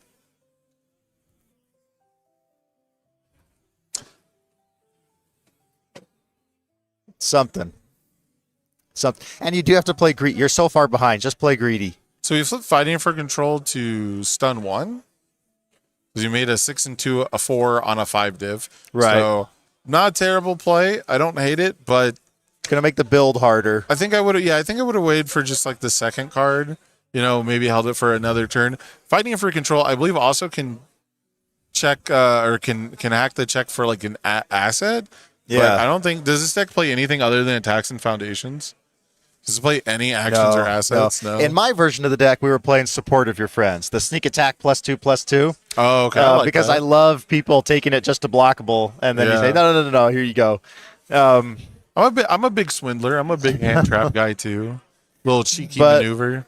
I don't know. It was a cute 2X, and I was getting way too cute with some choices. But we probably chose the Chimera Kraken to commit and freeze something. It looks like the defending Pageant Queen, so Yeah, not and too then we- bad. We're going on a 3 here. All of these are scary in a 2-check deck, and there's the 2-check. Commit Reagan on a 4, check another 3. Like this, this could not be going worse. I think it's going very normal for a deck with so many 2 checks. I think Nick Reagan players deserve this. That might be a hot take, yeah. but I think Nick Reagan players who are willing to play 1s and 2s. I mean, look, TC made it to top 4. That's an amazing run. Yeah. That's a great run. He's been more successful than 95% of players in the event this weekend. So for it to happen to him here now, obviously feels a little more devastating when things are on the line. Obviously, I would be tilted and upset too, but you got to look big picture, David. Yeah. You got to look at the big picture. Sometimes you're just in the top 90 percentile players, not the top 100. Well, he one pretty cool story, by the way, from Speaking Swiss. of commit and freeze. Well, I guess you don't get to commit anything unless Yeah, you play he's it just from going to somewhere keep else. doing the latent skill.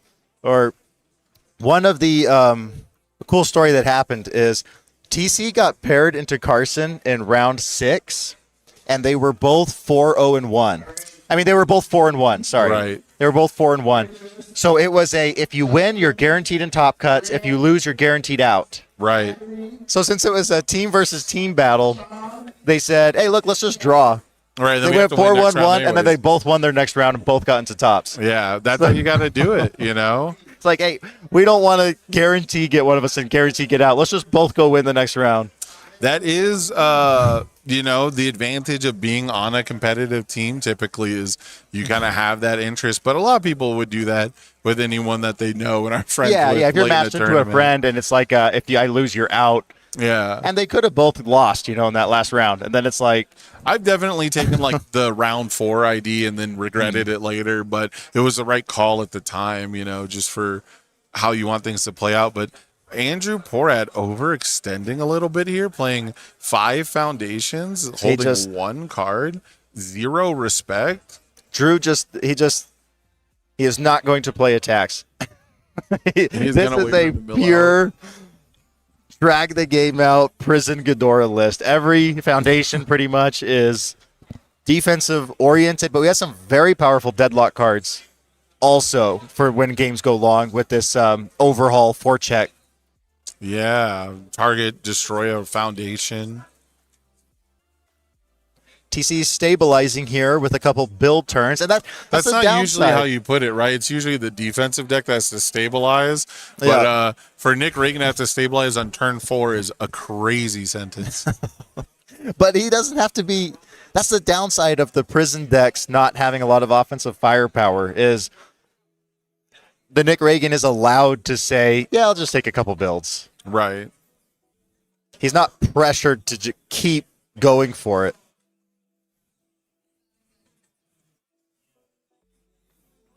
Do you see the offensive Ghidorah enhance? We're going to remove a card from our hand. We get to respond and draw a card. That feels great, especially since the card we removed, we can build later in the turn because it's a polite and well-spoken. And what do you think? We're going to see Invincible Body, Fighting for Control. It's got to be a foundation again, right? He just wants to build this stage, become unkillable. Become immortal. He does have True 100. Like, Evil always has the, I can smack you with True 100. And TC is at 23 health, so. Yeah, but a battle for dominance, too. That's got to be like the 10th best foundation in the deck. I don't know. It draws a card. It's a 1/5 draw card. Those are typically the most necessary.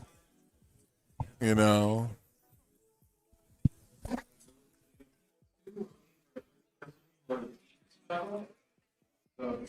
See, we're continuing just to go for value. I mean, eventually we'll get TC down far enough to where it's a pretty easy kill. Shutdown comes in. Yeah, we are at 18. Andrew Pora is effectively at 26. Yeah, TC just has to check Super Pure this next turn and find triple Chimera Kraken again. Easy. Yes. He just has to check all the sixes, play all the bangers, draw all the cards, commit all the rival stuff, and, maybe Andrew Porat will get a game loss. Yeah, maybe he'll do something truly irreparable.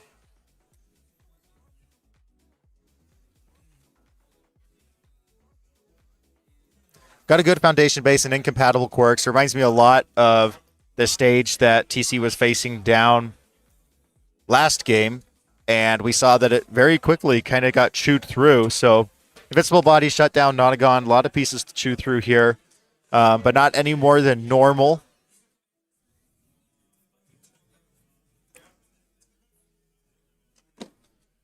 We have a Frog Strike in hand. That's like Baby Kraken. Yeah, true. It's Kraken-esque. It's Kraken-shaped. Invisible coming down first is curious. What is he looking to unflip with this? I'd have to assume some card draw. If I had to guess, that latent skill getting double pumped this turn is the kind of consistency that we'll need. But It's just interesting to lead with it and not use the pseudo ready a little later in the stream, especially if we could have started with our Frog Strike that seals something. It's not the most economic play is sort of my issue as well. We did hit a warp gate there. That will help us out. So we could warp gate into Chimera Kraken and just say, hey, I'm going to check a 5 or 6 because this is what I need to win the game. Yeah, or there might be a play where you don't even try to interact with the rivals board and you just try to do all your card pool clearing that you can first. And then at the very end, once you start having to play on progressive, when you stop hitting those sniping spies and those smackdowns, then you start playing the fast hybrids and dealing with what's left. It might be, too, that he really didn't want Frog Strike to get Nonagon. Maybe he's like, True. Maybe I can bait out the Nonagon with this bad attack, but I don't think Drew is going to fall for that. Yeah, it looks like we got the remove on a latent skill that was already flipped, but we haven't used the first latent skill yet.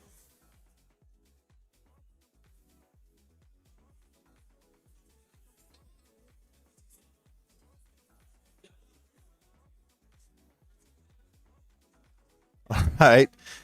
And this is part of why Battle for Dominance is so good here, is that Drew has 4 cards in hand, and he has the capabilities to get up to 6 cards in hand as he continues blocking. Mm-hmm. And blocking is not going to be an issue when he can give everything -3 speed. Yeah, it's pretty much just going to be down to the block zones, which we saw Travis Tangeman on Rodan lose a game. Still won the match, but definitely lost a game just to not having the right block zones, and that can sometimes be the case. Using the true 100% here on a half block is perplexing to me. Yeah, no, we didn't need the response at all, but we're just trying to save as much health as we can on every single attack, it looks like. It is a low attack. Like, maybe he didn't have a low block. Maybe you're right. The low blocks are so sparse. I forgot what word that's right now in the meta, that and all low lineup like makes a lot of sense. So here comes the Frog Strike, and let's see if Nonagon happens. And most of the low blocks are cards you really want to build, right? It's the Battle for Dominance, it's the incubating, it's taking the gloves off. These are all cards that Andrews really liked in his stage, and unfortunately, sometimes you got to hold them. Yeah. And we know TC has another Frog Strike in his hand. So I think this was Warp Gate portaled. Kind of, I mean, I guess it makes sense. You want the pure check a 5, checked a 3 on it. So I guess it makes sense to go for the 4 diff instead of the 5 diff Kraken.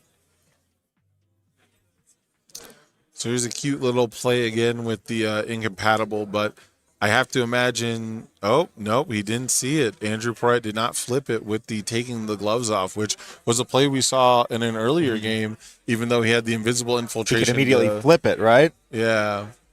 Yeah, you can flip a committed foundation, so. And this is a really TC like effectively has like 15 foundation. I mean, you got the capture the targets that ready, waitlist that readies, incompatible that's going to ready like 5 times over the course of the turn. Incompatible is one of those cards where like So we flipped capture the target, but we still haven't used the latent skill yet. When capture the target might be something that how we did can he ready flip later capture the target? to seal something with frog kick or frog strike. I see. Yeah, he wants to keep those latent skills for hand filtering because this is going to take a crazy string, and the lightning rod is going to help that.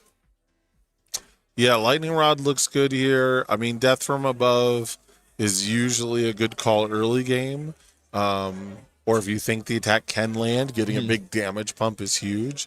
But I would assume it's going to be lightning rod, but we haven't been correct most of the time with this Nick Reagan deck. So looks like he did a different enhance because we got a stun 1 coming out.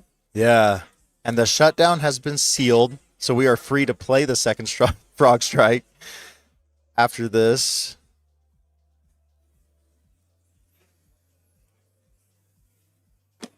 He discarded for 3 damage. He really wants this to be lethal on half, I suppose.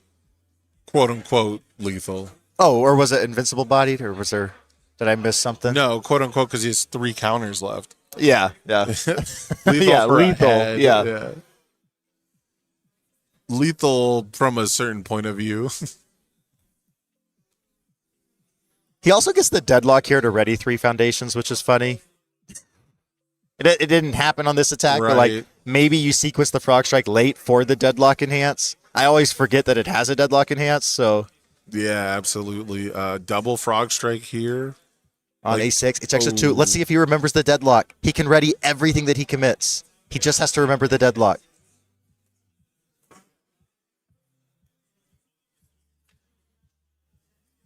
Does he remember? Because he can ready all 3 face-ups, and then he can waitlist ready the face-down. Like, this was the freest 2-check of all time, if he remembers. Why did he only ready 1? No, he did not remember.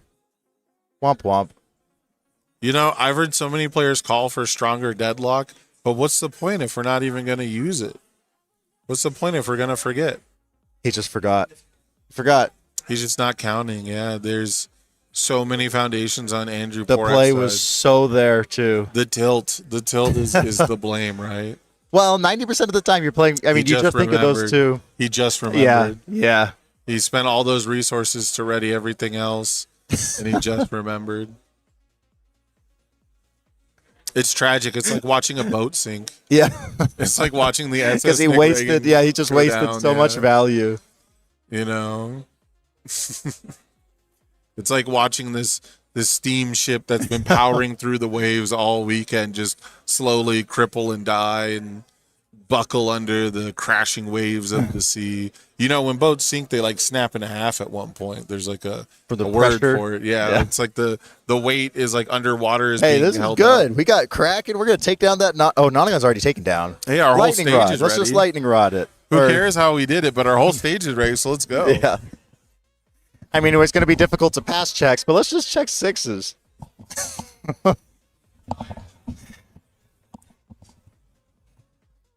For Drew- those of you at home, I would suggest using Titanic music to accompany the rest of this turn. Yeah, you're tilting so hard. The 1 check, the judge called, the checking the 3 on that electric moth, the forgetting Yeah. the deadlock. Okay, sniping spy, not This where is you want huge to if you check well on it. He did. He checked a 5. Those lightning rod made that a free check. He gets to clear. He's What- still in business. Commit the incompatible, though, right? Right. What's Yeah, really yeah. crazy is TC could still win this. Oh, yeah. It I mean, looks bad, but he could still win it. Drew is sitting on all high blocks, I think, Yeah. because he has half blocked all of these mid attacks, and this is 4 straight mid attacks. So Drew, he's on 2 heads. He is in danger. Yes. If TC came back and won this, it would be the greatest comeback Maybe not. Maybe not. I've seen that recovery girl going down to like one I mean, you're health, allowed but to finishing say at it. full. You're allowed to say it. I'm not gonna. We're not gonna like actually go through every match I've ever seen, right? Like, this is definitely the greatest comeback of this tournament. That's true. That's true.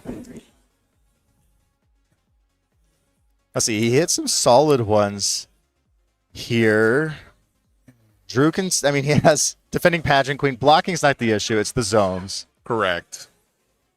And this is why blocking with the true 100% on the low attack was just so confusing to me. Right. When you know that sniping spy is a faster move, it's the correct zone, right? Yeah. Like, what are we going to use to block this attack with? To some extent, that's the move of like a player who's very comfortable, but you can never allow yourself to get too comfortable. You have to think about what is going to kill me I think here. this is another partial block. Yeah, it's a high block. He doesn't have the mids. So this what zone do we have? We didn't have low. We just we had didn't high. have mid. And we used our one mid on the low attack. Yeah. It's not looking great for either side, really. This game is just kind of sludgingly trudging along as both players. He doesn't look have at- a sniping spy in his deck.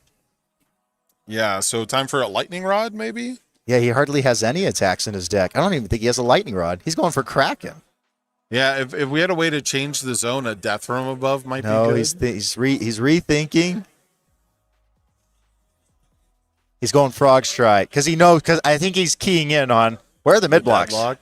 Oh, but also the deadlock, right? Yeah, because the Kraken could take down. Oh, the deadlock because this is on a 7. Yeah, so he'll be able to Now ready. he knows that deadlock. Yes, and the deadlock doesn't say that hasn't been readied yet. So, we don't even have to really track all of that. Oop.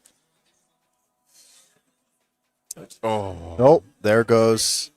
rough. So we're gonna commit 4, but we're gonna get to ready 3. And then we ready incompatible quirks. Well, you wouldn't remove Oh, a that's ready true, that's true. foundation Yeah, to do that, yeah. but you can do it on the next attack, right? There might be a world where you ready the incompatible and the 2 face downs and leave the one that's gonna remove anyways later, right? Because incompatible won't ready itself. You Yeah. have to do the ability to ready it. So if you don't attack after this, there is a world where like it hurts you.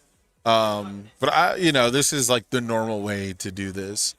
So we'll see how it goes. But Frog Strike was the when TC started playing the list a lot.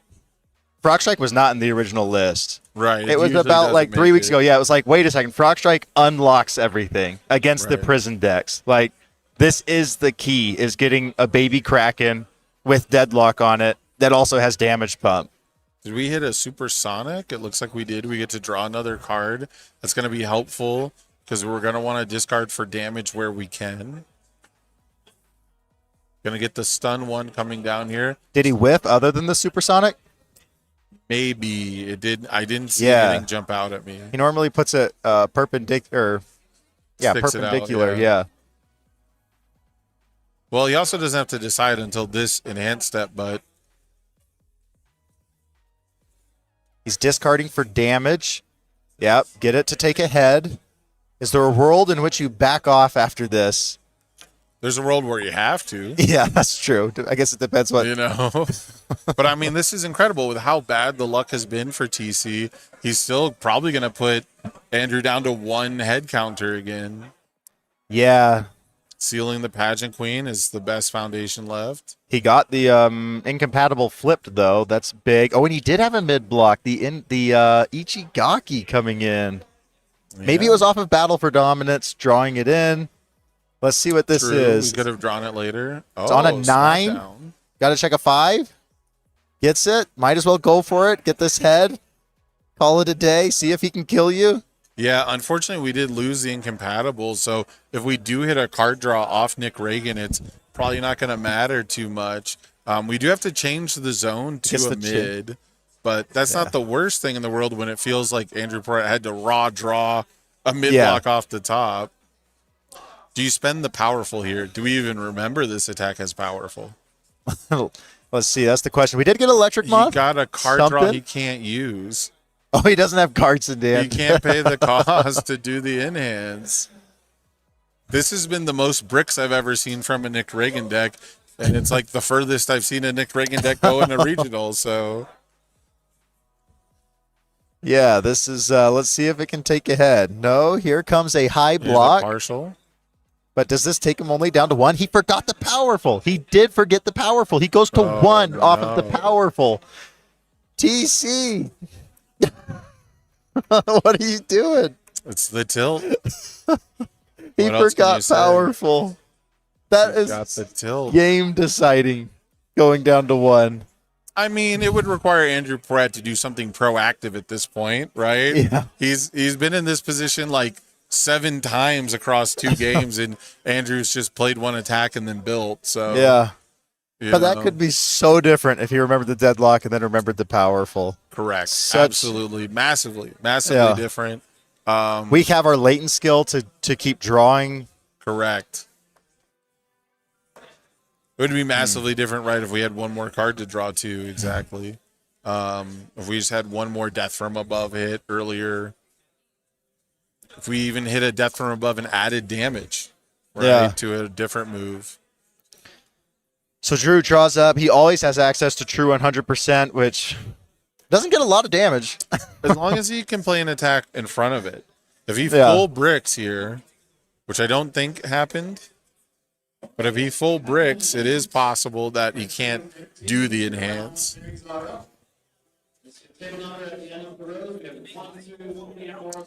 But this definitely looks like a gargantuan grapple in hand, and it definitely Yeah. feels like we can play true 100 after this. But TC only has what, 5 foundations? That's an 8 Yeah. damage 6 diff. And they're all face down. So, like, TC is not going to be capable of that kind of turn on face downs. He really needed the incompatibles, the waitlist, to capture the targets, Yeah. to make that string happen. So here's the gargantuan grapple. It's a 5 diff. We're gonna have to commit 1. Or no, sorry, this is not gargantuan grapple. This is gigantic swing. I've been saying gargantuan this whole time, huh? Let's say -2 to TC's next check, which is going to basically be you can't block. We're counting something in our move from game pile. Yeah, it feels pretty inevitable Gonna show him here. a second one. Oh, I think he's just saying, show me the attack. Yeah, it's going to be handshakes. He's showing him, yeah, okay. He's pointing to his discard Yeah. pile, what he can play. Judge, he put down.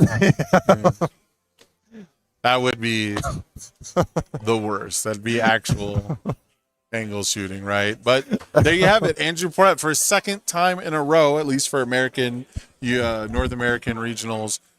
You are going to be seeing him in finals. But Travis Tangeman is A, no pushover, and B, playing Rodan, the other really, really strong Godzilla character in these events. So that's the deck that Andrew Porat played last, right? Was Void Rodan. So this is going to be really interesting to see if Andrew's casual deck can beat his competitive deck in a grand finals.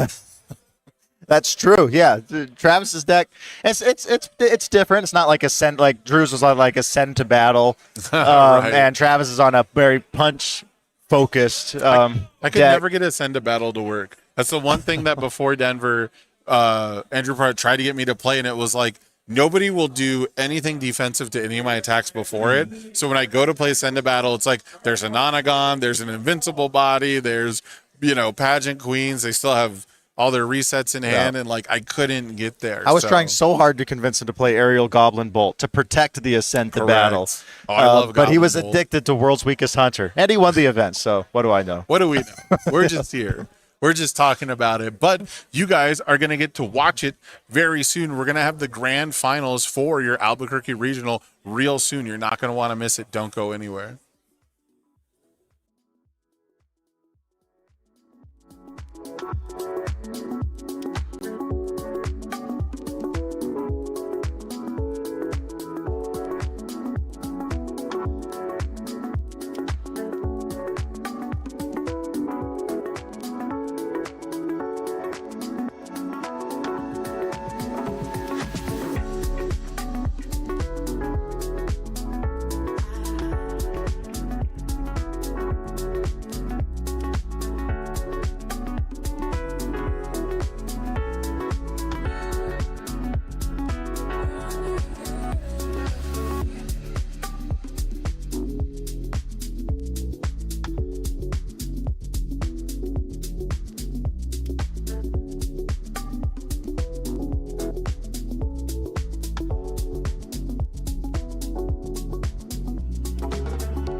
Welcome back, everybody. I'm Sam Tate, joined by your top 4 winner going on to grand finals, Andrew Porrett. You won the Denver Regional. You're coming for the Albuquerque Regional. You're trying to go back-to-back in North American Regionals. Tell me, how do you feel at this moment right now? I was playing with house money today, but now I want the back-to-back. I want the repeat, so I'm locked in. Yeah, you're locked in. See, I was told you're playing your casual for fun. Oh, yeah. Is Ghidorah really your casual deck? Ghidorah is the deck that I make every set and never Okay. bring to a regional. And so I thought I was just playing this deck as like last chance to play it before I kind of move on and play other stuff. And then here I am in finals somehow, so. It works out. One thing I've noticed with UniVersus is you tend to do better when you're enjoying it. You tend to play better when you're having fun. And so we can talk Absolutely. about a moment where a player might not have been playing good and might not have been having fun. We got to address the judge call that had to happen. Tell me what was going through your mind, because our understanding is TC's character was committed. He removed the 8 cards to do the Nick Reagan enhance, and unfortunately, it's not allowed. So as that was happening, tell me what was going through your mind. Yeah, I mean, I thought for sure it was a game loss because you can't like do that. Like 8 cards is a lot, but Right. The reason that it wasn't ruled a game loss is because in top 8, the same thing happened to somebody else and they didn't rule it as a game loss. So Consistency is key. consistency, and TC is my really good friend. So I did not really want it to be a game loss. I just stayed out of it. Right. But I think his mental was a little hurt, as everyone saw during the match. But TC did great. He had the best deck, in my opinion. I think he would have won the whole thing had he stayed in it and had a little bit better luck. Yeah, he was checking real poorly, right? Yeah. We had checked the 1, which then Yeah. leads to the mistake. So it's tilt compounding. Once Yeah. you tilt, things tend to get worse. But even throughout, in game 1, things were going really poorly for him with control Yes. checks, and he still got really close. Yeah. Were you sweating it at all during that first big game? big time. Yeah, I mean, he was ripping the sniping spies off the top, which, I mean, TC and I have practiced a bunch, and I don't think I've ever beaten Air Nick going first. Okay. And I had to play in top 8 and top 4 going second, and I won all 4 games somehow. So I think it's just my day, maybe. I don't know. You are going to be going up against Travis Travis, yeah. Tangeman, your reigning national champion, Absolutely. world's finalist. Team MGLA has been doing great this regional season, and it's the other deck that has been beating Air Nick. So you thought Air Nick was the best deck, yet the grand finals is 2 Godzilla characters who have beaten it on stream. How do you think you're going to do in that matchup? I think I'll do all right, but I don't know. Most people haven't been playing Rodan since Combined Firepower, so I don't have that many games. But Travis is one of the best players out there. Respect to him and MGLA. They're always cooking something. Like I'm always wondering what they're gonna bring to the event, right? Right. And so I think it'll be a long game. Let me put it that. I don't think it'll be a quick game. Fair enough. Fair enough. I don't think it'll be a quick game either. Do Yeah. you think it's going to hit the time limit? Do you think 90 minutes is enough? We're gonna go past 90 minutes almost certainly. Sam. Okay. I'm going to hold you to that because I want to see the longest finals of all Yeah, time. you guys get some popcorn, soda, some caffeine. I've been up till midnight watching Recovery Girl finals, so this will be nothing for me. But have you been having fun this weekend? Have you been having fun here in New Mexico and Albuquerque? I've been having a great time. It's been fun hanging out with the Let's Talk UVS team, seeing friends in the beautiful state of New Mexico. And so I'm just happy to be here. I started yesterday, 1 win, 1 tie, 1 loss, and was expecting that I would lose the next round and just drop. And somehow I'm still here. I'm still standing. Clawed all the way back. Well, congratulations on Thank you, being a Sam. finalist. Cheers. Good luck in the grand finals. I know it's going to be tough playing against the Metagame Liberation Army's Travis Tangeman, but we're going to have that match for you guys very soon. Please don't go anywhere. You're not going to want to miss it.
We're back, but before we show you the finals, we're going to show you some reveals. Let's get into it. We got some Street Fighter, a couple characters, Foundation, I think, and Attack, maybe. We're gonna be surprised. We're gonna be seeing these cards for the first time alongside with you.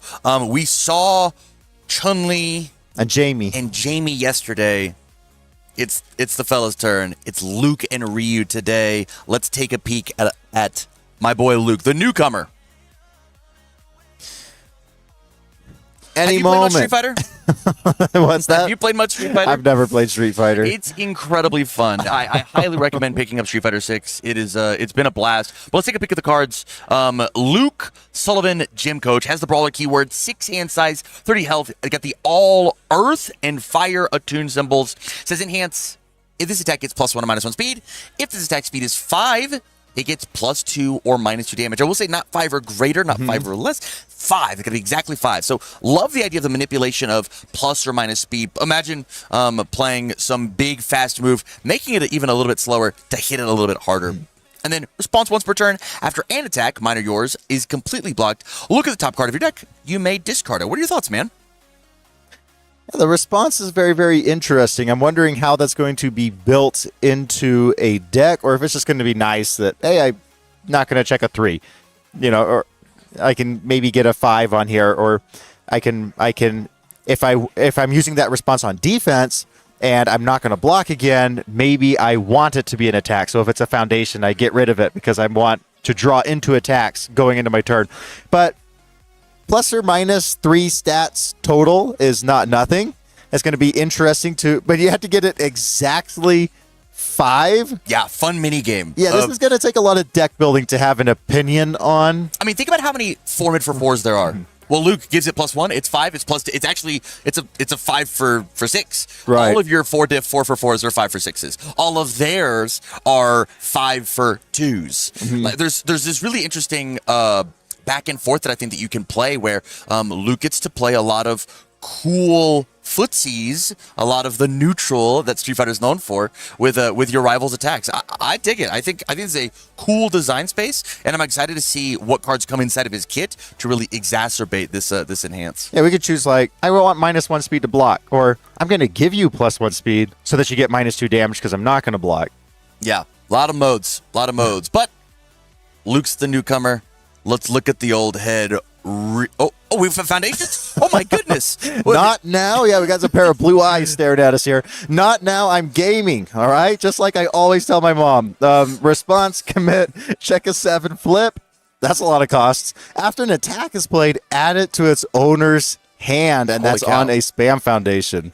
Yeah, 1/4/3 low block. Under the all symbol, we've seen a lot of the ability to not negate an attack, but ask your rival to replay an attack. And it's very aptly named, not now. Put that attack back in your hand. I'm playing the game, which I am a massive, massive fan of just shoving things back into my rival's hand and asking them on that higher progressive difficulty, hey, try to play that one more time.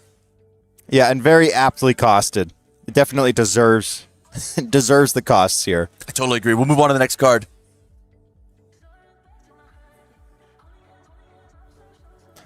Next up, From we here, have we Ryu. got Ryu. This is the guy I was talking about. Ryu World Warrior. Take it away. 6 hand size, 32 health. It's a brawler. Enhance, even while committed. Your non-tech, non-weapon attack gets +2 damage. So we see a lot of characters keyworded gated, but in this instance, it's just don't play techs or weapons. This guy fights with his fists. He doesn't need anything else. Response commits. After an attack is completely blocked, draw 3 cards. Add 1 card from your hand to the top of your deck. What are your thoughts here? Holy cow, I'm so excited to play Ryu. The idea of just every move gets +2 damage, very Godzilla shaped, not a static. It is a button I do have to press. But this response after an attack is blocked, draw 3, guarantee my next check is so strong, specifically under these 3 symbols. Knowing that I can push a little deeper. And even, like, let's pretend I take the turn off, right? I build a couple foundations. It's my rival's turn. If I completely block this move, I will take and draw my 3, see what the best options are, guarantee my next block check is successful. What an incredible character that plays on both sides of the table really, really well. Yeah, pseudo 8-hander guarantees a check. Yeah, I love it. I love, man, David, I'm a big Street Fighter fan. I love Street Fighter. It's one of the main reasons I actually got into the game is I saw that Street Fighter was coming out in one of the new sets, and I was like, whoa, I'm such a fan. I cannot wait to sleeve up Ryu and teach people the way of the warrior. Well, 32 health used to be 5-hand size health, and now it's on an 8-hander. Yes, yes. I'm very, very excited to see what else his kit has in store. All right, we have one more card for you guys, I believe. And attack. Crouching medium kick is hilarious. 4-3, 4 low for 4 with a 1 low block. Has the kick keyword, the all attuned symbol. It says response. After this attack deals damage, your next attack gets +3 damage. Bit of a hit confirm, you say. I hit you, the next one's going to come in even harder. With Ryu, this is a 4 low for 6. With Luke, it's a 5 low for 6 because you give the +1 speed. This is a 4 low for 4 that I was talking about. Very, very cool way to set up and make the next one even more devastating. Yeah, and it's a kick. So if your character wants to be playing a kick attack package, then this one really isn't too bad. 1 low block, low attacks, right? I mean, nobody's holding low blocks in their decks at the moment. True. Maybe the meta will change, but at this moment, they're not. And so that goes a long way here. It probably will deal damage. Even on a half, your next one gets 3.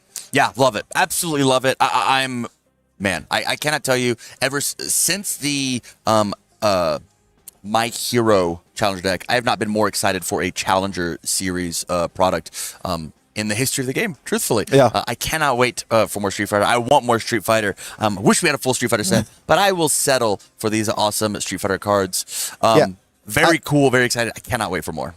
Yeah, and I love the art on all of those. I like that it's not like a solid box of black around it, that it's kind of ink stroke. Right, Yeah. right. It really, really pops off. But that is going to be it for reveals. Those are your 4 Street Fighter characters that you can go and pick up in just a couple months. And now we go to Andrew Porat versus Travis Tangeman. If you were coming in, if you're like an odds maker coming into this event, Andrew and Travis would be almost certainly in the top 5. 100%. Of what you would be giving out. So it's no surprise that these two players find themselves facing each other here for the Albuquerque crown. Yeah, massive rap sheet for both these players. Andrew having won the Denver Regional. Travis being second place at Worlds, the national winners for the U.S. It is, like you said, no surprise that both of these players are here to play. But with Travis going first and only a build 4 that is not quite the aggression that we're looking for. And he checked a lot of attacks on that too. A ton. So everybody at home, this is your chance. This is your call out right now. This is your warning. Stand up, go to the bathroom, grab a snack, come back. We are here for the long haul with these two titans, these two monstrosities, not just characters, but players, as we head into the finals of the Albuquerque Regional. Yeah, and Andrew a lot of times finds himself on the opposite side of this, where he's the one playing Rodan. He Swiss champed St. Louis last year, I believe, with Void Rodan. He won Denver with Void Rodan, and now he switched to Evil King Ghidorah. We've seen a lot of Void Ghidorahs, but the evil version, you get true 100%. You get check hacking, like fighting for control in a stage. We get this Overhaul Foundation with Deadlock on it. Also an Overhaul Foundation for -3 speed and return it to its zone. Did we just check a 3 on this 5? We checked a 3 on the repeated smash, but that's okay. Repeated smash does have the condition of enhance ready 1 for each punch in the card pool. It happens to have the punch keyword on it. So we committed Rodan, a thing that we are not unaccustomed to, and we got to re-ready back up our incubating to make sure that our stage stays nice and healthy. Yeah, this is going to feel, I guess we're zone checking Andrew. Do you have a high block in hand, or can I push through a poke? Because we've seen that Travis's deck really wants to play pokes and then cash them in for finishing repeated 100%. I do think, I mean, there is a world where, like, this is an 8 damage move, right? Mm-hmm. We're getting a bunch of speed with Rodan. We've got the Science Bros proccing the +1/+1 with incubating and such. Like, I am I am excited to see how Andrew wants to respond to this move, because it does not look like he's pressed literally any buttons. Yeah, during 7 this enhance. speed. Does he want to pop cooperation offer is the question here, and it looks like it comes down. So even if it doesn't hit, Travis got something out of the attack, took away a defensive piece for the future. I think Drew could have blocked it if he checked a 5, but he didn't want to put himself in that instance, or he didn't have the right block zone, because now he goes and grabs unmatched quickness. Makes 3 total high sense to me. Checking a 4 here, committing a couple of resources. The position that Travis really wants is pay some sort of cost, pay some sort of resources here for this first block, and the second one is actually the one that is going to be doing something, which Rejuvenating Smash is the premier one, but checking the second 3, asking Travis to commit literally every card in his stage, and even then, we've got that fighting for control. David, if you were in Andrew's position, would you pop this fighting for control? No way. No way. Let him dig his grave. Make him pay for it if he wants it. It's going to be so hard to build at this point, because you probably have some 2 difficulty or 3 difficulty foundations. You can't build those safely after Rejuve. And so imagine if you check a 3 and you went for a 2 diff and you got a little greedy, and you're entering your turn 3 with only 3 foundations.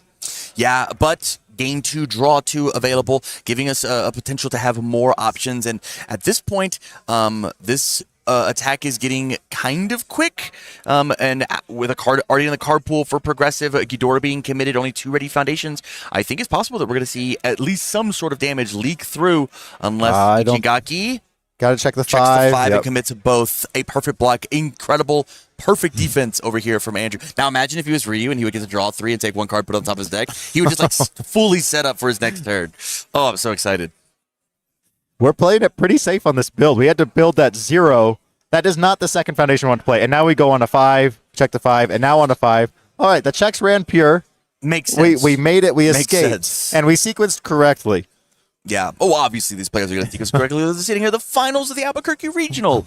Travis, no slouch to knowing what the ratios and the math says about the checks that he makes. But it is now Andrew's turn to play the game on his own pace. And Sword of Darkness Flame coming out. Tell me a little about this attack, specifically in Ghidorah. Yeah, it's always online since since Ghidorah always has 10 or less health. He gets to draw a card. Stun 1, maybe. It really just draw a card. Yeah, it is that, but it's like we talked Get some about in the damage. previews. It's a decent 4 for 4. It's got a good 1 low block. It asked my rival, hey, do you have to? It's annoying. Can you deal with this annoying idea that is this Sword of Darkness Flame? And it's already done its job. It's gotten the stun to happen, and it's drawn the bonus card. It's just there to be a little annoying. Maybe we use the Ghidorah Enhance to go and grab some other more high-impact piece to build up this wall that Andrew is absolutely trying to accumulate. Yeah, invincible body, not a surprise. Not a surprise there. But that also means that if Travis blocks this, we didn't get, we would like to push some damage through here, while Rodan is only on 4 low-value foundations that are ready. There's that idea, but I think that this card is so slow. I'm not even sure that we're going to be committing any Oh, is this a half block? foundations. It is a half block, but I believe it has Breaker 2. I think it's a 4 low block with Breaker 2. So it's going to be a little tough to continue to push the turn. And we just went with a 3 difficulty foundation that we're going to have to weave in later, because this is on a 2, checks the 3, and now it's on the 5 as we come Yeah, and through. this is one of those Attack on Titan foundations that is blank, except for Deadlock. Yes. It's just a Breaker 2 card with Deadlock. And a 4 check. And a 4 check. which So is- it's a deck building cost, too, to Yes. play it. Yeah, well, a deck building bonus if your name happens to be Rodan Giant Monster of the Sky. Oh, you're saying a 4 block 4 mod. block I mod, see. right. Yeah, Yeah. yeah. And a 4 check. Yeah. Oh, it is. It's both? Fair. Good point. So this is a really, really quality build out here. Double fighting for control, double invincible body. That's why both of these decks are patient decks. For all the talk of the meta is aggro, and everybody always says that because aggro's easier, I think, and it jumps off at you as not fair. But we've got 2 control decks going at it that at any point can turn it on. I totally agree. Yeah, I am excited that the name on everybody's tongue was Nick Reagan at this event. And these two players and characters have bopped every Nick Reagan out of All top cuts three. that we have kind of asked for. And they were responsible for killing all those Reagans. They certainly Travis were. took down Carson, Drew took down Ross, and then he took down TC. All Nick Reagans have died to these two decks. So it all culminates here to two Godzilla characters fighting out and terrorizing Albuquerque. Double Fisted Mortal Flame comes in, stealing that momentum. This Ghidorah is trying to be as defensive as possible and not let attacks leak through, like we saw. Two incredible attacks played on turn 1, but at the low cost of 2 health, we are able to just steal a momentum so that our powerful 100% repeated or our Ice Sword executions are going to hit hard and possibly cleave ahead whenever it's needed. Yeah, and we are choosing to reduce the speed of our own attack here with our incubatings so that we can get these supersonics. Little interesting to use the supersonics so quickly because those are so valuable late in the game when you can look at the top of your deck, stack something, then incubating and get the perfect block zone you need. But we're saying that we need cards. We want lots of cards in hands. We want a really strong build, I suppose, after this attacking turn. But yeah, Double Fist into Rejuve is kind of the bread and butter here. Yeah, especially if we had some way to discard, not currently on the table, but a Botan's coaching or something along those lines to steal even extra momentum. There's so much free momentum generation under the Void symbol, saying that not only are my moves very fast, they're going to hit like we just saw with the previous one, but I want to end this turn with 4, 5, 6 momentum if at all possible. But a massive breaker 2 block coming in here with this Chronostasis trigger. Normally a really good tool against Ghidorah. Terrifying whenever I watch Ghidorah play it himself. What is the seal condition for Chronostasis trigger? It's got to hit. If I have the evil symbol and I hit you, it's got to hit. All right. All right. Yes. So basically, hey, Rodan, you have to block this. You have to block this or else you are sealed. But luckily, and I'm sure Travis is feeling it, played as a block with a breaker, saying that these science bros, putting us in a very similar position that Andrew was in of, hey, I'm going to block and I'm going to breaker to you, and you don't get to play your 3 diff. You have to weave in the maneuver. But these players expertly navigating what is happening on the board. Looks like with this final build, we're going to be pushing all the way on turn 3 into Deadlock. As we've built down, or I think we're at exactly 10. But sure? Travis isn't. 1, 2, 3, 4, 5, 6, 7, yeah, 8, exactly 9, 10, 10. 11. But Travis is not There are 2 afraid. 0 diffs here, buddy. Oh, there are 2 0 4, 5, diffs. 6, Yeah, 7, 8, yeah. 9, Keeping 10, Harry 11. safe was hiding underneath I there. got my glasses on today. 11. That's the scariest time to go into Deadlock, and I don't really see anything that we can take off to get out. I think that that's okay. Because I think the big Deadlock threat that we have to worry about here is a true 100%. And there's so much speed negation that giving it infinite stats and infinite damage, because of some speed resets the Void symbol has access to, like Barrier Shield and such, as long as you can understand that, if there's ever one, there might just be 2. I think we might be a little safe. But like you said earlier, normally we want to remove that Supersonic Flight late. Removing it early just gives us more resources to build out this big, massive stage. Chat, like I said, we're going to be here for a very long time. Buckle up. These players are not going anywhere. Yeah, what's funny here is so Barrier Shield just removed itself, right? And Correct. then we double incubating in our last one to remove our Supersonic Flight so we could draw. There's a world in which eventually, with how stall these decks go, it's at some point Travis might not be allowed to use his incubatings to be removing his cards for speed reduction, and Drew will need to put the pressure on him to use the incubatings. Now that's a long way in the future. I think that but could it's something to possibly think about. That idea could cross our mind maybe after the first cycle. Yeah, right? yeah. Hard think- checks is sick. Oh yeah, I thought that was on a. I think for what is happening in the current moment, I think it's okay to play a little looser with my incubating and Rodan abilities. Yeah. There's Because nothing there, but if there's somebody on the clock, it feels like it will be the Rodan on the clock. It also feels okay. The more foundations and such that I remove with the incubatings, the less foundations that I draw after I get done with my cycle. Right. So I'll right. just draw very hot, and by the time we get there, the stage will be so pristine. I'll just be able to pass everything, even if I do check a little poorly due to the ratio of cards. But after the poke that was expertly blocked by Travis. We're going to build in some more key defensive pieces, the Nanagon, the Team Dr. Ichigaki, a speed reset. And that protects him against deadlock pressure from Travis, because now both players are in deadlock. But if he plays something with a powerful deadlock ability, we can Ichigaki it, we can Nanagon it. We're pretty okay. And we also have that deadlock on that overhaul foundation to destroy something of Travis's. So these players, I find a lot that top players in the game are not afraid of deadlock, and that beginners in the game tend to think of deadlock as a hard wall, and they stop at 10.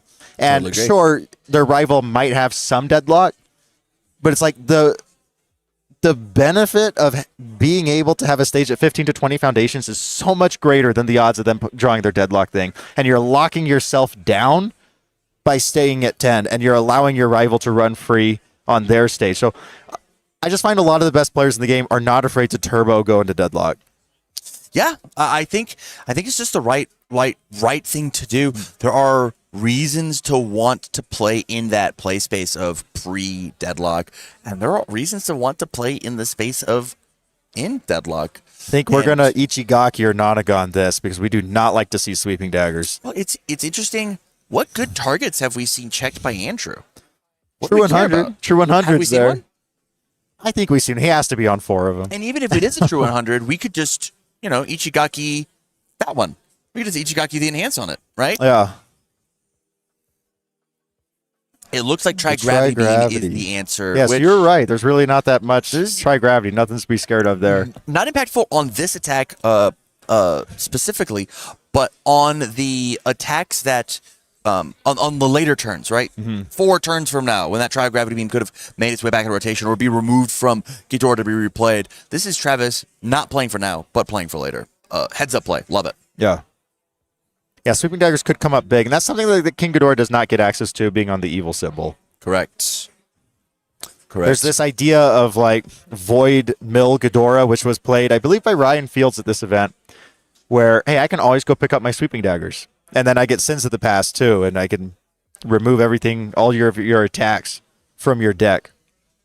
Speaking of removing, we see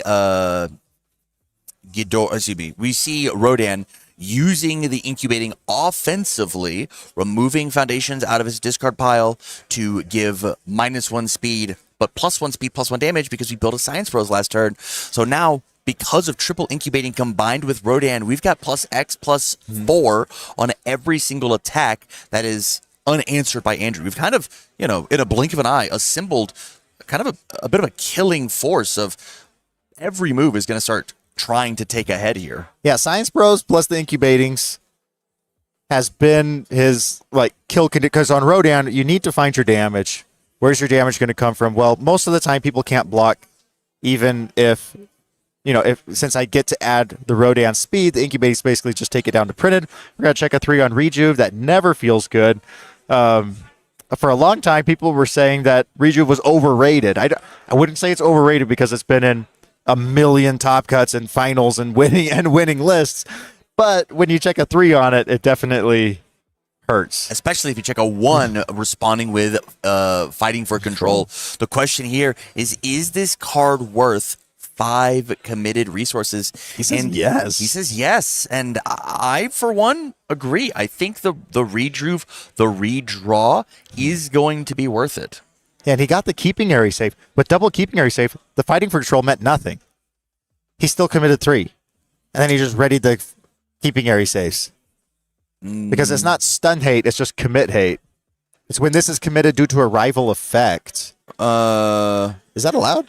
That is not. Well, so we committed our 4 foundations down here. I see. There it is. I think he was thinking about the area save. Yeah. And okay. Because as I was processing that.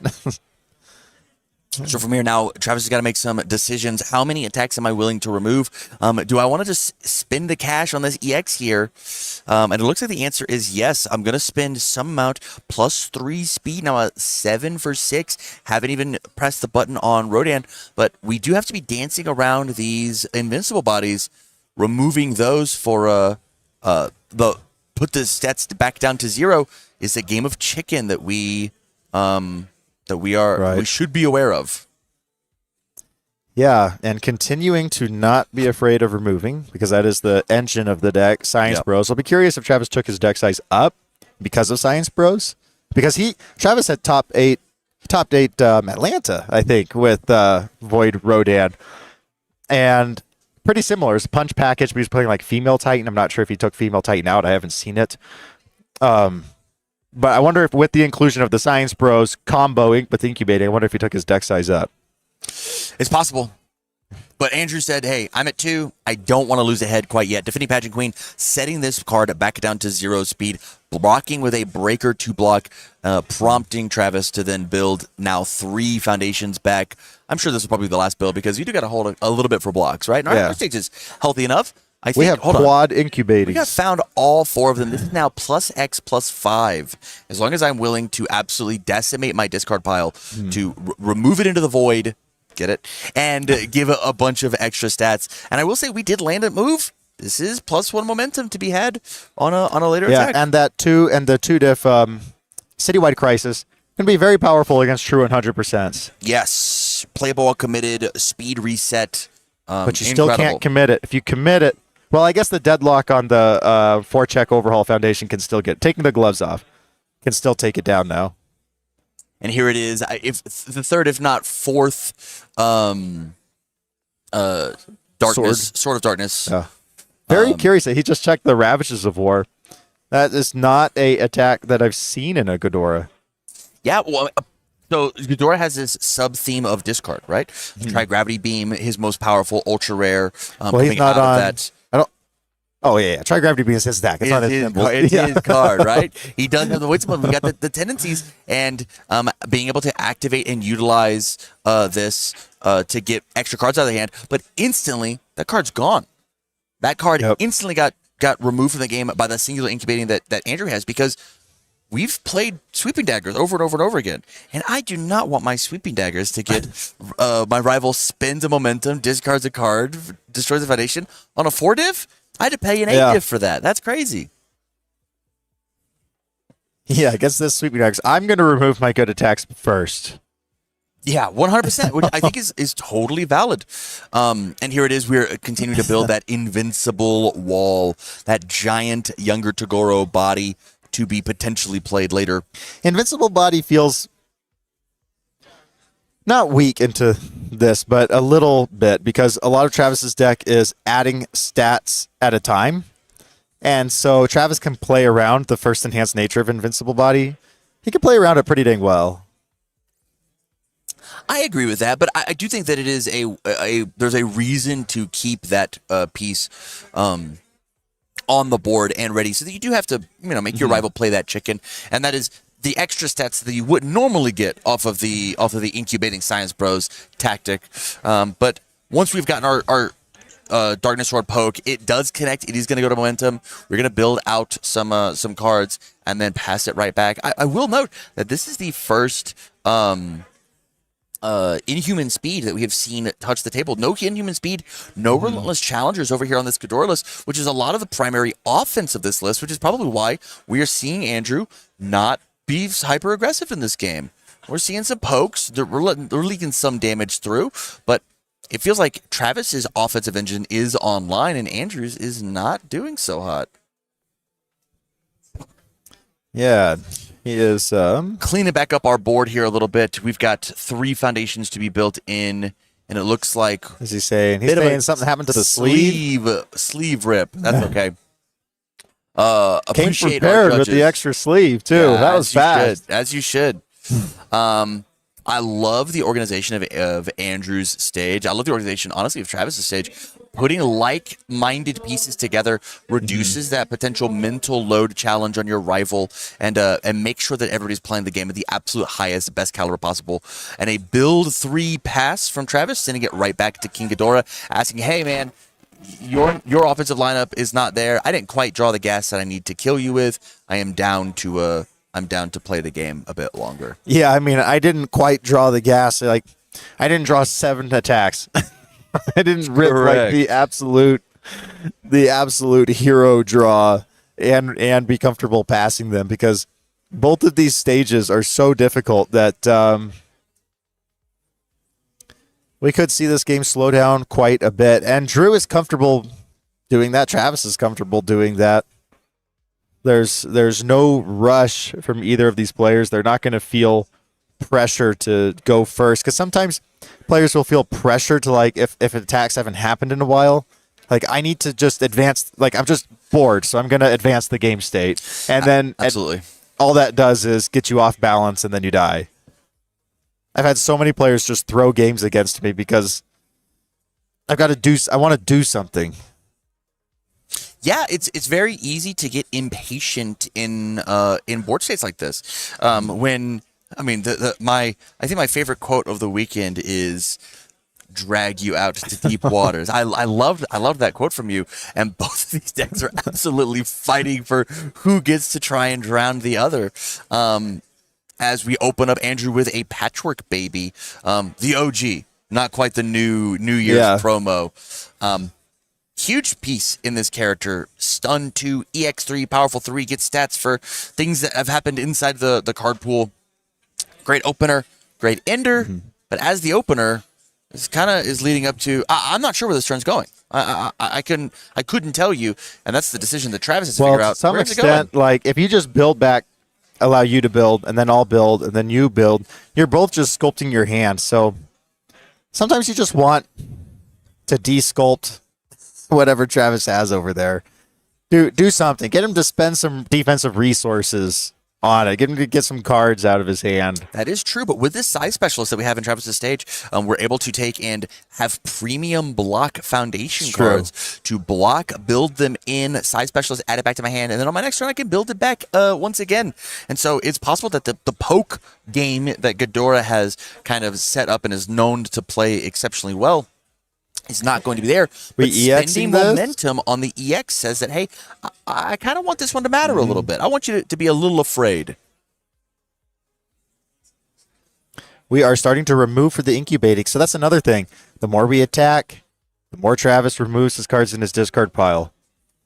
We've already seen Drew beat a Nick Reagan by mill in game 1 of semis. So yeah, let's force the incubating usage. Yeah, there is that trap to fall into, but I think Travis is a smart enough player to know when to pump the brakes and make sure that I keep my discard pile nice and healthy. And again, maybe this is just him cleaning his deck of useless foundations. You said that 1/4 attack on time card, it's just there to be removed. It's there for minus speed. Yeah. It's there to do its job. I don't want to draw that on my second cycle. There's no reason to.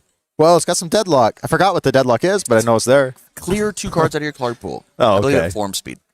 Well, also this Patchwork Baby, we got a Trigrav out of hand, and Travis would have drawn into Violent Animus Shot had he not played the block. So effectively, we got rid of 2 attacks in Travis's hand. From here, we got a pretty stellar build 4, including what is the 3 difficulty? That's shut down. What's that card do?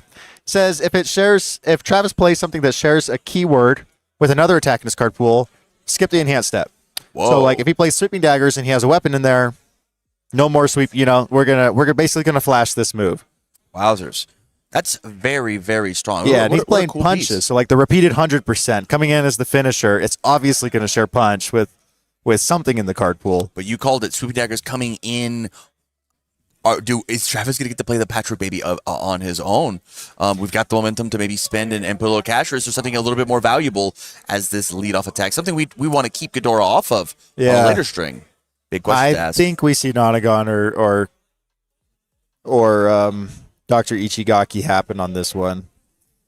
I mean, that's the question, right? Am I down to trade a 1-for-1, or am I going to let you touch my discard pile? And the answer is, yeah, I think that it is more important to save these disruptive pieces for more high impact attacks. I still don't got the good ones in there yet. You can just borrow them. It's fine. So as we take a bit of a look, trying to assess what is the right target here, looking at just the board states. Right? Goes for true 100, which we can just invincible body, right? So Absolutely. Not the end of the world. The big downside is true 100 is not there for a free block anymore, or to put pressure on attacking. And if we can't pressure Travis, then Travis just feels a lot of agency to commit and go in. Totally. Yeah, 100%. Hey, it's the 200. Look at that. I love the clarity on what abilities are now on the card. From here, I mean, the easy answer is just to press the button, right? Like, we just give the thing, we force my rival to do something about it. Hey, put this thing back to down to 0 damage. Yeah, this is going to get or 15 speed and 1 billion damage. We don't have a way to powerful it back up. We do have Science Bros, but yeah, that's going to cost us 4 cards from our discard pile. Yeah, all choices to be thought about over on Travis's side. How much is it worth a drop of blood? Oh, The he just answer said, is, nah, we'll go I'll to just another take head. it. Are you surprised we didn't? I guess he said even if I invincible body it back to 4, I'm not blocking it. So I'm a little surprised that he didn't Nonagon or Ichigaki to keep that head. That we chose just to go to 2 heads. We're playing like we really don't want to use those defensive resources. Yeah, I think that makes total sense. We're assuming that there's going to be one massive turn that we're going to really need to defend ourselves and find this backswing. Because again, we haven't even found a cycle for either player. Yeah, what's really interesting too is I don't think either player has a single destruction outlet, like self-sack outlet. And now that we've built to this huge stage, we don't even care that we check a 3 on an 8. Like, I guess we care a little bit, but not too much. Get rid of a momentum, get rid of a card in hand. Let's de-sculpt you, and then if you want to block it, oh, we do have a sack outlet. It was in our hand. It was in our hand. Genkai's Guidance is the thing that I'm sure this was obviously coming from Andrew. But I'm down to sacrifice 3 foundations, make my control check, and remove this one from the game. One of the key pieces that this void symbol has access to with sweeping daggers, with Genkai's Guidance, it's possible. You were talking about Andrew milling out Travis. What if Travis just removes all the attack cards out of Andrew's deck? That's true. Oh, we just Ichigaki'd the Genkais. And that's why we saved it. And we didn't care about the 200 because we cared about the Ravages of War. Love that. Heads up play. You sack your 3 foundations. You keep that card in the card pool. I want my 8 for 8 to matter. Especially because this card got 2 cards out of the hand, right? Because we got the Genkais and then the Ravages resolves, and so we lose the card. There's no real redraw on Travis's board. There's like you have to input some big ideas. Where is the hacker extraordinaire? Where are they? The answer is we just haven't found them yet. And so from here, well, we're on the evil symbol. on Travis's side. No. We're on the evil symbol. Oh, on Travis's side. Where's Where's the draw? hacker? It's all a rejuve. We'll just always It's get all on rejuve. Yeah, well, this would be the second move. We'd have to block and re-grab it. Looks like a little over 10 cards gone out of the removing game pile. Essentially, we have cycled once already.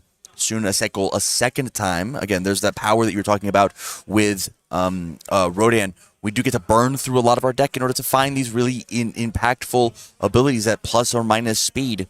Yeah, that's what we want to do. Let's not overextend too much, but let's force Travis to start pressing defensive buttons because this is 8 base speed. We're opting. Yeah, battle for dominance. Let's remove the Genkais that we had, and here comes a barrier shield, removing it as well. I believe that's 2 barrier shields out of Travis's deck. 0 high for 8. Let's take and increase our breaker by +1 if I happen to block this move. Let's hope it happens. Yeah. I'm a little surprised that we pressed the barrier shield on attack number 1 when Drew probably just wanted to build anyway. But at the same time, we don't want to just clutch onto this action and just never draw into attacks because of it. I totally agree.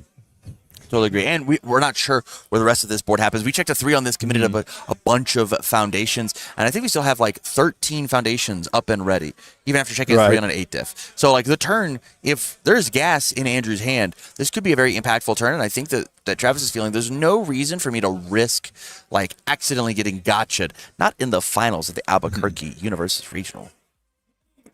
Blocking with a weakest hunter? That's a half block? This is a partial.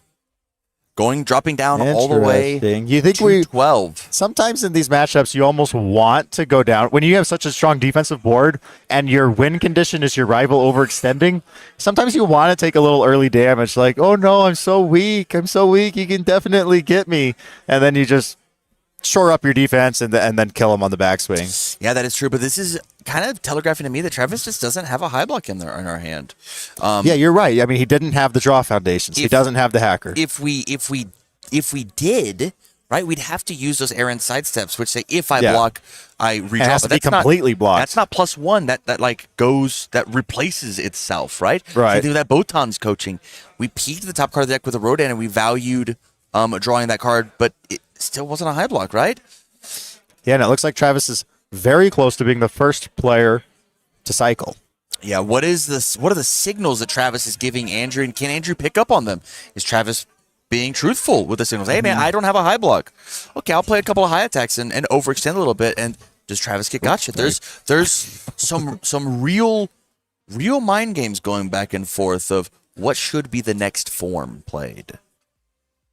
Yeah, I'd be shocked if we just replaced the Ichigaki. No wonder we were so okay Ichigakiing the That makes Genkais. total sense to me. Yeah, don't lose the attack. Replace this very impactful, disruptive card. It looks like playing polite and well spoken out of the remove from game pile. One of the coolest cards, because the remove from game pile is normally sacred, right? Normally, once it's removed from the game, it's gone forever. Polite and well spoken says, "Please, can I play with this one? Please, I would like to play with Which this comes one." in handy in such a long game here that takes a Absolutely. little bit of pressure off. Now, Drew doesn't have a sack outlet, so the foundations in his stage are there. We had a little bit of a pause there. And here comes the first cycle in the game. And like you said, Travis had already removed 10 before this. He's removed removed a probably lot on that 50. last Yeah, he's one probably as removed well. 15 because the Genkai's guidance got removed for Battle for Dominance. The Barrier Shield got removed just for its effect. And I will say, it was tough to look at. I didn't see a ton of attacks removed, at least from my perspective, but did not draw very, very hot of a hand. And we still have this massive, massive wall to get through as we rebuild back out. Yeah, get another Science Bros. That means that. Oh, sorry, it's unique. It is What happened to unique. the other Science I Bros? believe that it was Deadlock destroyed with the taking the gloves off. That makes sense. Replenishing this very offensive aggro piece on Travis's board now says that once Rodan's shields are down, I'm going to start popping heads by removing cards. But this massive build here is going to lead to. Now I would start being nervous about this deck out. 20 cards gone. Travis likes to build his deck a little heavy. 70 cards. We have 50 left. Well, I've got 20 in my stage already. Right. I've got 30 cards left that are in play, and we're not really able to clean out my stage to keep the train rolling. Yeah, and then we have Ghidorah. Ghidorah's deck. Ghidorah looks like it's playing a lower card count than Travis. I don't know for sure because Travis did mill first, but did cycle first. Here we have the Deadlock coming out, so we can just say, get out of here, Science Bros. You will never get here. Yeah, we absolutely do not want that one on the board. Extra stats plus the extra speed. It totally makes sense for the build one pass. I think at this point it is safe to say that I believe Andrew is going for plan B. So everybody at home, strap in. We're here for the rest of it. The question that we are asking is, with these absolutely titanic Godzilla-sized staging areas, which of these giant monsters is going to bust through, break through, and take it? Build 3. We didn't quite have enough foundations, David. We needed a couple more to amass a pure onslaught. And again, where are the extra bonus draw cards? Where are the hackers? Are they just all on the sideboard? Yeah, hacker would be. No, we saw a hacker checked just a little bit ago, but the hackers would put tremendous pressure on the Ichigaki, and that Ichigaki has just been sitting pretty all game and then got replaced. That cannot be happening. Yeah, it It almost might feels like just be a it's a staple. 2x, and then maybe the hackers come in from the side for the next game. Makes sense. It looks like a build 2 here, fighting for control, and there is +1 draw with the settling the debts. Yeah. From here, we now have it pushing back to Travis's turn. I'm going to do a quick foundation count for Andrew. And you're right, like the mill probably. Oh, here comes the hacker. So that Ichigaki now is not long for the world. But the mill, like, even if this doesn't end in a player getting milled, it still matters because the player who is in pressure of being milled is going to be the player who needs to attack. They're the ones that need to break this stalemate of build, pass, build, pass, build, pass, or poke, build, pass. You know, the game has not been incredibly full of fireworks here. It's just It's been like two fighters kind of like throwing little jabs at each other and just scooting around the ring. This is the footsies. We've got Andrew over here with 23 foundations and an asset. Travis on 22 foundations. Both these stages are incredibly stacked. Real deck profile hours. Hey, they wanted to showcase every single card in their deck, and they wanted everybody at home to know exactly what they were playing. But here it is, building back into it, and Andrew coming in with an actual move. What's the name of this one? Gigantian Swing. It's like a breaker 2 high block, effectively a breaker 2. It's not really breaker 2, but it says that Travis's next check gets -2, so it's not only breaker 2 effectively on defense, but it's kind of +2 speed on offense. And then we can spend the momentum to kind of guarantee our checks. I didn't see if we spent our momentum yet. I can't imagine that this is the start. I can't imagine this is anything above a poke. But Travis is at 12 health. You can't just take pokes, for forever. That's true. That's true. And a reminder, if the plan for Andrew is plan B, every time that my rival makes a control check to play a block, to not die from it, that's -1 card in their deck. That is one step further to exhausting the options that this Rodent deck could possibly have to it. And maybe both players have been they've been constantly counting their decks and discard piles at this point. Yeah, asking ourselves, what are the limited number of game actions that we're allowed to play? It would be a really sick piece from Andrew, just a one of. What's that? I bet Irwin's Final Charge would go crazy in this deck. Could you imagine Irwin's Final Charge breaking 10 foundations, having 10 left, and being like, I'm still healthy. This is fine. This would be huge. 10 for 15 poke that I don't care if you block or not, but I just gave myself an entirely new cycle into this game. Yeah, I don't even know if there's a sacrifice outlet in Drew's deck. Yeah. Because all throughout Swiss, you're playing against aggro decks, right? For the most part, or mid-range decks. But now that you're in the finals, it's control versus control. Yeah, which says that like it is not necessarily even like what you have, but what you do with it that is important. And we are fighting over this first one of this. Yeah, we're on -6 speed currently with all those fateful decisions coming down. It's either that or minus to the check, right? Or breaker if I block breaker, which the goal is I need this character to commit a couple more foundations in order to play the game better. Yeah, we Ghidorah into Ravages. This makes total sense. Cards in hand, I think, is going to be the way to deal with it. Obviously, we have enough cards on board to interact with the pieces that we have. But with, I believe it is double Botan's coaching over on Travis's side, I think clearing out this hand is going to be incredibly hard. Once again, we're half blocking. Oh, but we get to build it in now. Unless we flipped one of those two. I guess we had flipped and Mikasa defeats. I probably just missed it. It is a response. Oh, it's a response. It is. But it is breaker five, I believe. 3 from the fateful decisions, and then 2 from the block itself. I guess we found some way to change this on. That's funny. We brought out the Ravages, and we're not playing the Ravages. Well, on a it's on the breaker. 5, yeah, right? you're So, right. like, you're right. We just checked a -1. You don't like playing cards on 14? No, not particularly. But 8, 9, 10 checks the 6. Just built different. 7, 8, 9, 10, 6, 7, 8, 9, 10. Makes sense to me. 8 high for 8 coming in nice and big. And this is absolutely going to spend some of Travis's very precious resources at the moment. Didn't have the mid block. Will you have the high block? Ravages is just so interesting because it's threatening. Even if you think Drew is just poking or doing something, like, you can't help but be threatened by Ravages. Absolutely. And now 2 more pieces in this pile. That hard-earned momentum that we had instantly getting cashed out. War hurts. War hurts. Imagine the scouts having to clean up after the devastation that both these monsters are doing here in Albuquerque. Not fun, for sure. This is the kind of game 1 that's exhausting.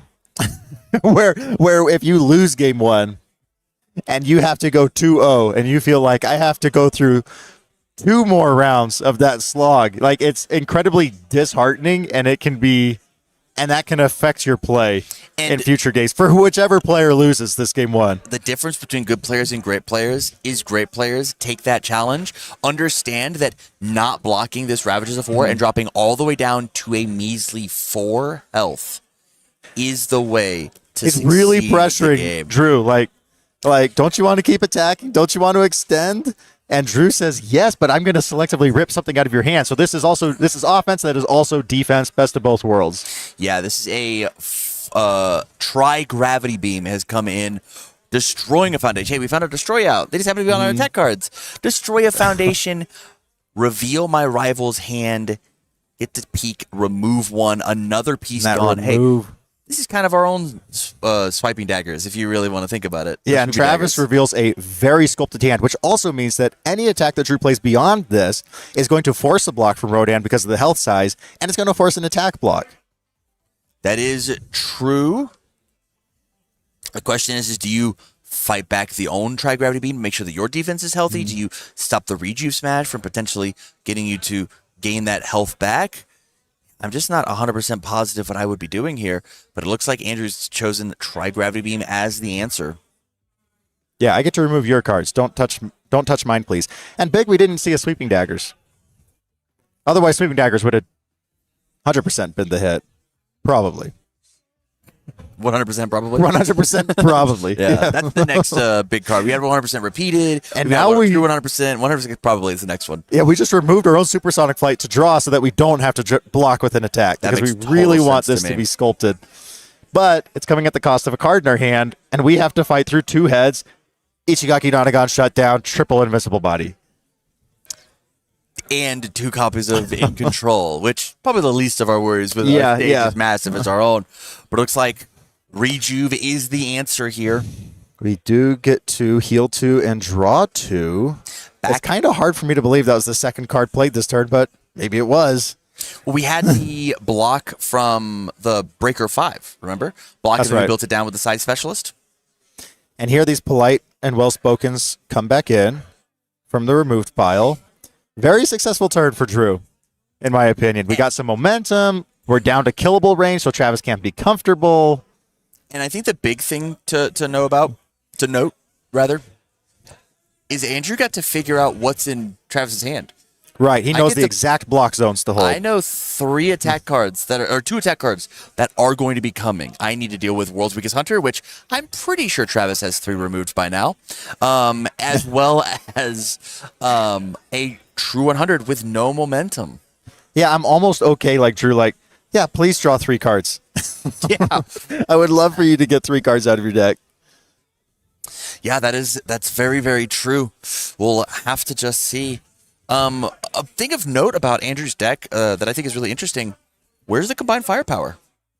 Yeah, he's just not playing them. He's just not playing it. That card got errated to only King Ghidorah's allowed to play this one, but no firepower is to be seen. Yeah, he Do you- says that doesn't have defense. I guess you could block from you it. were allowed to block Yeah. it. This guy's got incubating in his deck. Every mid attack has the potential to be a hassle, but Violent Animate Shot, one of my favorite attacks from the Critical Role set. One of my least favorite to play against. I'm a big backup fan, and I'm so tired of my beast type attacks getting removed from the game. Violent Animus is when they revealed all of these backups in this latest set. I jumped on TCG Player and bought 3. And they're only going to go up. I'm just Yeah. going to buy them now. I'm going to get it over. They're like $30 each. Was like, I'm just going to get it over with. Yeah, makes total sense. But we've got some pretty crazy stats here. +4 speed, +1 damage. This is a very, very fast bullet that Ghidorah's going to have to deal with. But like you said before, triple invincible body, Nonagon, Ichigaki, the shutdown. Easily could do just that and shut down this turn. Yeah, it's almost one that it is going to force a block. We don't want to have to lose a random card in our hand, so we might as well block. But the question is, if we block, how much more defense do we have, right? Right. We have cards in hand for days with things like the triple, this one. Yeah, the triple battle for dominance. Thank you so much. I can remember dominance, but I couldn't remember the order of the words. Battle for dominance. That is available to us. So maybe it is okay that we lose the now 6 health, lose the card out of her hand, because as long as I can block one time, I'm not going to Right, block the he'll rest of it. refill. Although the Battle for Dominus does remove something. Just something to note. Yeah, Travis is counting his cards in his deck. Looks like he has about 10 left. And then if he cycles, he'll probably be down to 14 total cards in deck. Maybe like 10 to 20, it looks like, probably in the discard pile. It's definitely uncomfortable. Drew is winning the mill game. The pressure is all on Travis. That is true. But we get to do a thing that Ghidorah does not get, and that is cheat the top card of our deck. Look at the top and make sure that either our checks are pristine or I get to find I get to find the extra attacks and draw them. We've got double Botons coaching in our stage. Yeah, he is saying, I think, to me, Travis is signaling that I have to win this game. I have to push through the wall. Drew is too good of a player to overextend into me. I'm on a clock. This is my turn. Let's get everything that we can. Are we ever going to be better sculpted than this? You know, is waiting really going to help us sculpt, because we're going to have to be blocking since we're at 6 health. Totally agree. And here comes the Rejuve Smash coming in, following this fully blocked Animus shot. Checking a 5, committing 1 resource. Question is, what is it? Probably the face down. We're digging a little bit, but again, everything matters. Oh, we're being so polite. We've got in controls to deal with. We might as well use them, because we're going to have to commit them to pass blocks here pretty soon. Because Travis stacked the top cards of his deck. He actively played this because he wants to draw what is on top. We wouldn't have that much of a deck. If we he wants to draw. The now he does have the deadlock clear too, which comes into play here if we have to commit out for this, because we can't afford to be losing these attacks in hand if we need to push through this stage. And if this is the deciding turn of the match, we have to commit out for it. I think I agree with it. And then we're going to deadlock clear these 2 cards. Yes, absolutely. Well, we don't necessarily. It might. Let me go double check what the What it timing does? of, because he did clear the cards, but I can't remember if it's enhance or form. So let me just go double check. Yeah, that was one of those cards that, like, I always scroll past, but George saying was putting it in a lot of decks. He just liked the Breaker 2 with Deadlock because he likes to sprint into late game situations. Yeah, that makes sense to me.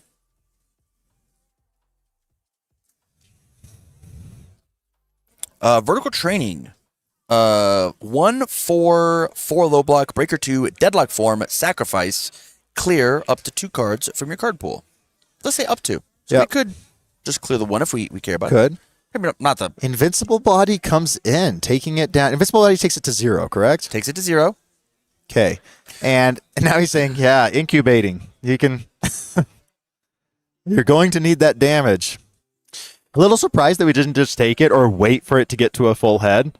A little surprised by that. But again, if he takes it to like 4 health, if he takes you down to 4 health, then Invincible Body becomes really hard to sequence. Totally agree. The question is what cards are we down to remove from the game in order to make our dreams happen or make some sort of damage push through? We need to be keeping our attacks, which is also going to have us check bad. Correct. Well, I guess we don't have a lot of ways to draw here because we had the hacker, but Drew has been grabbing these ravages and saying you don't get to play on momentum. And I guess something happened to the hacker that got built because it's not there. I saw one get built. Yeah, well, where's the taking the gloves on Andrew's side? Right. That's also gone. There it is. So I suppose that the only draw is the Botons coaching. Which is very good draw. Because we're definitely out of supersonic flights at this point. And here it is all tied up, fun to fun. Deadlock form, sacrifice, putting more cards in our discard pile, which is effectively putting more cards back in our deck, pushing that inevitable cycle further and further away, slowly and slowly.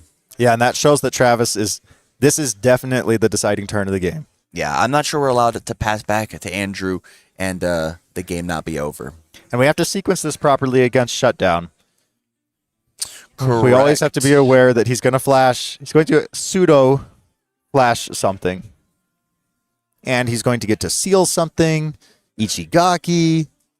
So here comes Rejuve. It's not going to get us to draw those cards. Drew Reju gets coming to in though, but this is Botan's opportunity of will both discard a card, redraw a card, hits the breaker snap too. a momentum. And with the battle for dominance, Drew will never be blocking on progressive. Unless he chooses to. I can't imagine he will, though. Because with the amount of times Travis is counting his cards, all the pressure seems to be on Travis in the mill. And so Drew should feel relatively okay pressing the button on battle for dominance. And yeah, I mean, I feel that way. There's no reason to have that progressive difficulty. We want the extra ideas in our hand, even if we've, let's pretend Travis does pass right now. If we draw off the battle for dominance, we find a true 100%. That might be enough to, push in and try and win this game the old-fashioned way, rather than the mill out. see, lots of searching.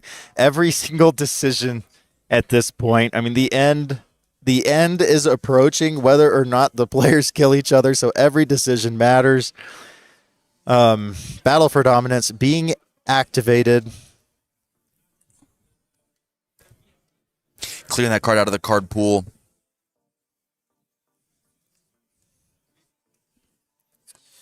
There's still more buttons to be pressed. Both these players truly doing everything in their power to get micro millimeters of advantage against each other. Yeah, one foundation in Apocalypse that I think would be pretty cool in Rodan is the Dedicate Your Heart. 3 difficulty, sack a foundation, ready a foundation once per turn. That would give like this Rodan that would give this Rodan a sacrifice outlet. You can also re-ready your speed hate cards or your draw cards, or and it has deadlock of the clear too. So then we could just replace those like 4-check blank ones to go get a very powerful 3 difficulty foundation with also deadlock. That's just, it's era tune, so it could come at some point. But here comes the next one, the repeated 100%. I wonder if we're going to use one of our defensive resources on this. We don't really have a lot of momentum to pour into it, but it does get to ready 2 cards, which might matter. Especially with the idea of that massive breaker or the massive fighting for control that we had to commit a bunch of extra resources, right? Yeah, and now we're going to get to shut down this if we choose to. We can just say flash and then block because it is coming for a head. Yeah, no But you can ready. half block and go to 1, which That's would be true. Awesome. Very, very good for Ghidorah taking and going to 1. That guy loves to be at 1. Oh wait, it's gonna go up to 7. It's gonna get +1/+1. David, we're removing cards from the top of our deck. Science Bros gets the trigger. True. I was opponent Science Bros. Hey, this is no longer this is a unblockable. 5/7. Yeah. We might actually want to enter the enhanced steps to make sure that we don't get to re-ready these foundations. But the answer is, hey, you get to take 2 of them and put them where they're supposed to be. Yeah, I wonder what Drew's going to do here. I can't think of a much better time to use the shutdown. We've already entered the enhanced step. We've readied up our 2 foundations. It was the Interesting. yeah. And so from here, we have now, what is Andrew's idea? How do I get this thing back down to a measly 6?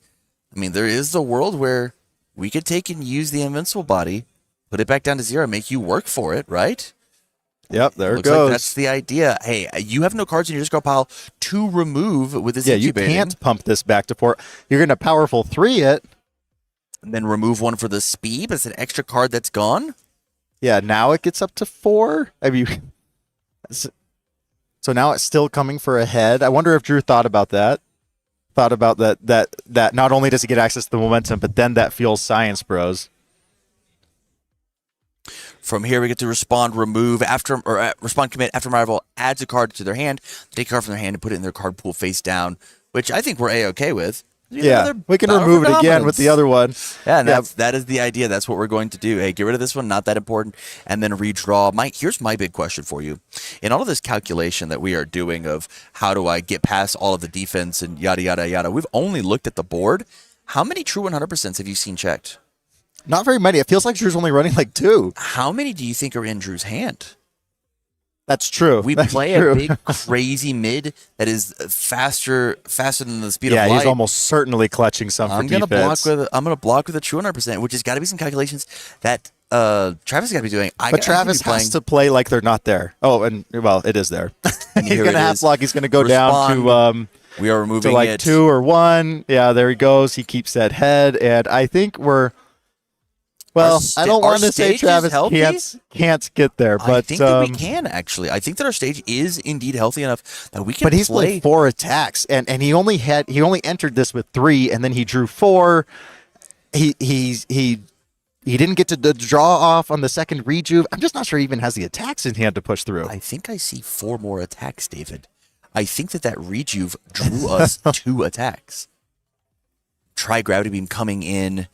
This one Nonagon has is. the ranged keyword. We could just have it enter the enhanced step because repeated 100% smash does. We have Nonagon, Right. we've got shutdown, we've got all of our defensive options. But we don't want him to available remove us. our true 100% from our hand. We have Correct. to either Ichigaki or Nonagon to keep our hand pure because Drew is on 3 cards, and 3 cards is where he's going to stay. He's got no more draw available to him. Oh, he shuts it down. What does it share? Oh, it shares the range. Yeah, you Ranged just said keyword. that. David, we're here together, I forgot. man. It's a punch deck. I'm only thinking about punches. And it looks like trading a different mid block here, committing the rest of this board. Whoa, how And the he mighty gets have to say fallen. break.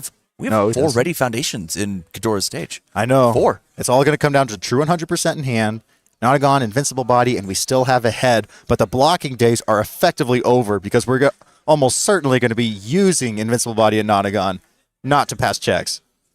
Totally agree. The question is how much further can we leverage this attacking turn? How much can I get out of it? The answer is violent anima shot coming in, checking another We have 3. to, yeah, but we have to block this, my or goodness. it rips a card from our hand. Well, we don't have to block. We have 4, Ghidorah. 5, There's 6, no 7. I mean, yeah, it is going to rip one, even if we use Ghidorah. We can always Ichigaki the response, right? we certainly can, but like if we Ichigaki the response, what happens if there's another repeated smash coming in? I play it and I ready a bunch of cards. That probably doesn't account for itself. This is a very tense, sitting on pins and needles turn. How much speed? How much damage?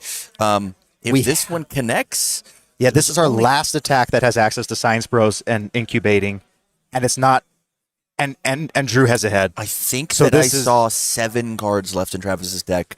It is coming down to the wire. But he can't pass more than one more attack, and this is the only attack that's going to have access to damage pump. So if we invincible body this, I mean, if we just allow this to take our head, he can't damage pump anything. So the invincible body is very, very powerful. That is the big question.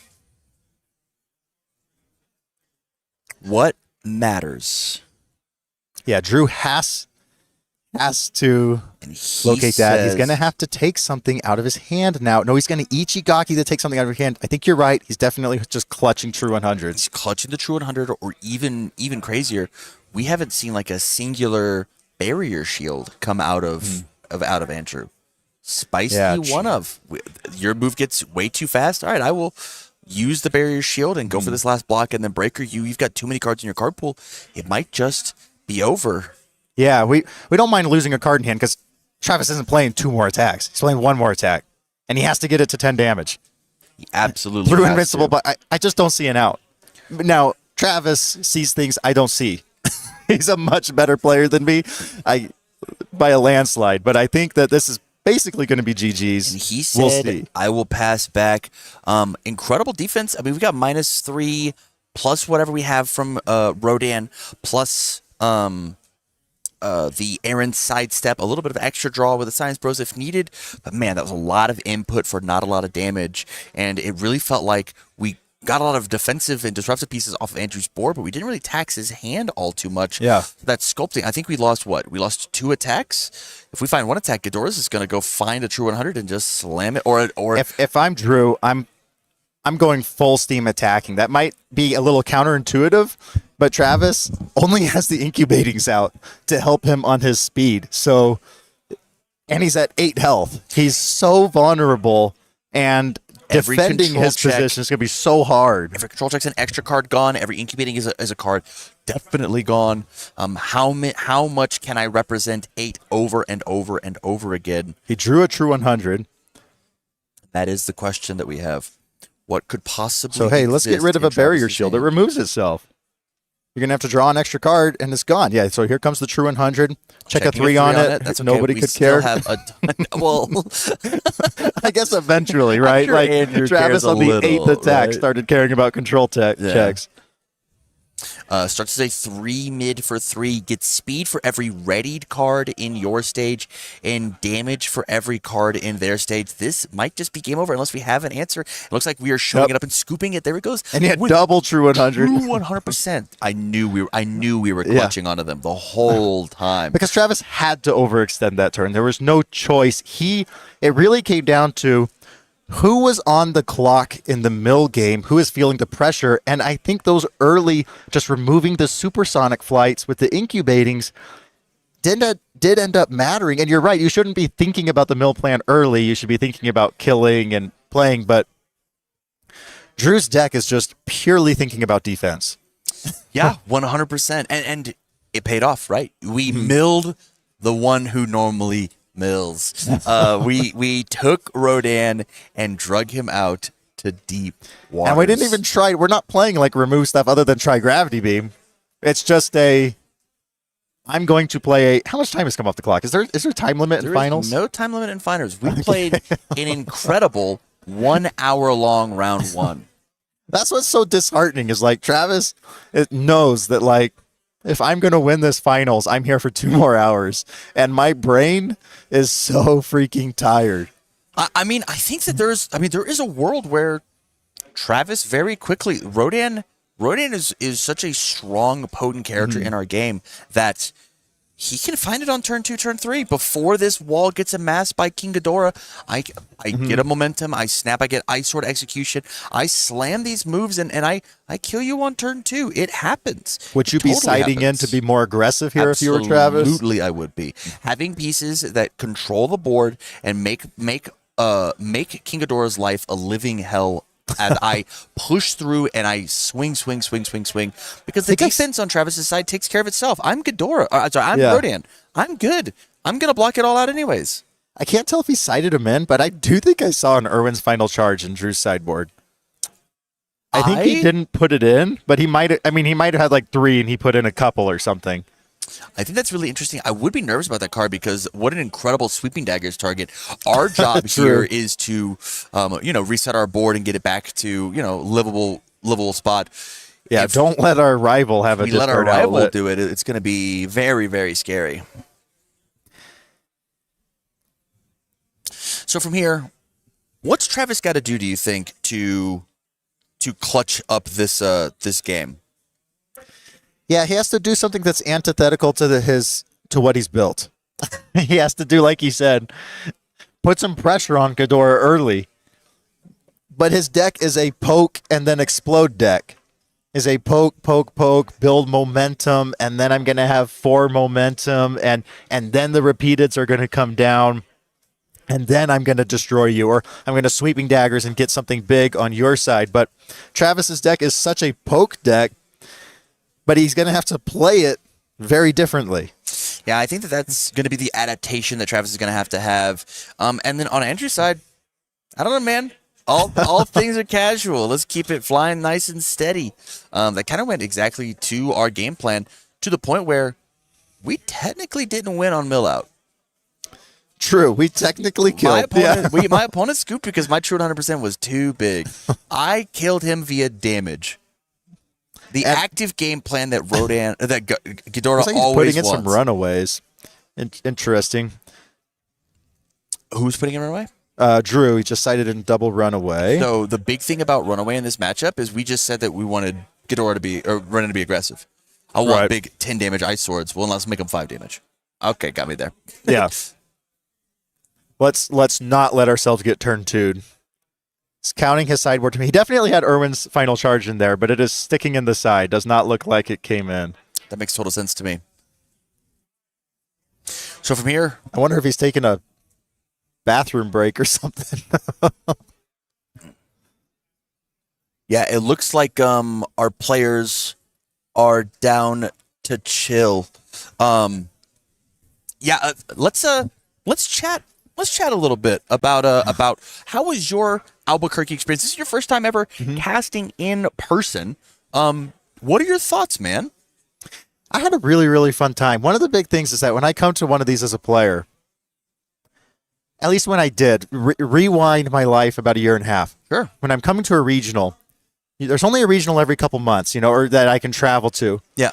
And if I place poorly, what does that look like for my content? I was like, why would I listen to this guy? He's like number 74, Like it puts a lot of pressure on me to perform. But like casting, it's pressure free. I'm just watching games, I'm having fun. And then having put together like the team, it's like, oh yeah, all the pressure's on them. They can make me look good, maybe like the content. Hey. So like the pressure freeness has been fun. I had a really fun time playing retro. I brought this Apocalypse Nejire 1 deck to maybe grab a couple games. I don't know if this thing goes until like 6 p.m. I got to get on the road, but I don't have time for games.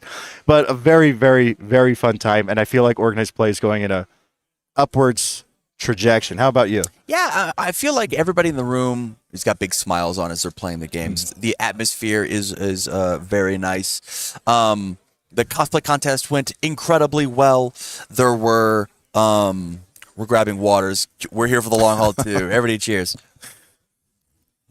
I'll join in, although I spill it all over this. There's a lot of games still happening out in and honestly, like for a day 2 Top Cuts, the room is still packed. There are so many people still playing games. It's not regulated to like one small area. People are jamming. People are having fun playing boss battles and teams and drafts. And the prize wall has been a major hit with the restructure. Prize wall has been a huge deal. The vibe in this room is totally different from most late day 2s. Yeah, absolutely. And I'm really excited to see. I'm excited to see the next one. The goal in everything in life, and I do mean everything in life, is you take small steps to improve and make yourself better. And if you can take these big bounding leaps like we did here, we're streaming on YouTube now, which means this VOD's going to be saved forever. A thing that the community's been asking for such a long time. Big, huge leap. Every event, it gets better and better and better. And I got to say, this event has been rock solid and awesome. Yeah, just baby steps, and the next major United States regional is Louisville, and my bold prediction is I think it's going to hit 200 players. Yeah. Everybody is so excited for Louisville. We had Denver earlier, but it came like right after Worlds, kind of odd timing. Then Albuquerque, it's kind of an awkward location in the sense that there's not a built-in Albuquerque player base, but the California players and the Texas players can drive over to Albuquerque. It's like a nice mid spot for drivers. But I feel like Louisville's a little better positioned location-wise, and with events getting better and better, I think that one's going to really pop off. No, I totally agree. And I think with the addition of the Attack on Titan Apocalypse set coming into rotation, there's a totally valid possibility that we're going to see some of these characters that we're seeing now showcase and be incredible, as well as all those new characters are going to pop in. I would not be surprised if we did not see King Ghidorah Rodan in finals next regional, but in fact we see Aaron versus Reiner. It would not surprise me in the Apocalypse slightest. is going to completely change the meta. Completely. Louisville will look nothing like Albuquerque. Also, by the time we get to Louisville, we'll probably have seen some like Teenage Mutant Ninja Turtles cards, and so players that might have gotten tired of Attack on Titan because it's been 3 of the last 4 sets. Attack on Titan fans are loving it, but players maybe that aren't as much into the IP, they're going to be excited from Teenage Mutant Ninja Turtles. I totally agree. I'm so excited for every single one of these. He has checked. Oh no, I think he shuffled his cards all backwards. That would absolutely tilt me if I was Andrew. Yeah, just turn the deck. He did on the first one. I think that he has messed it. I would ask the judge to fix my deck. I would absolutely ask a judge to fix my deck. But let's talk about the game. We have a build 4 from Rodan into a build 5 from Ghidorah. The question is how much offense are we going to find? And the answer is we're going to take the extra turn off. We have the Science Bros, which I think is going to be a big, huge piece. But we were technically behind pace when it came to foundation building, and we're Building on hey, everything. We want to explode early. Like turn 3. Let's go. we have decided, hey, I know Andrew can't kill me. I'm Yeah. disrespecting what King Ghidorah can do. And the number one way to lose to King Ghidorah on turn 2, turn 3 is to disrespect the potential offense. Double 2 lucky checks and double true 100 could just spell disaster if we hold bad blocks. I don't think it's wrong. I think it's right. Like, wow, Drew is just here to like play defense and then enter a long game state. So I am going to, and you can see why Drew beat both Nick Reagans that he played. They mill themselves if they can't get there, and so yeah, we're going to need to be able to push a lot of a very long attack string. Starting off with a chronostasis trigger. One of those, again, 4 for 4 pokes. Luke would make it a 5 for 6. Asking Rodan, hey, I kind of won the game last time because of all the free poking that I got to do. He chooses a foundation. Good one to pick. Unmatched quickness. Going to really enable us to block in the future and potentially push attacks through and to force Travis to commit his foundations on defense. But this also tells Travis that, like, hey, you were right to disrespect me because I'm not pulling a true 100% out of here. Yeah, absolutely. And there's even a world where, as Travis, I just don't care about this, man. I just say, hey, you're right, you got it. It's 4 damage and that's acceptable. But it looks like blocking with the Genkais as it was changed to a low, as it was Interesting. so we'll take and block with the Genkais. We don't need Genkais right now. Our stage is healthy and we want to keep it that way because we want to burst them down on turn 2. I will say, Genkais is an incredible offensive piece just as much as a defensive piece. So it is interesting that we did not decide to keep it to force my rival to discard a card. Well, there's the extra, the rotation. We'll see how Let's count the number of rotations this game. Yeah, watch this immediately be backwards. It's very, very funny.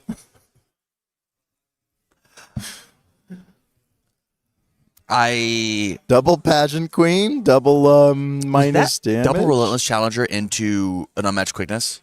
That is right. He pulled the unmatched quickness with the Ghidorah, but the double Relentless Challenger means, yeah, you're going to have to find the damage and the speed. It just reminded me, we talked about it a little bit. Relentless Challenger not one time touched Andrew's stage the entire game. What didn't? Relentless Challenger, the last game, he didn't build a single one. This is the first time now every single attack that Travis is going to play for the rest of the game has -2 damage. It That's was huge so in surviving at one. hard to break through this wall, and now imagine they all have -2. So even when I do connect, it is going to be a 4 damage rejuve smash. Man, that is rough. Yeah, and we're kind of signaling that we're also just poking. So if I'm Drew, like, now, there's a lot of foundations there, but I feel okay kind of committing out to block. I think that's one of the Scary. easiest ways for you to get punked, right? Like there's still so many foundations over on Rodan's side. We can Well, because Travis can always change his plans too, even if he meant for this to be a poke. Hey, if you commit out to block it, plan change. for sure. Yeah, very fast move. -1 speed from the incubating, -1 speed from the unmatched quickness, -2 damage from the challengers. Yeah, this is rough spot to be as this 6 mid for 5 comes in. Let's take a peek and see what does the rest of this turn look like. He's putting the sweeping on top. Does he have a way to draw it? He's got Botan's coaching. I think Botons makes sense. It would be Botons, and then we could snap that 5 check to our momentum if we so choose.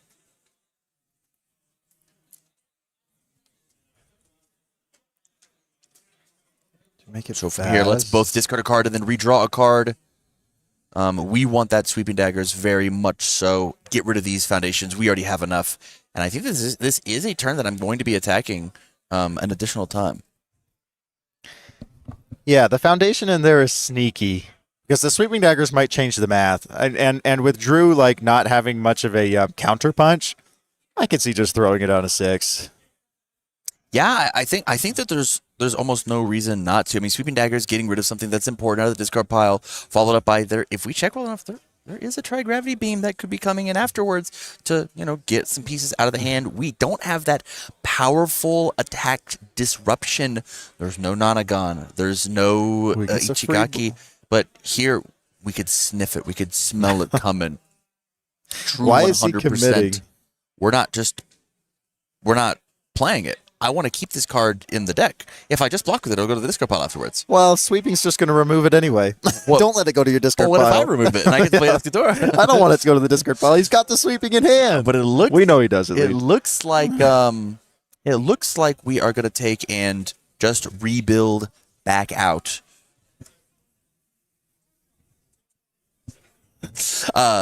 Cape is massive, a huge stage. I mean, the stage quality is so unbalanced at the moment of what the potential offense or defense that the Rodan deck has versus Ghidorah right now. Like, Ghidorah is very much lagging behind in card equity in this stage.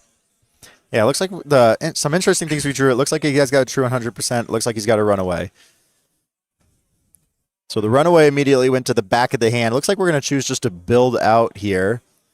Get an invincible body.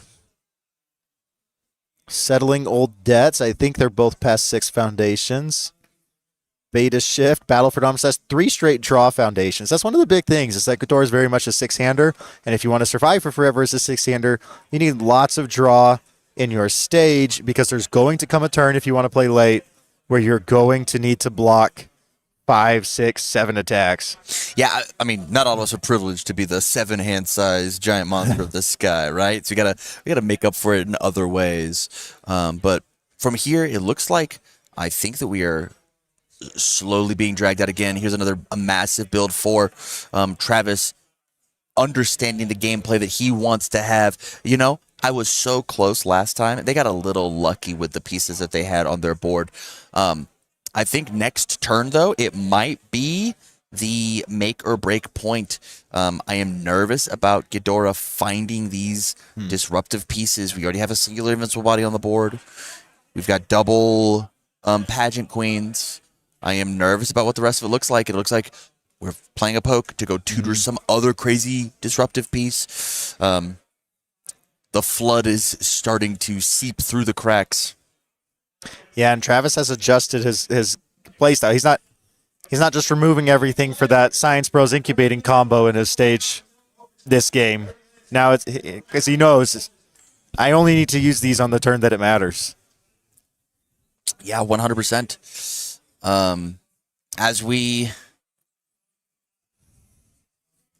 Patchwork Baby is such a good card. it's such a good opener. It's such a good. Patrick Baby's a good one. If you guys missed out on the New Year's promos, you really did. Yeah, again, Stun 2, EX3, Powerful 3. Just such an incredible, versatile card that as an opener, as a finisher, Ghidorah always wants it. Just always wants to have it on their board. Yeah, great finisher, great starter. It's hard to tell like what Drew's plan is on this turn with it. But from here, I think like any block that we could possibly ever want is at the whim of what Travis has. I think I'm peaking 3 attacks in Travis's hand. I think it's going to be hard pressed for us to even want to block with any of these because we know just how potent these attacks can be. I think if you're not representing lethal through my cape, I kind of just don't care. Yeah, which might tip Drew off. If he sees you not blocking the early ones and holding those cards after 3 straight build turns, batten down you the can hatches. do that math. Yeah, I love. I mean, there's an idea in all card games, and especially in these long gritty matches, right? The ones that take an hour for a singular one, the real deck profile matches of reading the signs that your rival gives you. Hey, I am acting this way because of how I want to play the game, and how you pick up on those signs and respond to it really matter. To the point where we just saw King Ghidorah pick up an 8th to be replayed because I would imagine that Travis is sculpting. Let's discard a card out of that hand. You have momentum. You have foundations. You have a card in hand. Let's get rid of those cards. Yeah, I don't want Speed. you to echo Double Fist of the Mortal There's Flame. no Let's not shot let I you do. get an EX3 on your repeated. Yeah, even though I'm going to be committing a lot of foundations to pass the Ravages, benefits far outweigh the downsides. And here you see the counterplay. Because we know that Ravages wants to be played to discard the card, I'm going to response remove Science Bros for minus speed. Yeah, I will draw a card, and this is my new target to discard. I am down to get rid of this one because these attacks are premium. I lost last time because I did not draw enough attacks potent and in the correct order. Love the heads-up play here. Yeah, everything in this match has been pure UniVersus. Yeah. Like, every single turn, it feels like there are hundreds of decisions being made. On the 9, checks a 3. And we commit out for it. Travis is cheering inside his head. Absolutely. I would be too. If you're a fan of Travis Tangeman and Rodan, the Giant Monster of the Sky, from taking this down this entire event, you would be cheering too. Commit that entire board for me. Give me some more. Give me less that I have to run through, right? This is a much more manageable board state to deal with. Yeah, give us the like the city cam on Team MGLA right now. Watch them cheering in town square. There's going to be an edit for sure of like all the people in the pub watching the soccer game up on the screen, and the beers spilling everywhere. That's that. Brody Wan, you're a meme lord. Brody Kim, you're a meme lord. Go get on that for sure. But here we have. We dropped all the way down to 14. I knew we weren't going to block these moves. The question is this one scary enough to want to block? Do I care about? Yeah, it this definitely takes you to move? where every attack is going to be lethal. But we have the Cape of No Return. I still wouldn't block. I don't know. Maybe because Drew could build in some really solid stuff here. There is Cape, there is Botons. Like there's a lot of potential options that we have to deal with what's going on. And I think I might have missed it. We might have barrier shielded. And it looks like we are committing for extra breaker. We'll see if we go for a check. I think we barrier shielded into -3 more speed. But that might not be true. We'll have to check and see. But from here, That's a lot of breaker. as we reorganize the stage, make sure that everything is in order. This is kind of asking, hey, would you please stop attacking? Okay, we're going on a 3. Check a low amount. Looks like a 3. And now we're Doesn't going on make a it 3. 6, and now we check the 3 on the 6. So it's like the breaker effectively got through because it would have been the same effect if we had gone for the Nonagon first. Yeah, it makes sense to me. From here, let's pretend that there's an ice sword in Travis's hand. I think I spotted one, but I'm not 100% sure. What do you call? Do you call Relentless Challenger? Do you call Pageant Queen? What's the piece that you think is the most important? If he has the Ice Sword execution, Great. that you totally Insane heads up play. to commit one of each. Commit one of each. Because he almost answered the question for us. Oh, I'll just commit this one and then Yeah, I've you're got not two of getting these. 2 cards. And the answer is the heads up know-with-all from Andrew. Hey, I know that this is so important to have my board healthy. I checked bad. The Ichigaki needs to exist.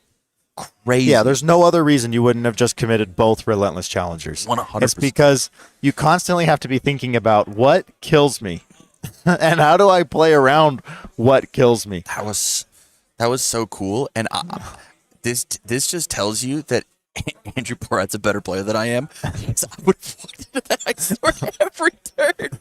And there's not a universe where I don't just walk in and be like, well, my Pageant Queens are really good. and then it gets slammed down. Ooh, and it looks some like hand rip. this is a bit of the turn. The question here is, what do we do about the hand rip? Is it an Ichigaki angle? Does Tells the you one card in hand he's matter? saying this is my turn to go in. I'm going to get rid of my best defensive card and then lead Tri-Gravity, which is an odd lead. But I don't know. We are at deadlock. This is stun 3. Oh, yeah, on a- yeah. I on a forgot about the card. deadlock ability. I get so caught up in the hand rip. Yeah, that's the one that normally wins Yeah, the game. especially coming off the outright. Genkai's guidance, thinking, okay, we're going the hand strategy here. 100%. But the answer is that stun 3 is potent enough that I'm going to have to use my very impactful Nonagon to stop you. That could stop us sweeping daggers. Yeah, from I'm happening. not sure I wouldn't have Ichigaki'd and kept the Nonagon. That's the question, right? Like there are these pieces to be played, and there was a world where you can't Ichigaki, right? Because it's a keyword ability. Ichigaki says non-keyword 'cause it's non-keyword deadlock stun. ability. You're right. Looks like we're going to be peeking at the top, making sure that we know what the future holds. Looking like a couple of good 5 checks. No need to rush in and do some extra draw power here. Yeah. I think that this is looking very, very set up and pretty of a polished, sculpted attack turn. Yeah. from I would be Travis. surprised if Drew dies on this turn, but I wouldn't be surprised if Travis walks away with 1 head or 2 heads and then puts pressure for the rest of the game on Drew because of that. I think that there is going to be a KO this turn. I think so. All right. You heard it. Let's bet channel points, right? Yeah, but I wish we could. I wish we could, but there's a lot of stats happening, and we only have 4 readied foundations over on Andrew's side and the Ichigaki. And I think the most important thing, and the reason that I think that the KO could potentially be happening here, is Ghidorah is committed. So I can't go find myself an emergency panic block. Yeah, we of have that 2 true cards 100. left in hand and an invincible body. So that's going to take care of 3 attacks. Hopefully, if we're able to block Yeah, them. if we right? can. We have the Paladin Queen to get 1. If we have another true 100 or a runaway in hand, he drew a runaway a couple turns ago. I don't know if he's just been clutching it since then. Wouldn't be surprised if that's a runaway. If Travis had a Bowtown's coaching, I would certainly be flipping it with 1 in hand. I'm here, and from here, I mean, this is just constantly answering. This is questions such a good over play and too, over because again. you would think you lead the Ice Sword execution, but we ripped the Nonagon with the 4 diff, try grab, and now we're okay playing Ice Sword on a 6 because now it can't be committed anymore, which means it's taking a defensive resource. It 100% is, and we know that we check well on it because we got the peak with Rodan. Yeah, this is. If you are Andrew, I would start gulping. Oh no! It's going to go ahead and pop the Ichigaki rather than hitting an invincible. Makes total sense to me. We want to keep these pieces on board as much as we possibly can. Oh, we can't even use Battle for Dominance at the moment because the True 100 removed. So I'm almost I'm probably 100% sure that that's a runaway in hand. And the viewers at home are probably 100% sure that you are probably 100% sure. Yeah, this is a scary position to be in for anybody. And here's the biggest thing, right? We have 2 copies of that Scouts training in our stage. Mm-hmm. We're about to pop that and play on no Yeah, there progressive, will be right? no progressive. The power of the blank attack on Titan It's not blank. Foundation. I Yeah, think- it's not I think blank. this card is about to But win players this game. just see it and think it's blank. I'll never get the deadlock. That's just not how I play the game. Versus King Ghidorah, it absolutely Ooh, is how you play the He game. got him to discard the runaway. So it was a runaway, but he got him to discard it. I guess there was a Botan's coaching, or maybe there was something else that forced the discard. It was Botons for sure. Discard redraw. I think we're just digging a little bit deeper. Yeah, and this is now where I'm nervous as Drew. I'm officially nervous. The runaway rip. Oh, and we hit the invincible body. What did we Ichigaki? We Ichigaki'd. I am unsure.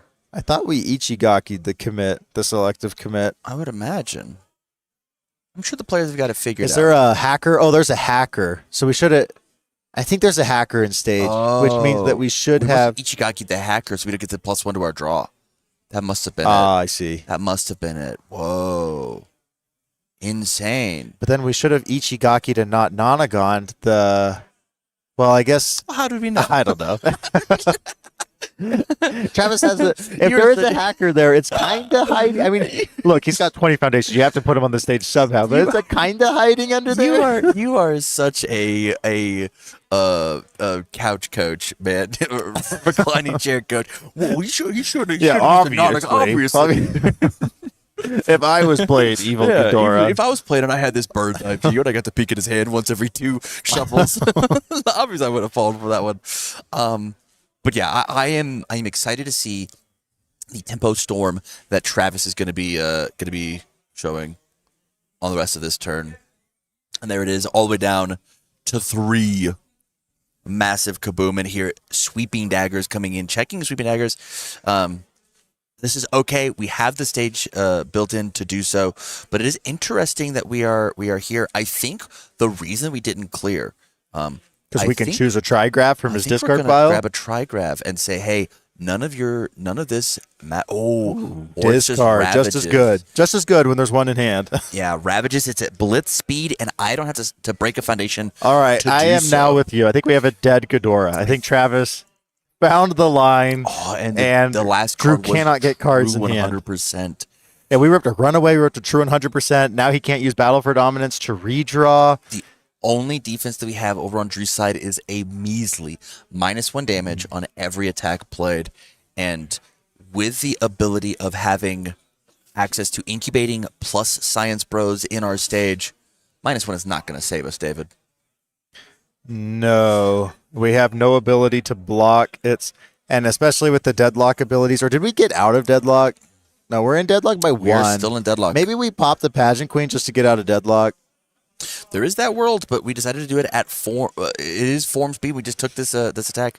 I'm allowed to pop and clear 2 cards. Yeah, I think I would just pop the Pageant Queen. It feels terrible, but don't let him have double clear.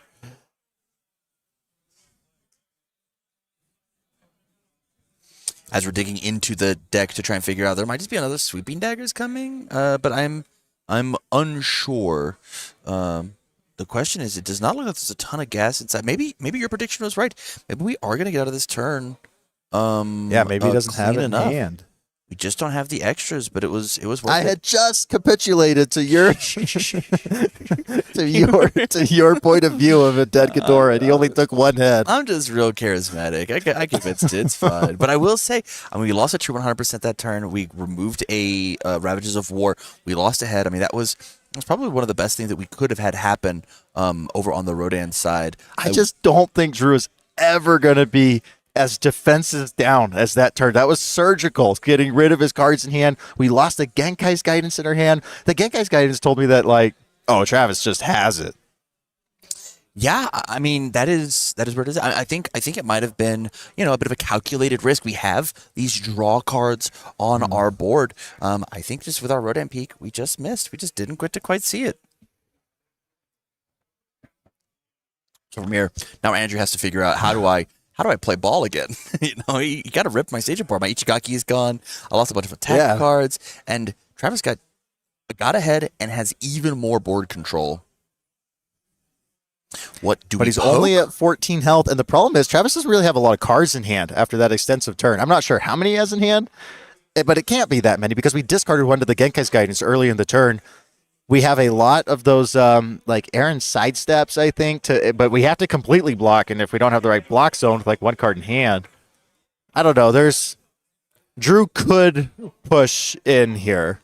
There's an idea, but I think that with the amount of draw power that exists, I think it will be hard to crack this board. And again, you saw how weak we were when we overcommitted as Ghidorah. There is a world where maybe it just doesn't happen. There's a cape. There's a ton of extra minus draw. There's a lot of things happening. But first and foremost, let's freeze one. I think.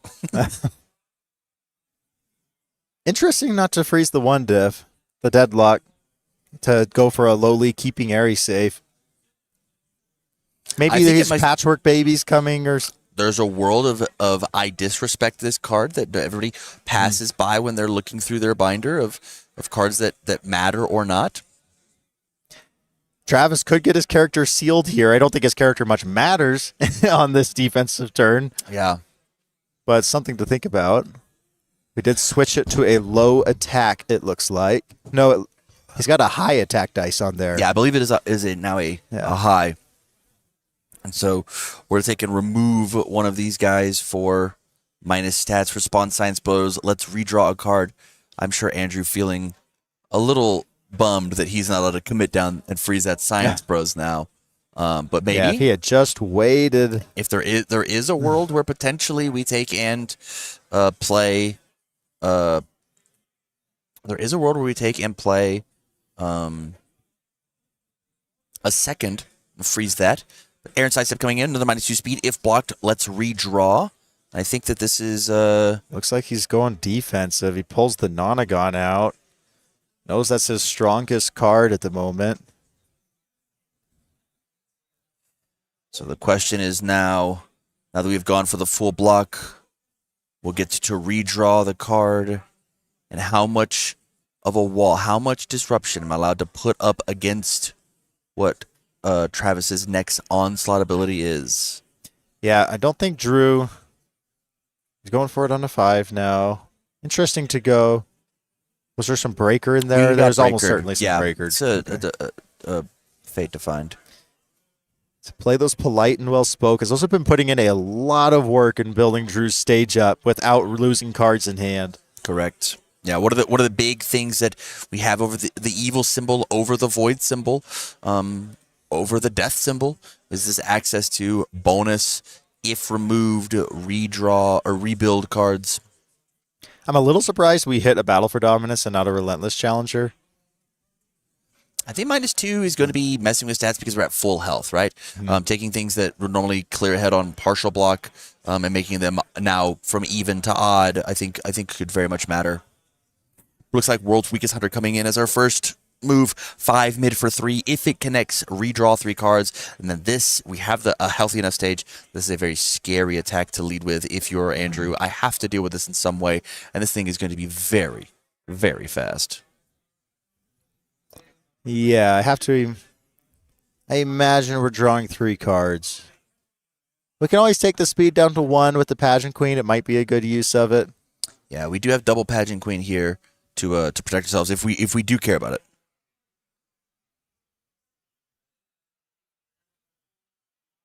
Did you know that Drew started this tournament 1-1-1? And then he has not lost since that moment. Scraped. Also, Travis started this tournament with a loss in round 1. Both of these players came in, had poor starts, and then have done nothing but win since those starts.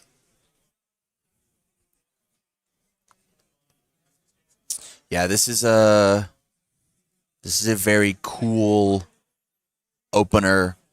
Unsure how committal we are to the attacking turn, but I can imagine with this EX3, we very much want this move to connect.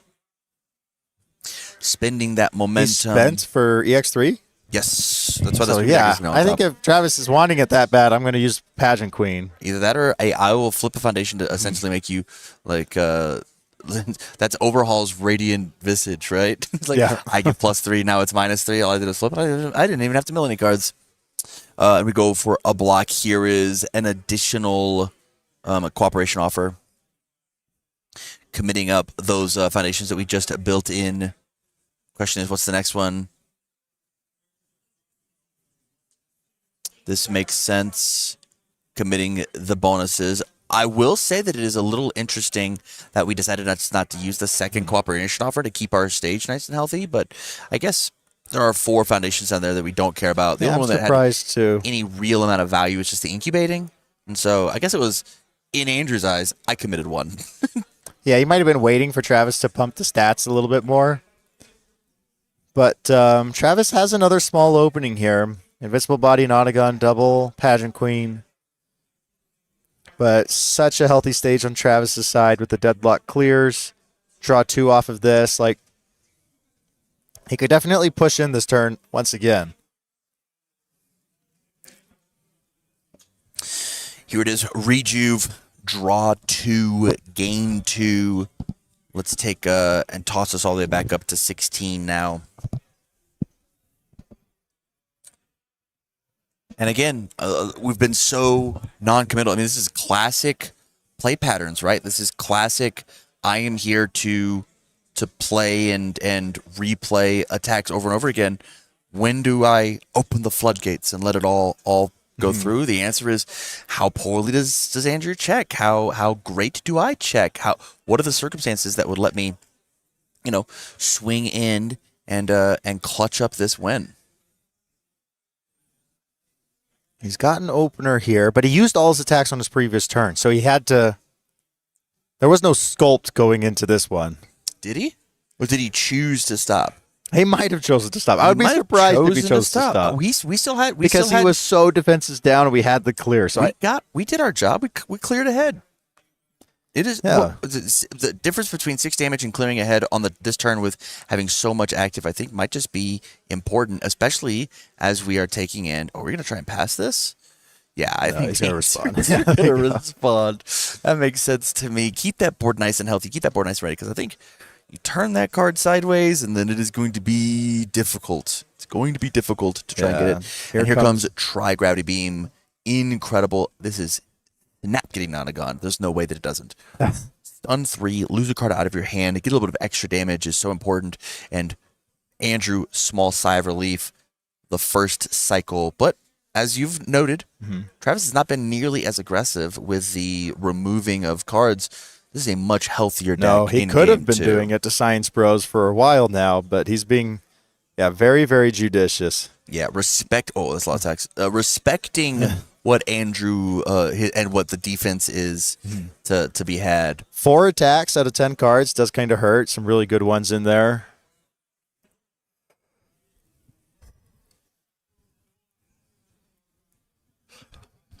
Question here is, do we plan to use Nonagon or not? The answer is no. We are going to let this one rock. We care about other things later. Hey, this if he has ahead. nothing good, then he's got Battle for Dominance. That is true. Now, I dig that. I'd actually be a little bit more afraid of the stun 3. Like, what 3 pieces do we pick? Yep. Is it the Challenger? Is it? It's gonna hurt. I think that's part of the reason we true 100%ed the Rejuve. Because you can kind of scout the Trigrav coming. Yeah, makes sense. And so, hey, let's just get rid of the good one in our hand now. And let's let him rip the bad one. And then I can keep my Nonagon for something that's going to kill me. Let's remove here for a bunch of extra speed and some damage. We've already used an enhance on the Battle for Dominance, so we don't get the first enhance now with the whatever. It looks like we're just going to be taking it, popping down to 5. Did he not deadlock stun 3? Or did he have face downs? Pop ourselves out of deadlock? No, we're definitely in. Yeah, he's got like a stack over there. I mean, hey, don't get me started on you shouldn't stack up your cards like that. Don't get me started. I'll be here. I heard your crash out with Justin the other day. What was it? He had a card. He had a Desperate Struggle hidden underneath the stage or something. I could deal with one of them. I could not deal with the second one, and it was put on top of other committed cards. So it was like we had committed cards like this, and it was on top like this, and I couldn't tell. Yeah, I was a little upset. Make sure everybody at home, the point of this is to make sure that your board state is nice and clear and everybody knows what is going on when it comes to it. But we did get activations of that scout training. We cleared up to 2 cards out of our card pool. Now we've played the 100% repeated smash, leaving the punch in so that we can now take and ready up some bonus cards. This has been a total 180 from last game where Travis just waited, and then, oh, shoot, I'm going to mill out. Okay, I'm throwing everything out here on one big turn. Instead, Travis is consistently extremely aggressive right now. Yeah, calculated, right? He kind of went into game 1 a little willy-nilly, playing it out and like playing pokes and figuring out what it is that we wanted to do. But I think this time we were very dedicated to the idea of, I have a game plan. I know what I'm supposed to do. I played a little loose. We tightened up. We clutched these. I'm Travis Tangeman, right? I'm the best ranked player in the game right now, consistency-wise. This guy never misses. He never misses. He can clutch it up and clean up Andrew. That's what he's thinking, I'm sure. He just stacked an attack on top. He has Hacker to draw. if he would like to. I don't see anything else to draw, and I saw more gas in his hand. So this turn is not close to being done unless he chooses to. Well, we also have the Science Bros here, right? I don't think we've readied the cards, so I'm going to commit Science Bros and then redraw. Oh, you're right. And You're then right. So you can keep enhance his ready up momentum. to It's a little cards. interesting because you do lose your incubating Science Bro combo. Well, we get to ready it with. Oh, Ward. yeah, this is repeated. Yeah. It's repeated. I know it's been a long time Yeah. since you've seen this one, but I mean, this is That's like passing the torch. that's like patching the torch. Yeah, you're totally right. There's been a lot of maneuvers, and again, this turn is not over. If we don't have another repeated to be played, I think that there is plenty of more attacks that could be coming. Just depends on how much gas we have. Our goal again here. Hey, let's clear ahead. Let's clear ahead. Leave ourselves in an incredibly advantageous position, and then clean it up maybe next turn. Yeah. Drew, he used the invincible body. So back to printed, not much to fear there. Here comes the clear. Destroy, clear 2. We've got more in hand. We've got an Ice Sword Execution. Ice Sword That is going to really hurt. is massive. 5 high for 5. Look, if we didn't do the Nanaga before, we got to do it now, right? Yeah. You use it or lose it. So this is a 5 high for 5. Going to be even larger with the extra speed that Rodan has access to, combined with the Science Bros that we just re-readied back up. This is going to be very fast. A 9 high for 6 that we're going to have to deal with. Yeah, even though it's sealed, the damage is going to get huge. 100%. And we're going to have to make sure that we represent ahead here, removing a card for +1 damage with one of our incubatings, plus Science Bros to deal with those challenges, right? Incubating plus Science Bros, we got 2 of those, plus Rodan, deals with the double Relentless Challenger, and says that, you know, in order for you to pay, there's a bit of a tax to attack Ghidorah. Yeah, Drew going down to his final head. Scary. And Travis, yeah, those defending pageant queens are finally going down. It doesn't really matter too much. I mean, Drew gets 1 block anyway. He can give -4 speed. Does he have 1 block? Well, he has a I mean, card in hand. He has 1 card in He hand. could make a block happen. Imagine it's a low. But the 2 pageant queens weren't going to make 2 blocks happen because he had no way to draw more cards. And yeah, this feels like this could be game. It could be. We have to block it at least. Yes, we have to block it, and we at the same time we have to press that button, right? And I think I see 2 more attacks inside of Travis's hand, so I think this is going to be cleaned up here pretty Yeah. concisely. Let's make this an 11 damage move, and we show we've got the low block. And game 2 goes to Travis TNT. Yeah, he played that totally different from game 1. And it might have just been what his cards drew. It might have been just a higher sense of urgency. But, you know, Drew had a pretty good setup. He had a pretty good defensive setup. He couldn't survive that game, though. So we go to a game 3. Now, that one was a really short game, only like 20, 30 minutes. Really short game. Nah, that's the average. It's an average length of UniVersus game. But this is what happens whenever you have characters that have a proactive game plan, right? I'm not saying that Andrew and this Ghidorah's lists their game plan is bad per se, but It Andrew certainly has is not been proactive at all. certainly down to sit there and stare at you and go, "I'll get there eventually.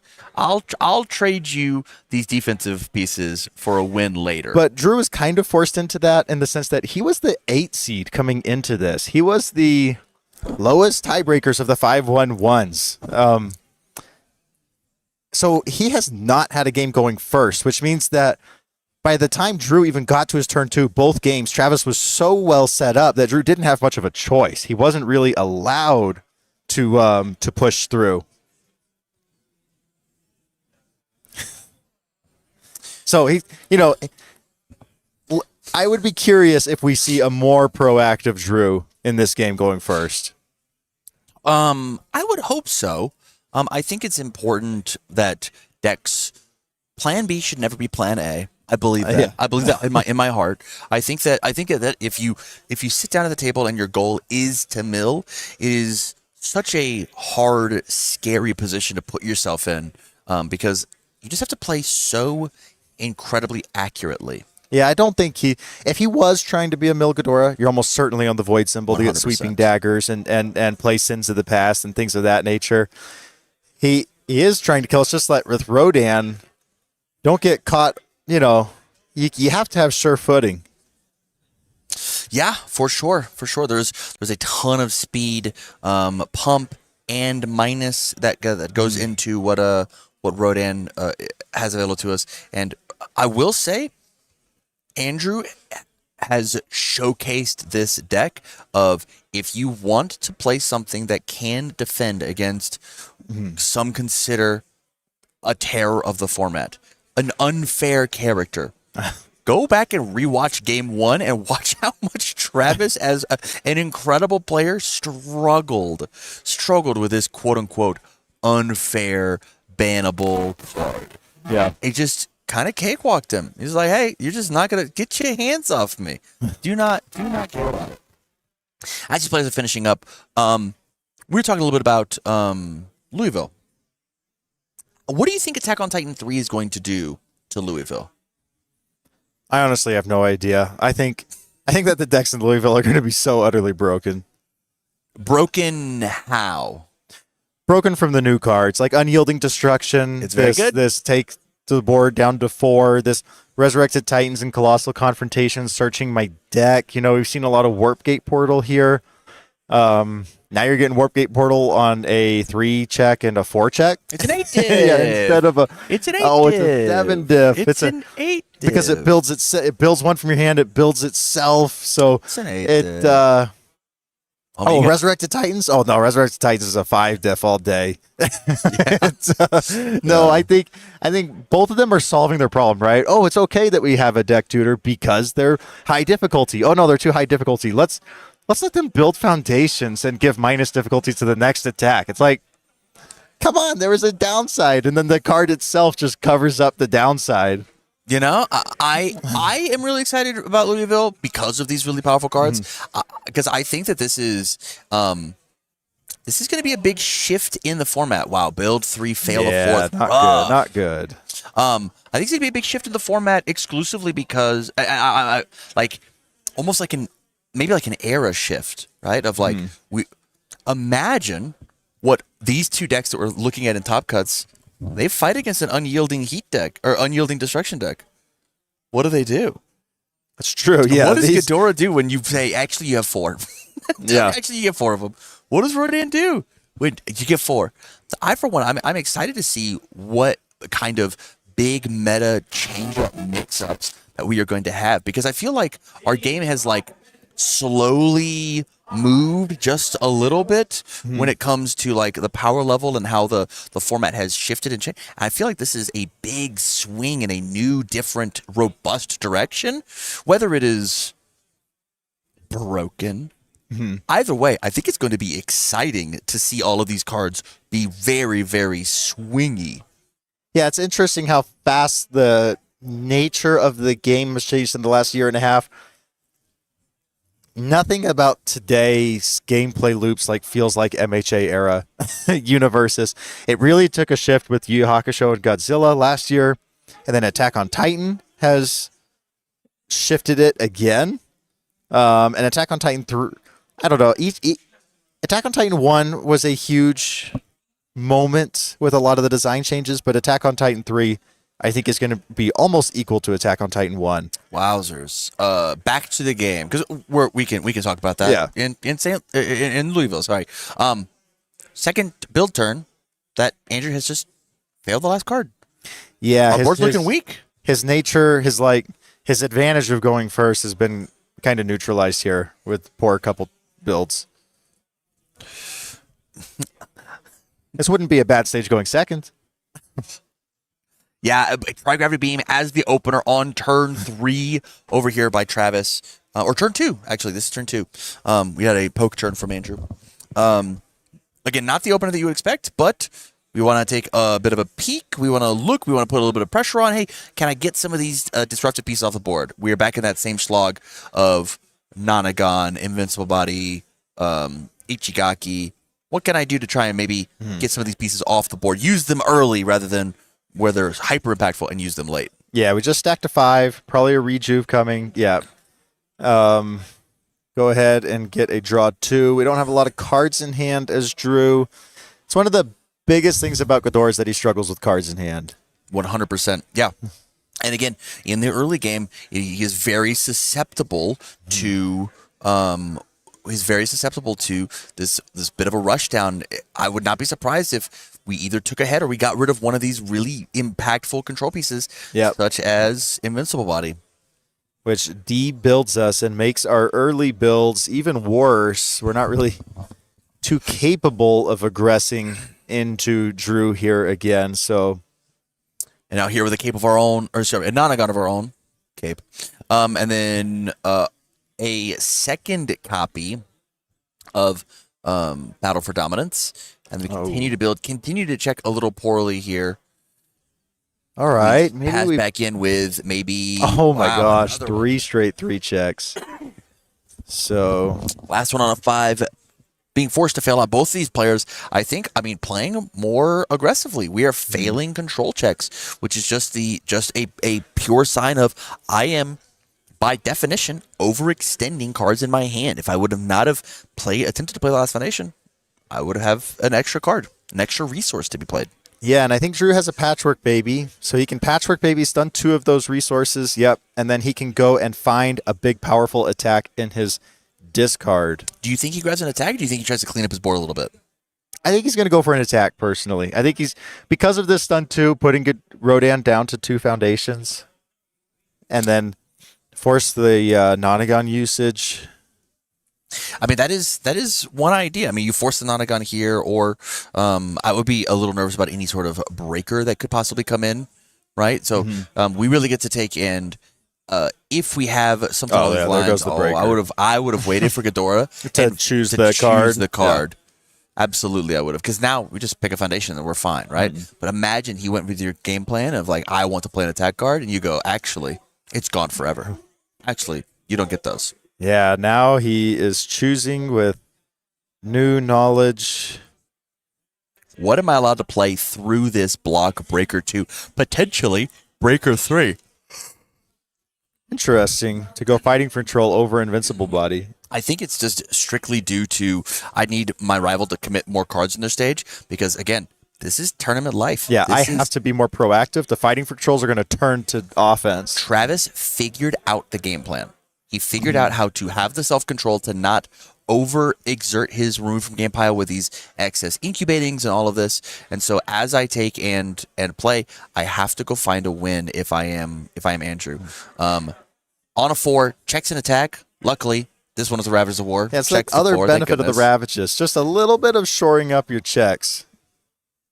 Yeah, 100%. A very, very cool idea. So I had an interview with Jeremy Ray last night that will be live over on YouTube, and we talked a lot about 4-check attacks, and he was like, yeah, well, part of the reason I like 4-check attacks, spoiling the interview, is it lets me actually increase my attack count a little bit. I'm playing a 24 card, 24 attack 6-hander because, you know, it makes it a little better, and I find more attack cards so I don't ever dead draw, and, you know, when I check them, I don't feel nearly as bad. It's very cool. Yeah. I wonder if we're going to Ichigaki. He just used Genkai's guidance again, really taxing Ghidorah's hand, but we have Ichigaki. I think I Ichigaki that and say, yeah, thank you very much for getting rid of 2 cards in your hand. You're a 5-hander. I think that makes sense to me. I think that I am down to trade this off, especially with the Rejuve Smash coming in afterwards to redraw those cards back up. And now I've gotten the Ichigaki off of the board. Well, he just went double. He went double Fighting for Control on that? Yes. Or did he go single? I think he went so shouldn't double. Travis owe him one more? Travis should owe one more. Oh, he put Rodan committed. Correct. Never mind. Does not need it this turn, but I think the point of this is to potentially, our goal here is to take a singular head this turn, drop us down to now 2 heads, and then rebuild back up this stage. And again, the quality of cards on Travis's board is significantly better than the quality of Andrew's, but Oh, the Breaker 2. We're committing Full completely commit out. out. Very scary. Saying, yeah, do you really want to? How badly do you want that head? Because your whole stage is going sideways if you want the head. It could be. I mean, if we check well enough on a 100% repeat, here it is. We checked a 2. This is on a 6. 3, 4, 5, 6. We're going to ready these cards all back up. Well, we're going to ready 2. That might just be enough. Yeah, but we're not going to have a strong build with 2 cards in our card pool. This is going to break ahead. This is such a disrespectful move. He's out of cards. There's no cards in Andrew's hand. I This know is we got 3 heads. We're taking ahead. This know. is playing for the future, not playing for now. I think this is super important. We brought back up the Nonagon. We brought back up the incubating. This is going to keep us healthy so that I can, not this turn, the Yeah. turn later. Playing another attack might be a little greedy. Okay, thank Now, goodness. here comes the 3. Now one of those has to go down. Don't have a lot of speed hate at this. We're really counting on that Nonagon. Nonagon, we've got Rodan himself, and we got a speed reset. So, like, a true 100% is probably not going to be connected, even if it doubles up. I think that was an incredible, incredible line from Travis. Looking at the risk reward of, I know I'm under Breaker 2, but this card kind of negates it, right? And so, Not a lot of gas drawn on Drew's side either. yeah, we'll have to see how Drew decides Because to Drew has to be careful react. not to overextend, and now he lost a head, and if he overextends, then he could lose even more heads. Correct. Especially with, again, there's not a ton happening on the board of King Ghidorah. There's a lot of face downs. I mean, look at the face down equity between these two players. Ghidorah, 3 face downs. Rodan, 0. All of my cards do something, and the impact that Andrew's board had just honestly is not that great. Yeah, he's got a trigger in hand, but he loses the Breaker 2 if he plays it. If he plays it, he can Settling Old Debts and draw.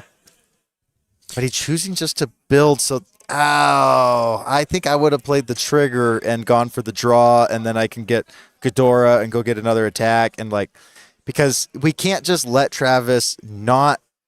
Travis is playing so disrespectfully for good reason, because Drew's not telling him to do anything different.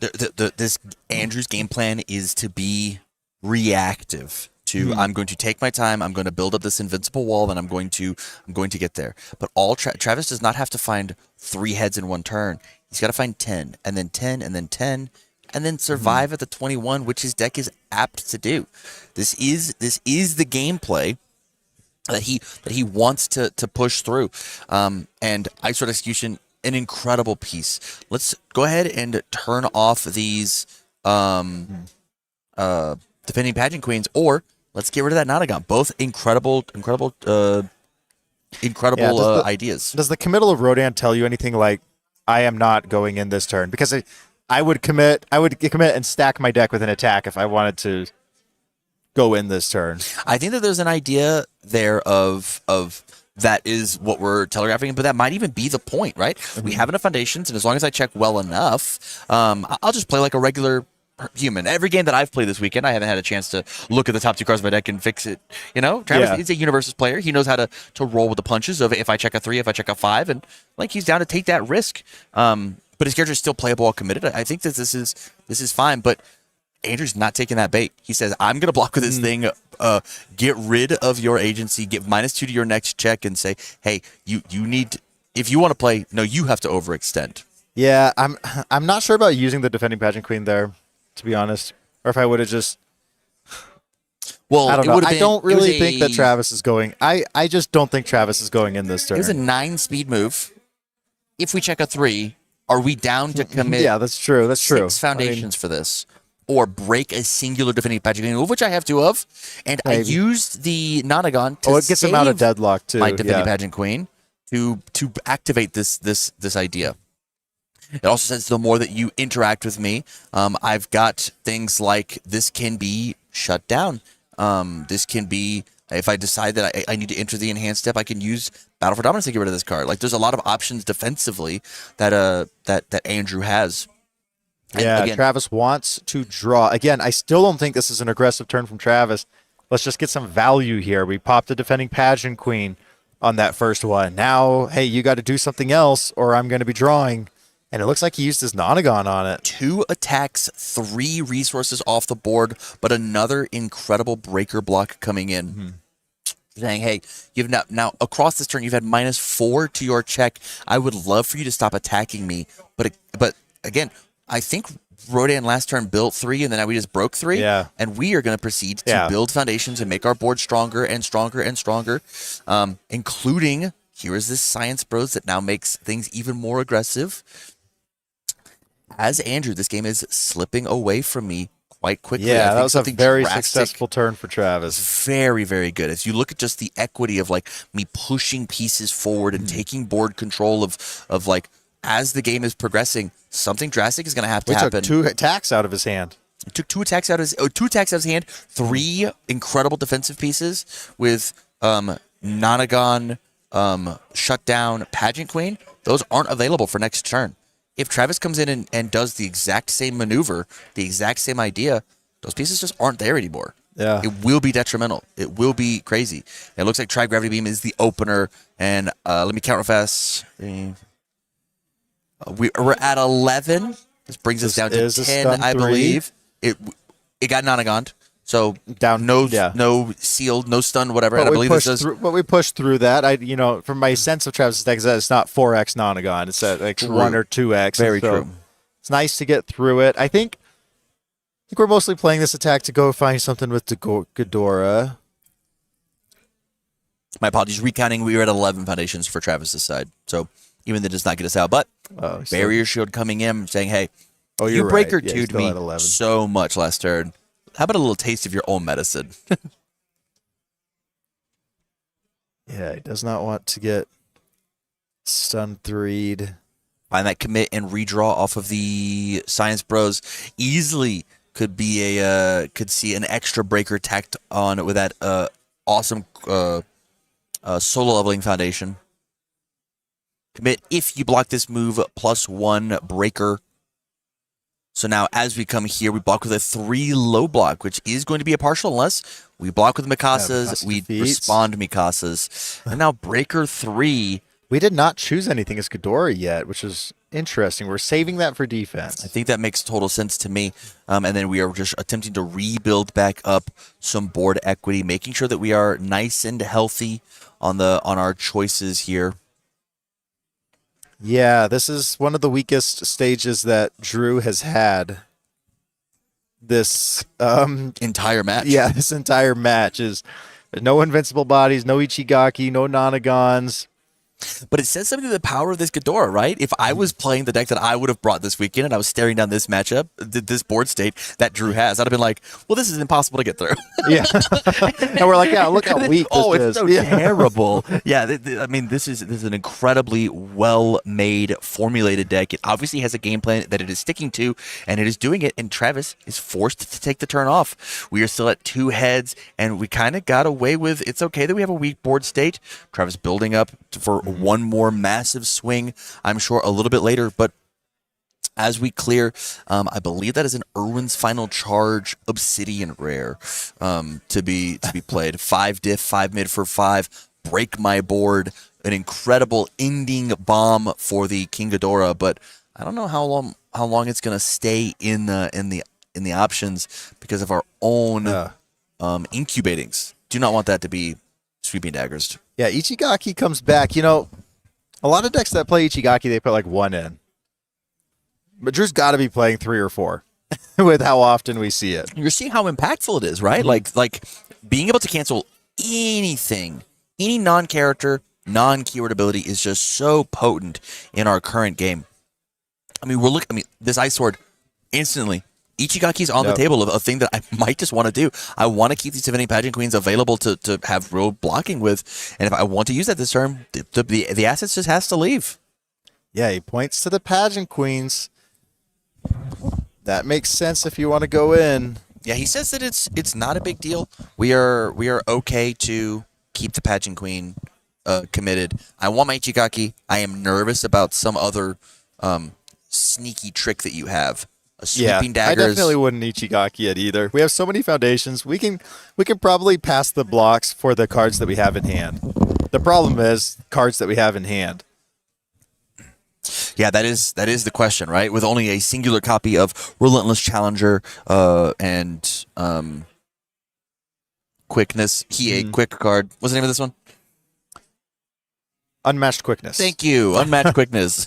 Followed by a incubating in stage. I mean, yes, Rodan is going to be giving a lot of plus speed, but we do have a bit of a free minus speed as well. But who needs the speed of the move when I can just run away it down, take it, and then stuff that card? Everybody hold your breath, try gravity beam. There's 3 attacks in the card pool. Everybody be cool. Everybody be cool. Yeah, that might be the wrong time to use runaway. At the same time, we just might not have the high block, but it looks like World's Weakest Hunter is going to be coming in. Check a 3. Do we flip fighting control or let him tap 3 down? I think that 3 is probably the right idea here, especially because this is such a weak attack. Imagine double runaway in Drew's hand, stopping the momentum from happening, stopping the redraw from happening. Yeah, these moves are very fast, but second runaway says that we don't lose a head. You don't get all the extra bonuses that you would get if it connected. I'd be very, very... We were right back very quickly, ladies and gentlemen. Yeah, that was not a lie. Currently an 8 mid for 3, and I'm sure because of the very quick maneuver that this is, having lost access to the pageant queens. Oh, we might even have a little bit more speed. Yeah, we are absolutely saying, hey, there's no second runaway. There's no chance. At the same time, like, it might even behoove Andrew, like, when you respond with the draw 3. Oh, yeah, okay, out of the hand. We didn't need our foundations to pass checks. Those pageant queens are so I useless. think that we are going to commit go them down? anyways, because we just want to keep the yeah. 200. That's how we Doesn't kill wanna people. The answer is no. I think we're going to give it up. Other things are far too important. Yeah, but that is the end of the turn. He doesn't get the draw 3. What kind of draw do we have in Travis's stage? Science Bros, Botan's coaching, I'm not seeing battle Aaron's, predominances. I'm not seeing Aaron's sidestep. Yeah. You're okay. Yeah, he's got comfy. like 4. Yeah, we got to settle in. They need to give us some like comfortable chairs. You think we could we got a sponsor with Red Vine? Do you think we could get a sponsor with Lazy Boy? Yeah. Or get some gamer chairs in here, like the big swivel ones, right? Maybe this is good. Keep us from falling asleep. Yeah. At any moment. A card that would not make me sleep. Ravagers of War, hitting the board, 8 diff, 8 high for 8, ripping cards out of hand, getting rid of that momentum, destroying face down foundations. It's very, very good. Yeah, Travis's deck is a deck that loves momentum. Yeah, this is this is scary. This is a move that we have to deal with. We still are at full health. We're very vital in Travis's side, but I'm not sure, kind of freely taking 8, 9 damage with that Relentless Challenger is kind of the mode that I'm in when I'm playing such a patient game. Let's see. Has either player cycled this game yet? I don't think so. No, our actions per minute have slowed down pretty significantly. We are making sure that that is. Yeah, I We want are to say that dotting our Travis I's, has like crossing our shifted his T's. play so much that he got kind of like a more full deck over there. Yeah, absolutely. I mean, we're not just willy-nilly incubating. We're not just trying to get rid of cards and make our deck nice and thin. Andrew, as King Ghidorah, recognized that was the play pattern that he wanted to do, and he took advantage of him for it. Travis, being the player that he is, decides to make the change. But this time, it does look like we're going to be removing for some minus speed, redrawing with the Science Bros, getting that extra advantage that we get, that pseudo 8 hand size, right? Just because I get the 1 free one on your turn doesn't mean that it's not there.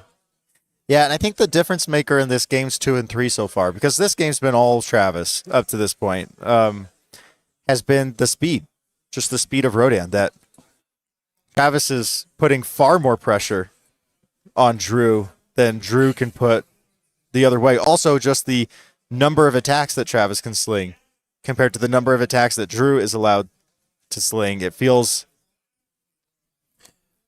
like even now, I'm not worried about Travis right now. He's got the Breaker 2s coming in.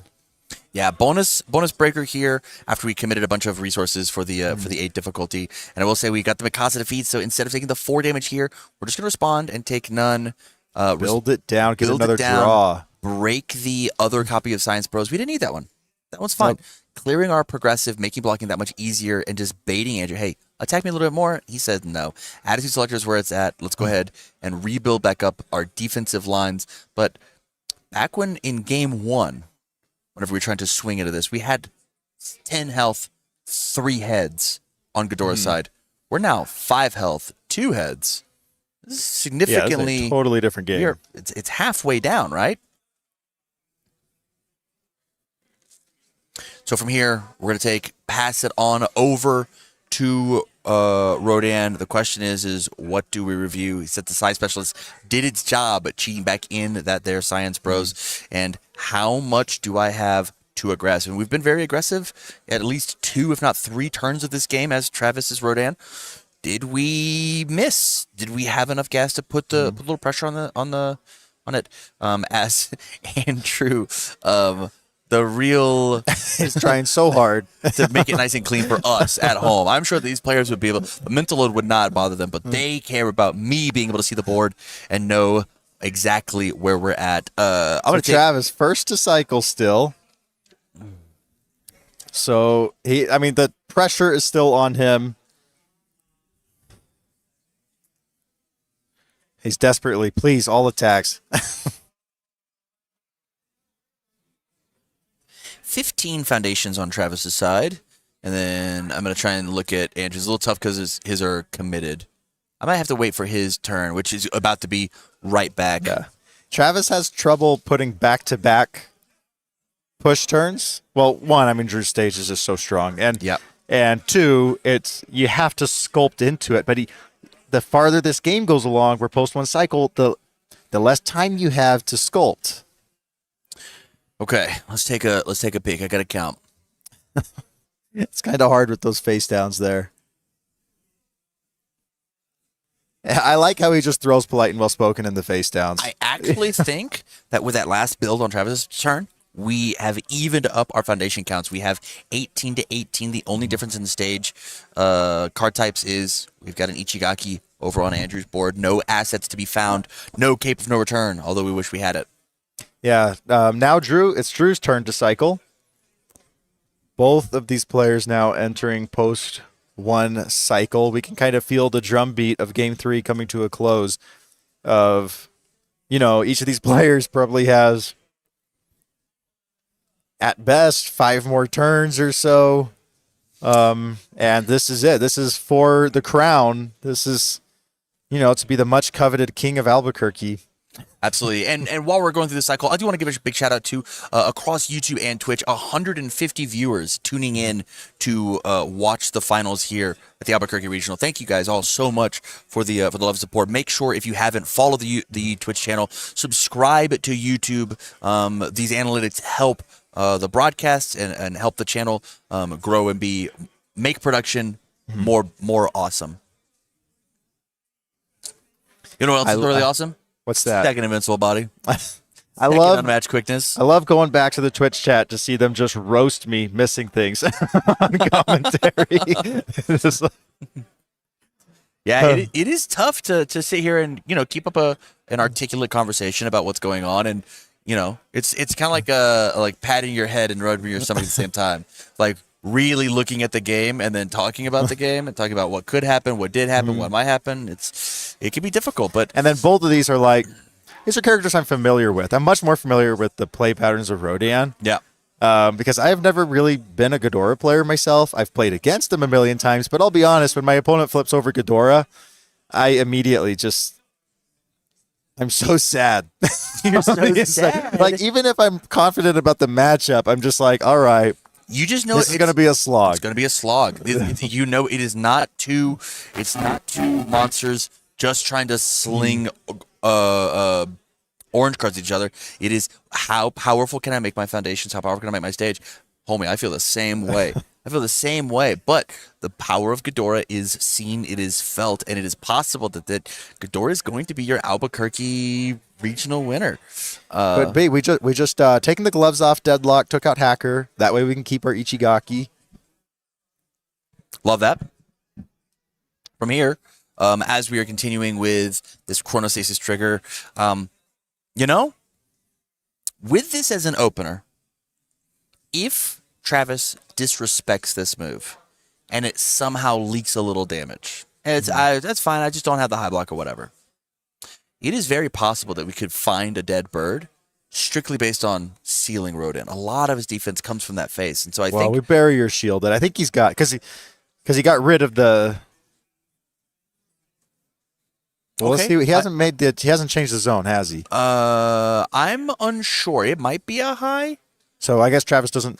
We will find out. Looks like it was a low. Yeah. Looks like it was a So low. that breaker 1 plus breaker 2 is effectively breaker 3. Yes. And then following up with a 1 diff, checks a 0. Yeah, he's gonna have to commit 2 on this, or I guess he committed 3. We might have had more breaker involved that we just. Oh, you know what? Yeah, it has fateful breaker decision. itself. Yeah. Yes. I'm always having that card played on me and not Triple blocked with. invincible. Yeah. And we have Nonagon Ichigaki to protect against those ice swords. This is looking significantly more like Game 1 Andrew's board. I mean, look, Yeah. even 2 turns ago, we were like, this is the weakest this board's ever been. This might be the strongest this board's ever been. But it's also, he was at like 3 full heads going into that final kill turn of Travis's Correct. in Game 1. So the overextension, while I was nervous about it when he went for that 6 and like got doubled fighting for troll and committed everything, you were right. It ended up being very, very important. Yeah, that is the case. The question is what is the answer back from Travis? What do we do in this situation?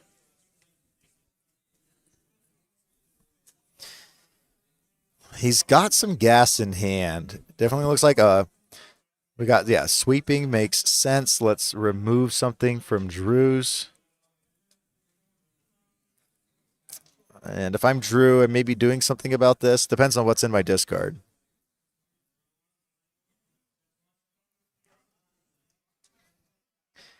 I could see a Nonagon or a Ichigaki coming, but if there's nothing good in the discard, you let him have it.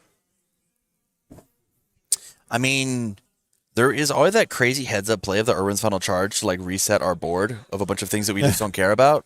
I think that opening with it is probably not the right idea, but especially through invincible bodies and such. But the real question is, what do I not want you to have access to? Do I not want you to Patchwork Baby? Do I not want you to True 100%? Do I not? How many Ravagers of the Wars do we see? What do I not want to fight against? I think is the more important. Maybe it's Crosis Trigger. And so now maybe I don't have to deal with that idea. Yeah, he's thinking about Patchwork Baby here.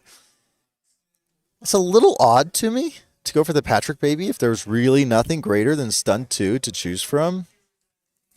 Yeah, I think the answer might just be how much more of this board can I get committed, or even, hey, Patchwork Baby is the thing that could be scary enough if played late enough in the chain. You've got enough foundations that you can pass pretty much anything. Your sixth attack, truly. If the 6th one was Patchwork Baby, it might just get enough stats to, find the accidental 21 that we are trying to defend ourselves against. It does get a lot of keywords. Because Sweeping Daggers gets the keywords too, right? It does get the keywords. Yeah. Oh, baby. That's a lot of keywords. You're right. This one's big. Hey, respect it. See what he throws down. We need to at least make a dent in this stage. If we could even have this turn be like, I got rid of Nonagon, Ichigaki shut down in 2 bodies, Successful. That might be the turn, but at this point, I don't know if that would be considered a successful turn. I think it really depends on how much of my foundation base is committed to get all of those pieces off the board. Because I do think that it is going to be very, very easy to accidentally, find that 21. We're going to pass whatever checks we want. Yeah, and we just said, hey, we can block with True 100% if we desire. We don't have to. So if Travis doesn't make the speed respectable enough, I think I just saw an incubating usage. So Travis might be pushing his chips into the middle of the table here. I think there's a world where I'm down for you to block with the True 100, and either you remove from the game forever, which means I don't have to deal with that. That means my Sweeping Dagger's removed not 1 but 2 attacks.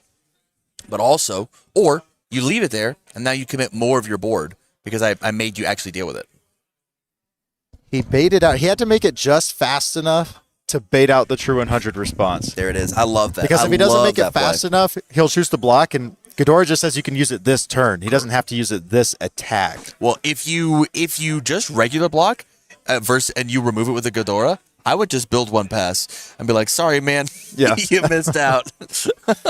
No true 100 for you, homie. But Rejuve Smash coming in, this makes sense. Gain 2, draw 2. Let's grab a little bit more advantage and see what the rest of this turn is going to look like. Yeah, a little surprised we didn't commit the good Rodan on the first one to shore up this Rejuve, shore up the draw. And well, I suppose we could have Nonagoned it, so we're kind of giving Drew agency over our deck, and you never want to let your rival have agency over your deck. So Ichigaki, he's thinking about it. Maybe there's a judge call of like he touched his cards too fast with Rejuve and Drew was still trying to think. We might be having a judge call. He said it's not a big deal, though. Yeah, he said, you can have it. Good, friendly gameplay. Love that. Although he's got a point. Maybe Drew would have done it. And, like, if you're playing a draw attack or draw card, never, ever, ever just grab your cards. Or keep it always about- give a response time. Ask permission. Mother, may I?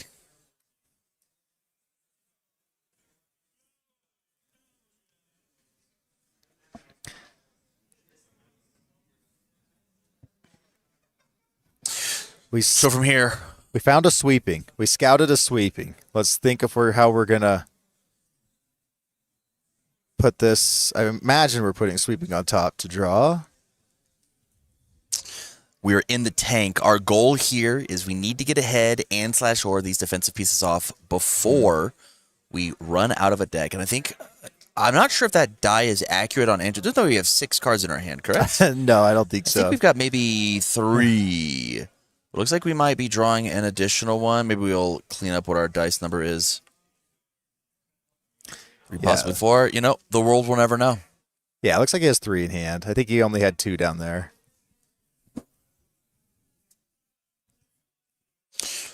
From here, Botan's coming in. Discard, redraw. Let's snap ourselves a bit of a momentum. And let's see what Drew the next gets to one draw is. 2 thanks to that one difficulty that says when you discard, you can refill your hand. So we're up to 4 cards in hand. That's not too bad. Yeah, and we are entering the 2.5-hour mark for this round. These this would have lads been are stopped long ago. gaming. Yeah, in Swiss rounds. What was the name of the Luke card? Not now, I'm gaming. Yeah. The venue's going to try and kick him out. We're like, no. I still have 6 more turns to go. Yeah. Please. Love it. Can you imagine we have a viewer whose wife is like, hey, do you want to go do this? Yeah, but it's in finals. Can we just wait for after finals? 5 minutes, I'm sure. Yeah. She's like, who's playing? Ghidorah versus Rodan. I'll It's go just by the length myself. of a football game. Yeah. Yeah. Less commercials, though. And Travis calls off. No. I think he just cleared with the deadlock. Sorry. Makes sense to me. Yeah, that says there's more gas to be had. Or more He builds makes to be had. a liar out of me. Fair enough. It is a destroy cost to make that Hacker card pull coming clear down. happen. Hacker's going to be key.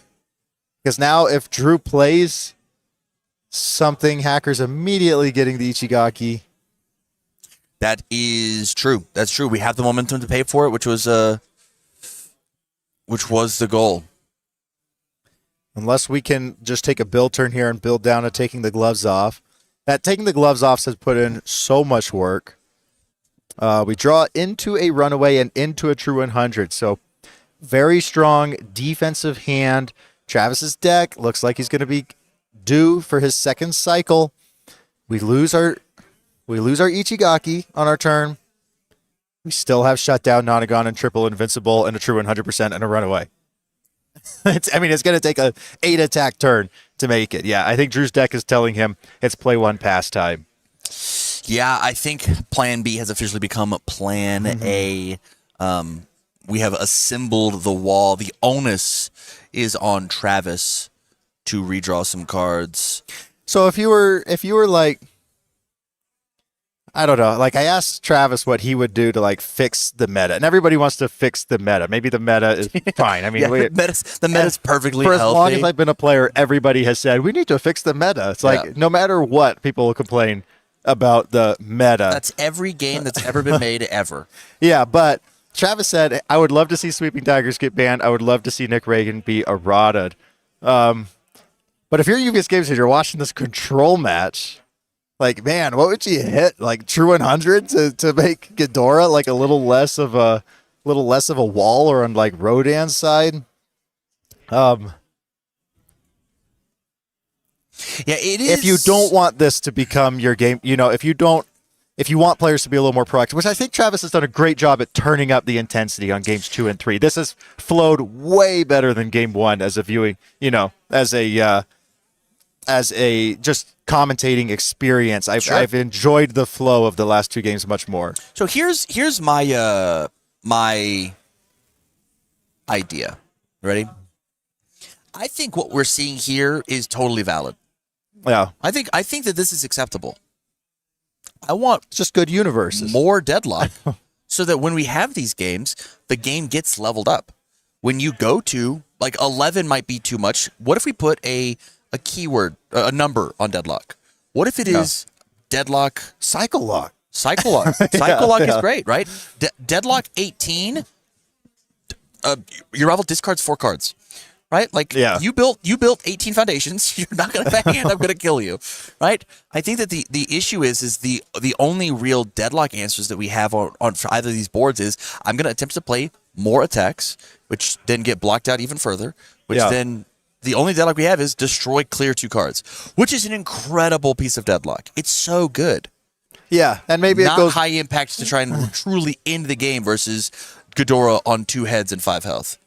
Yeah, and the cycle lock would have been, or if your rival has cycled this game, they haven't really said cycle lock yet, but those cards would have been online for a long time by now. And maybe it's like you said, maybe this is why Unyielding Destruction had to happen. You ready? What if something like Tranquility of Death said, response at the start of the turn, you and your rival selectively seal 1 foundation? If your rival's at deadlock, you seal all of their foundations. All right, you're going crazy. You're going crazy. Yeah, like both players seal all of their rival foundations. Why not? I don't have to press the button. I'm trying to kill you. The game has to be over, and I can't beat this wall. Yeah, and you need to play with the 10 foundations and put deadlock lock breakers in your deck. Like there's so many different ways that you can make this thing happen. With that said, Travis is going for his 3rd cycle right now. This feels like the turn to make something happen. Tam Cardwell's not a game designer. I'm not here to try and fix the game. I'm here to talk about the awesome things that are this happening. This has been awesome. This like, we saw fun. These decks pushed through the Reagan decks. They got through the insane turn 2 aggro.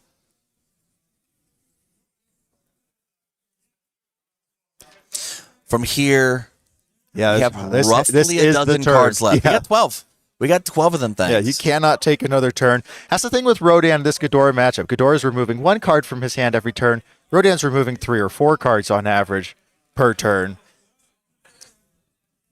And Travis built his deck this way. He built this Science Bros Rodan deck. This was a purposeful to be removing his cards at a faster pace. And I don't even think this is necessarily a bad matchup. It is, it's where the cards fell. Invincible Body, a shutdown, a card that might be a 1-of-1. The only person playing it in the entire tournament is this Ghidorah list. And like just having these on board 3 difficulty, massive shutdown cards are the thing that is stopping the game from in its tracks. And King Ghidorah has set up a game plan. Hey, you're never going to kill me. The onus is on you, Ghidorah, or Rodan, to kill me. And I'm King Ghidorah. I'm inevitable. Ghidorah, to me, is backswing king. He is, eventually you're going to commit out to come after me. Because like you said, we didn't mill Travis game 1.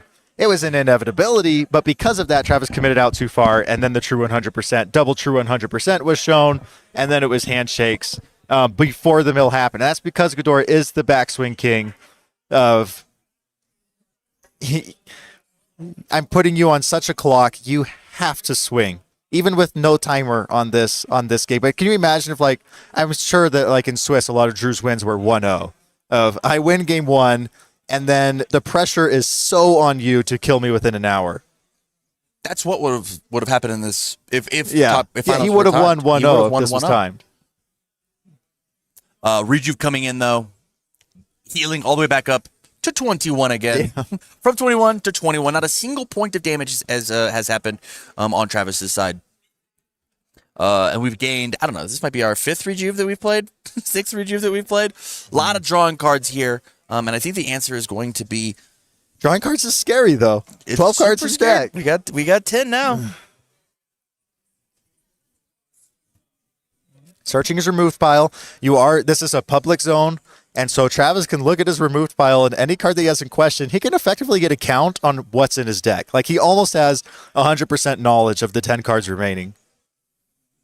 Yeah, I mean, that makes sense. And with Rodan, you get to peek at the top 4, right? So, yeah, easy peasy. I know what the line is. I can see the future. This is what has to happen. And to be quite frank, I don't know how Travis breaks through this wall without double, if not triple, Ice Sword execution. Yeah, I don't know either. Ice Sword execution is like playing the role of Chimera Kraken here in this deck of, if I find this, I can win. If I don't find this, I can't push through the wall. Yeah, and even like at this point, like we saw the way that Travis got through on these previous turns, where there was a bit of an overextension on Ghidorah's side, and the only foundations that were left ready were like the important ones, right? All of our face downs and whatever were committed. So whenever I played the Tri-Gravity Beam with the stun 3, it actually touched important ones. We just I've got removed 10 with face incubating. downs. We removed with incubating. We know this is the turn. I think this is it. Drew, we know that Drew has true 100% and runaway in his hand. And if Trigrav comes down, it's just going to get Nonagon. So, or it's going to get shut down. Because it has I think it shares with one of these. I can't remember which, but yeah, I just don't see. We Cape of No Return to our own attack. That's hilarious. That Cape of No Return was sitting there the whole time and then got used on our own attack. So interesting. It may be because like we care about the echo on this card. We want the bonus momentum. Yeah, I mean, it is a desperate, potentially heads up play to try and make some sort of movement happen, because your classic play pattern was just not cutting it. Yeah, and we're immediately doing Science Bros with every single, incubating Science Bros combo with every card that hits the discard pile, because we can't survive another cycle. So it doesn't matter. Yeah. It doesn't matter. We're showing we have about 8 cards left in deck. That means we can play 7 more attacks, theoretically.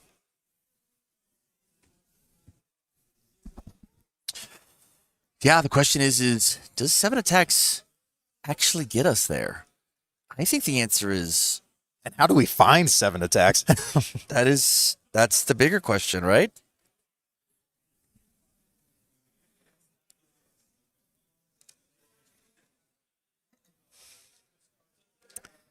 King Ghidorah is so interesting. No stats on face. 0 stats on face. He just is playing this value game of, I get the best card in my discard pile. I get to play it. And we've seen Drew that like 90% of the time he's choosing a foundation. He wants to set up the wall because he doesn't have defense on face beyond his head counters. He's really relying on his stage to be strong. Yeah. That's why we see all these 3 difficulty foundations. Like, he has to be running a very, very high ratio of 3 difficulty foundations. Invincible bodies, shutdowns, nonagons. It feels like he's on 4x of like nonagons, probably like 2x of shutdown. If I had to guess 4x of invincible body, that's 10 3 difficulty foundations, but because he has to have his foundations just mean more. Whereas when we look at Travis's stage, the vast majority of foundations are 1 difficulty foundations. Yeah, I mean, this is the power comes from the stage, right? Like the goal is you get whatever piece that you need from Ghidorah, slam it in your stage, and that's your survivability, not just the 3 heads. But with Rodan, it's that speed buff. I use a different resource. I remove the cards not to rebuild a different one, but to make the attacks more potent. Yeah, you can see that Andrew's getting nervous. He's been calm this whole game, and now he's got a little bit of a nervous twitch. I think he can sense it, that this is the moment that I become a back-to-back United States regional champion. Unless you are counting out your runner-up world champion U.S. Nats player Travis T. I know he has to not make a mistake, but you can sense it. You can see the light at the end of the tunnel. You certainly can, but I believe in my man Travis. The TNT is going to explode. We don't care. Hold on. Ravages has a response on block that says if we have 6 or less foundations, let's count. Yeah, 1, yeah. I think we might have more in that pile down there. Great block. Went for the echo, and here's the ice sword.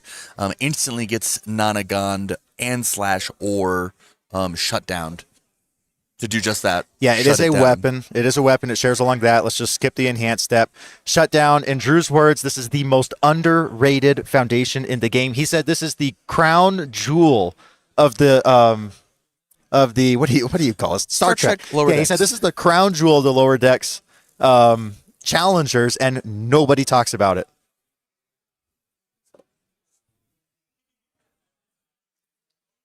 So this is But he might. the answer is Is he Nonagon or Shutdown? See, I think Nonagon is a great idea here. I think either is doing kind of the same idea. but Shutdown's just like you might not have it. Like maybe it doesn't share keywords in the future, so let's go ahead and use it on the one that does. Yeah, I guess that is fair, but we'll have to see what else is to come as we remove for a little bit of extra speed. I just think at this point, I'm not positive that the extra speed is going to be the thing that Not with lets pageant us queens. crack the board, right? Yeah, we have the pageant queens. I don't even think like we have free -2 on the unmatched quickness. We've got free -1 with our own incubatings. I think that this is just not quite able to crack. I'm nervous. I'm very, very nervous.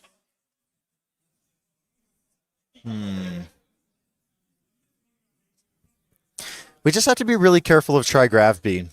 We don't want our true 100% rip from our hand. We really don't want that. And does it share a keyword?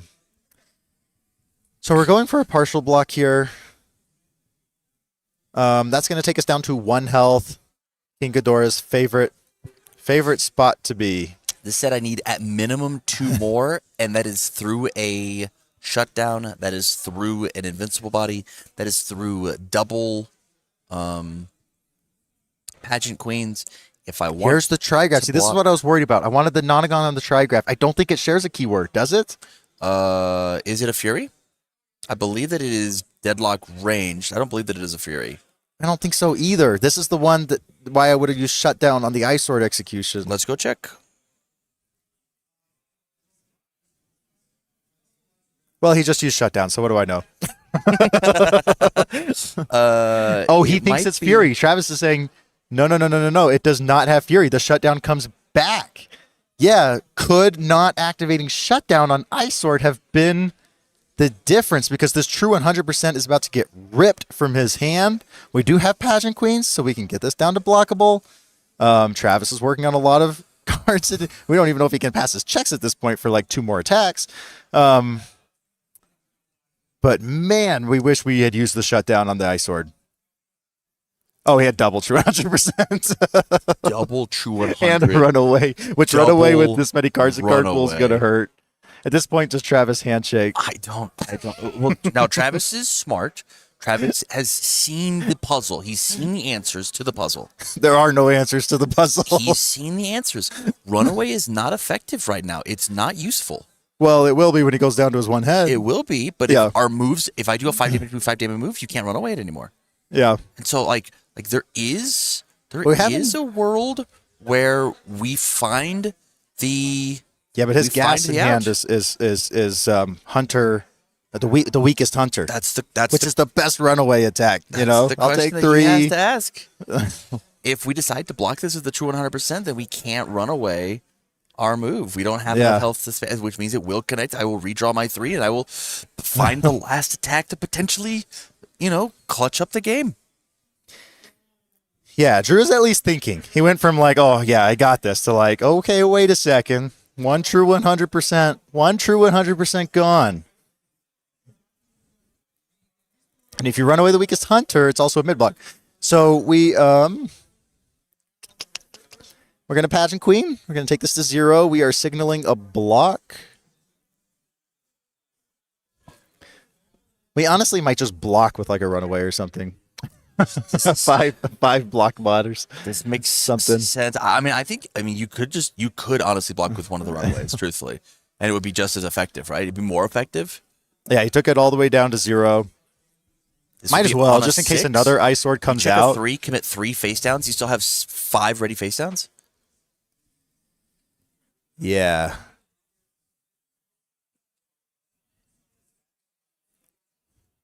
Travis, I think, is just desperately thinking, what are my outs? There I don't it want a is. handshake until there's the out, and there's the fist bump. Yeah. Incredible. Drew- Andrew Porat. Almost 3 hours. Let's talk UVS Games player back-to-back regional champion. Yeah, I think he's the new captain of the team. Let's talk Andrew Porat. Are they putting it on him? Incredible. Whew, man. All right, we'll bring him over here. What a game. What an incredible game. I thought both players, I thought Travis made thing great you popped halftime off, adjustments. It was so good. The first game, he had a game plan and it didn't work. And he had a game plan. That one worked.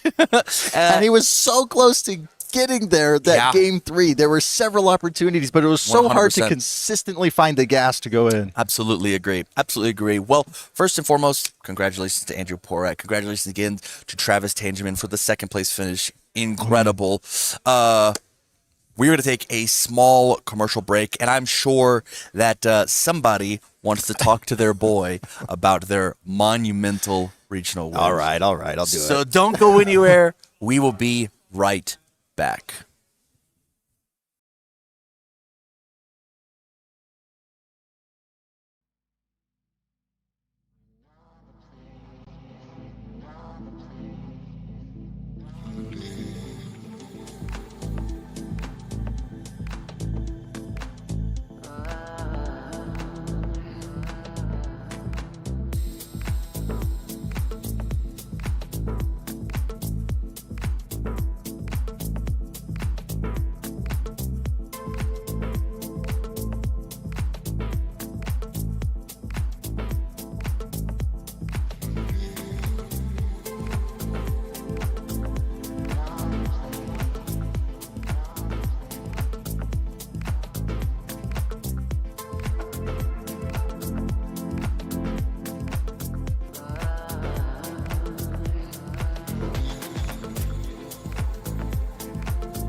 Miserable game, huh? I am here with Andrew Porat, our first back-to-back United States regional champion in, I don't know, probably as long as I've been a player. I don't know how back you would have to go, playing his fun pet deck and taking down Albuquerque. Okay, Drew, you just told me that you have a flight I have a flight. that leaves in 1 hour. How nervous were you at the table that you were going to miss your flight? I don't know if you could tell. I was playing as fast as humanly possible. I was just slamming builds. Go. Slam build. Go. Yeah, we were going to do this in 2 minutes, and then Yeah. I'm taking Drew to the airport. But how is your top guts?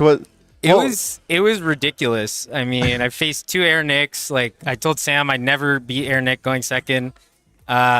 Faced Travis. Travis is one of the goats right now. You know, and somehow I just kept winning. I don't really know how. It was fun. How fast did you decide to make Mill your plan in those games? After game 2, when I tried to kill him 5 times and he just was unhittable, I was like, okay, we're not even bothering with that. Yeah. Yeah. It Did you wasn't try and speed it up on game 3, or was it the fact that you didn't have a good couple build turns early? Oh, no. That- Game 3, I was looking at the clock like, I got to play as fast as I can, and I also have to mill him, so it's like the worst.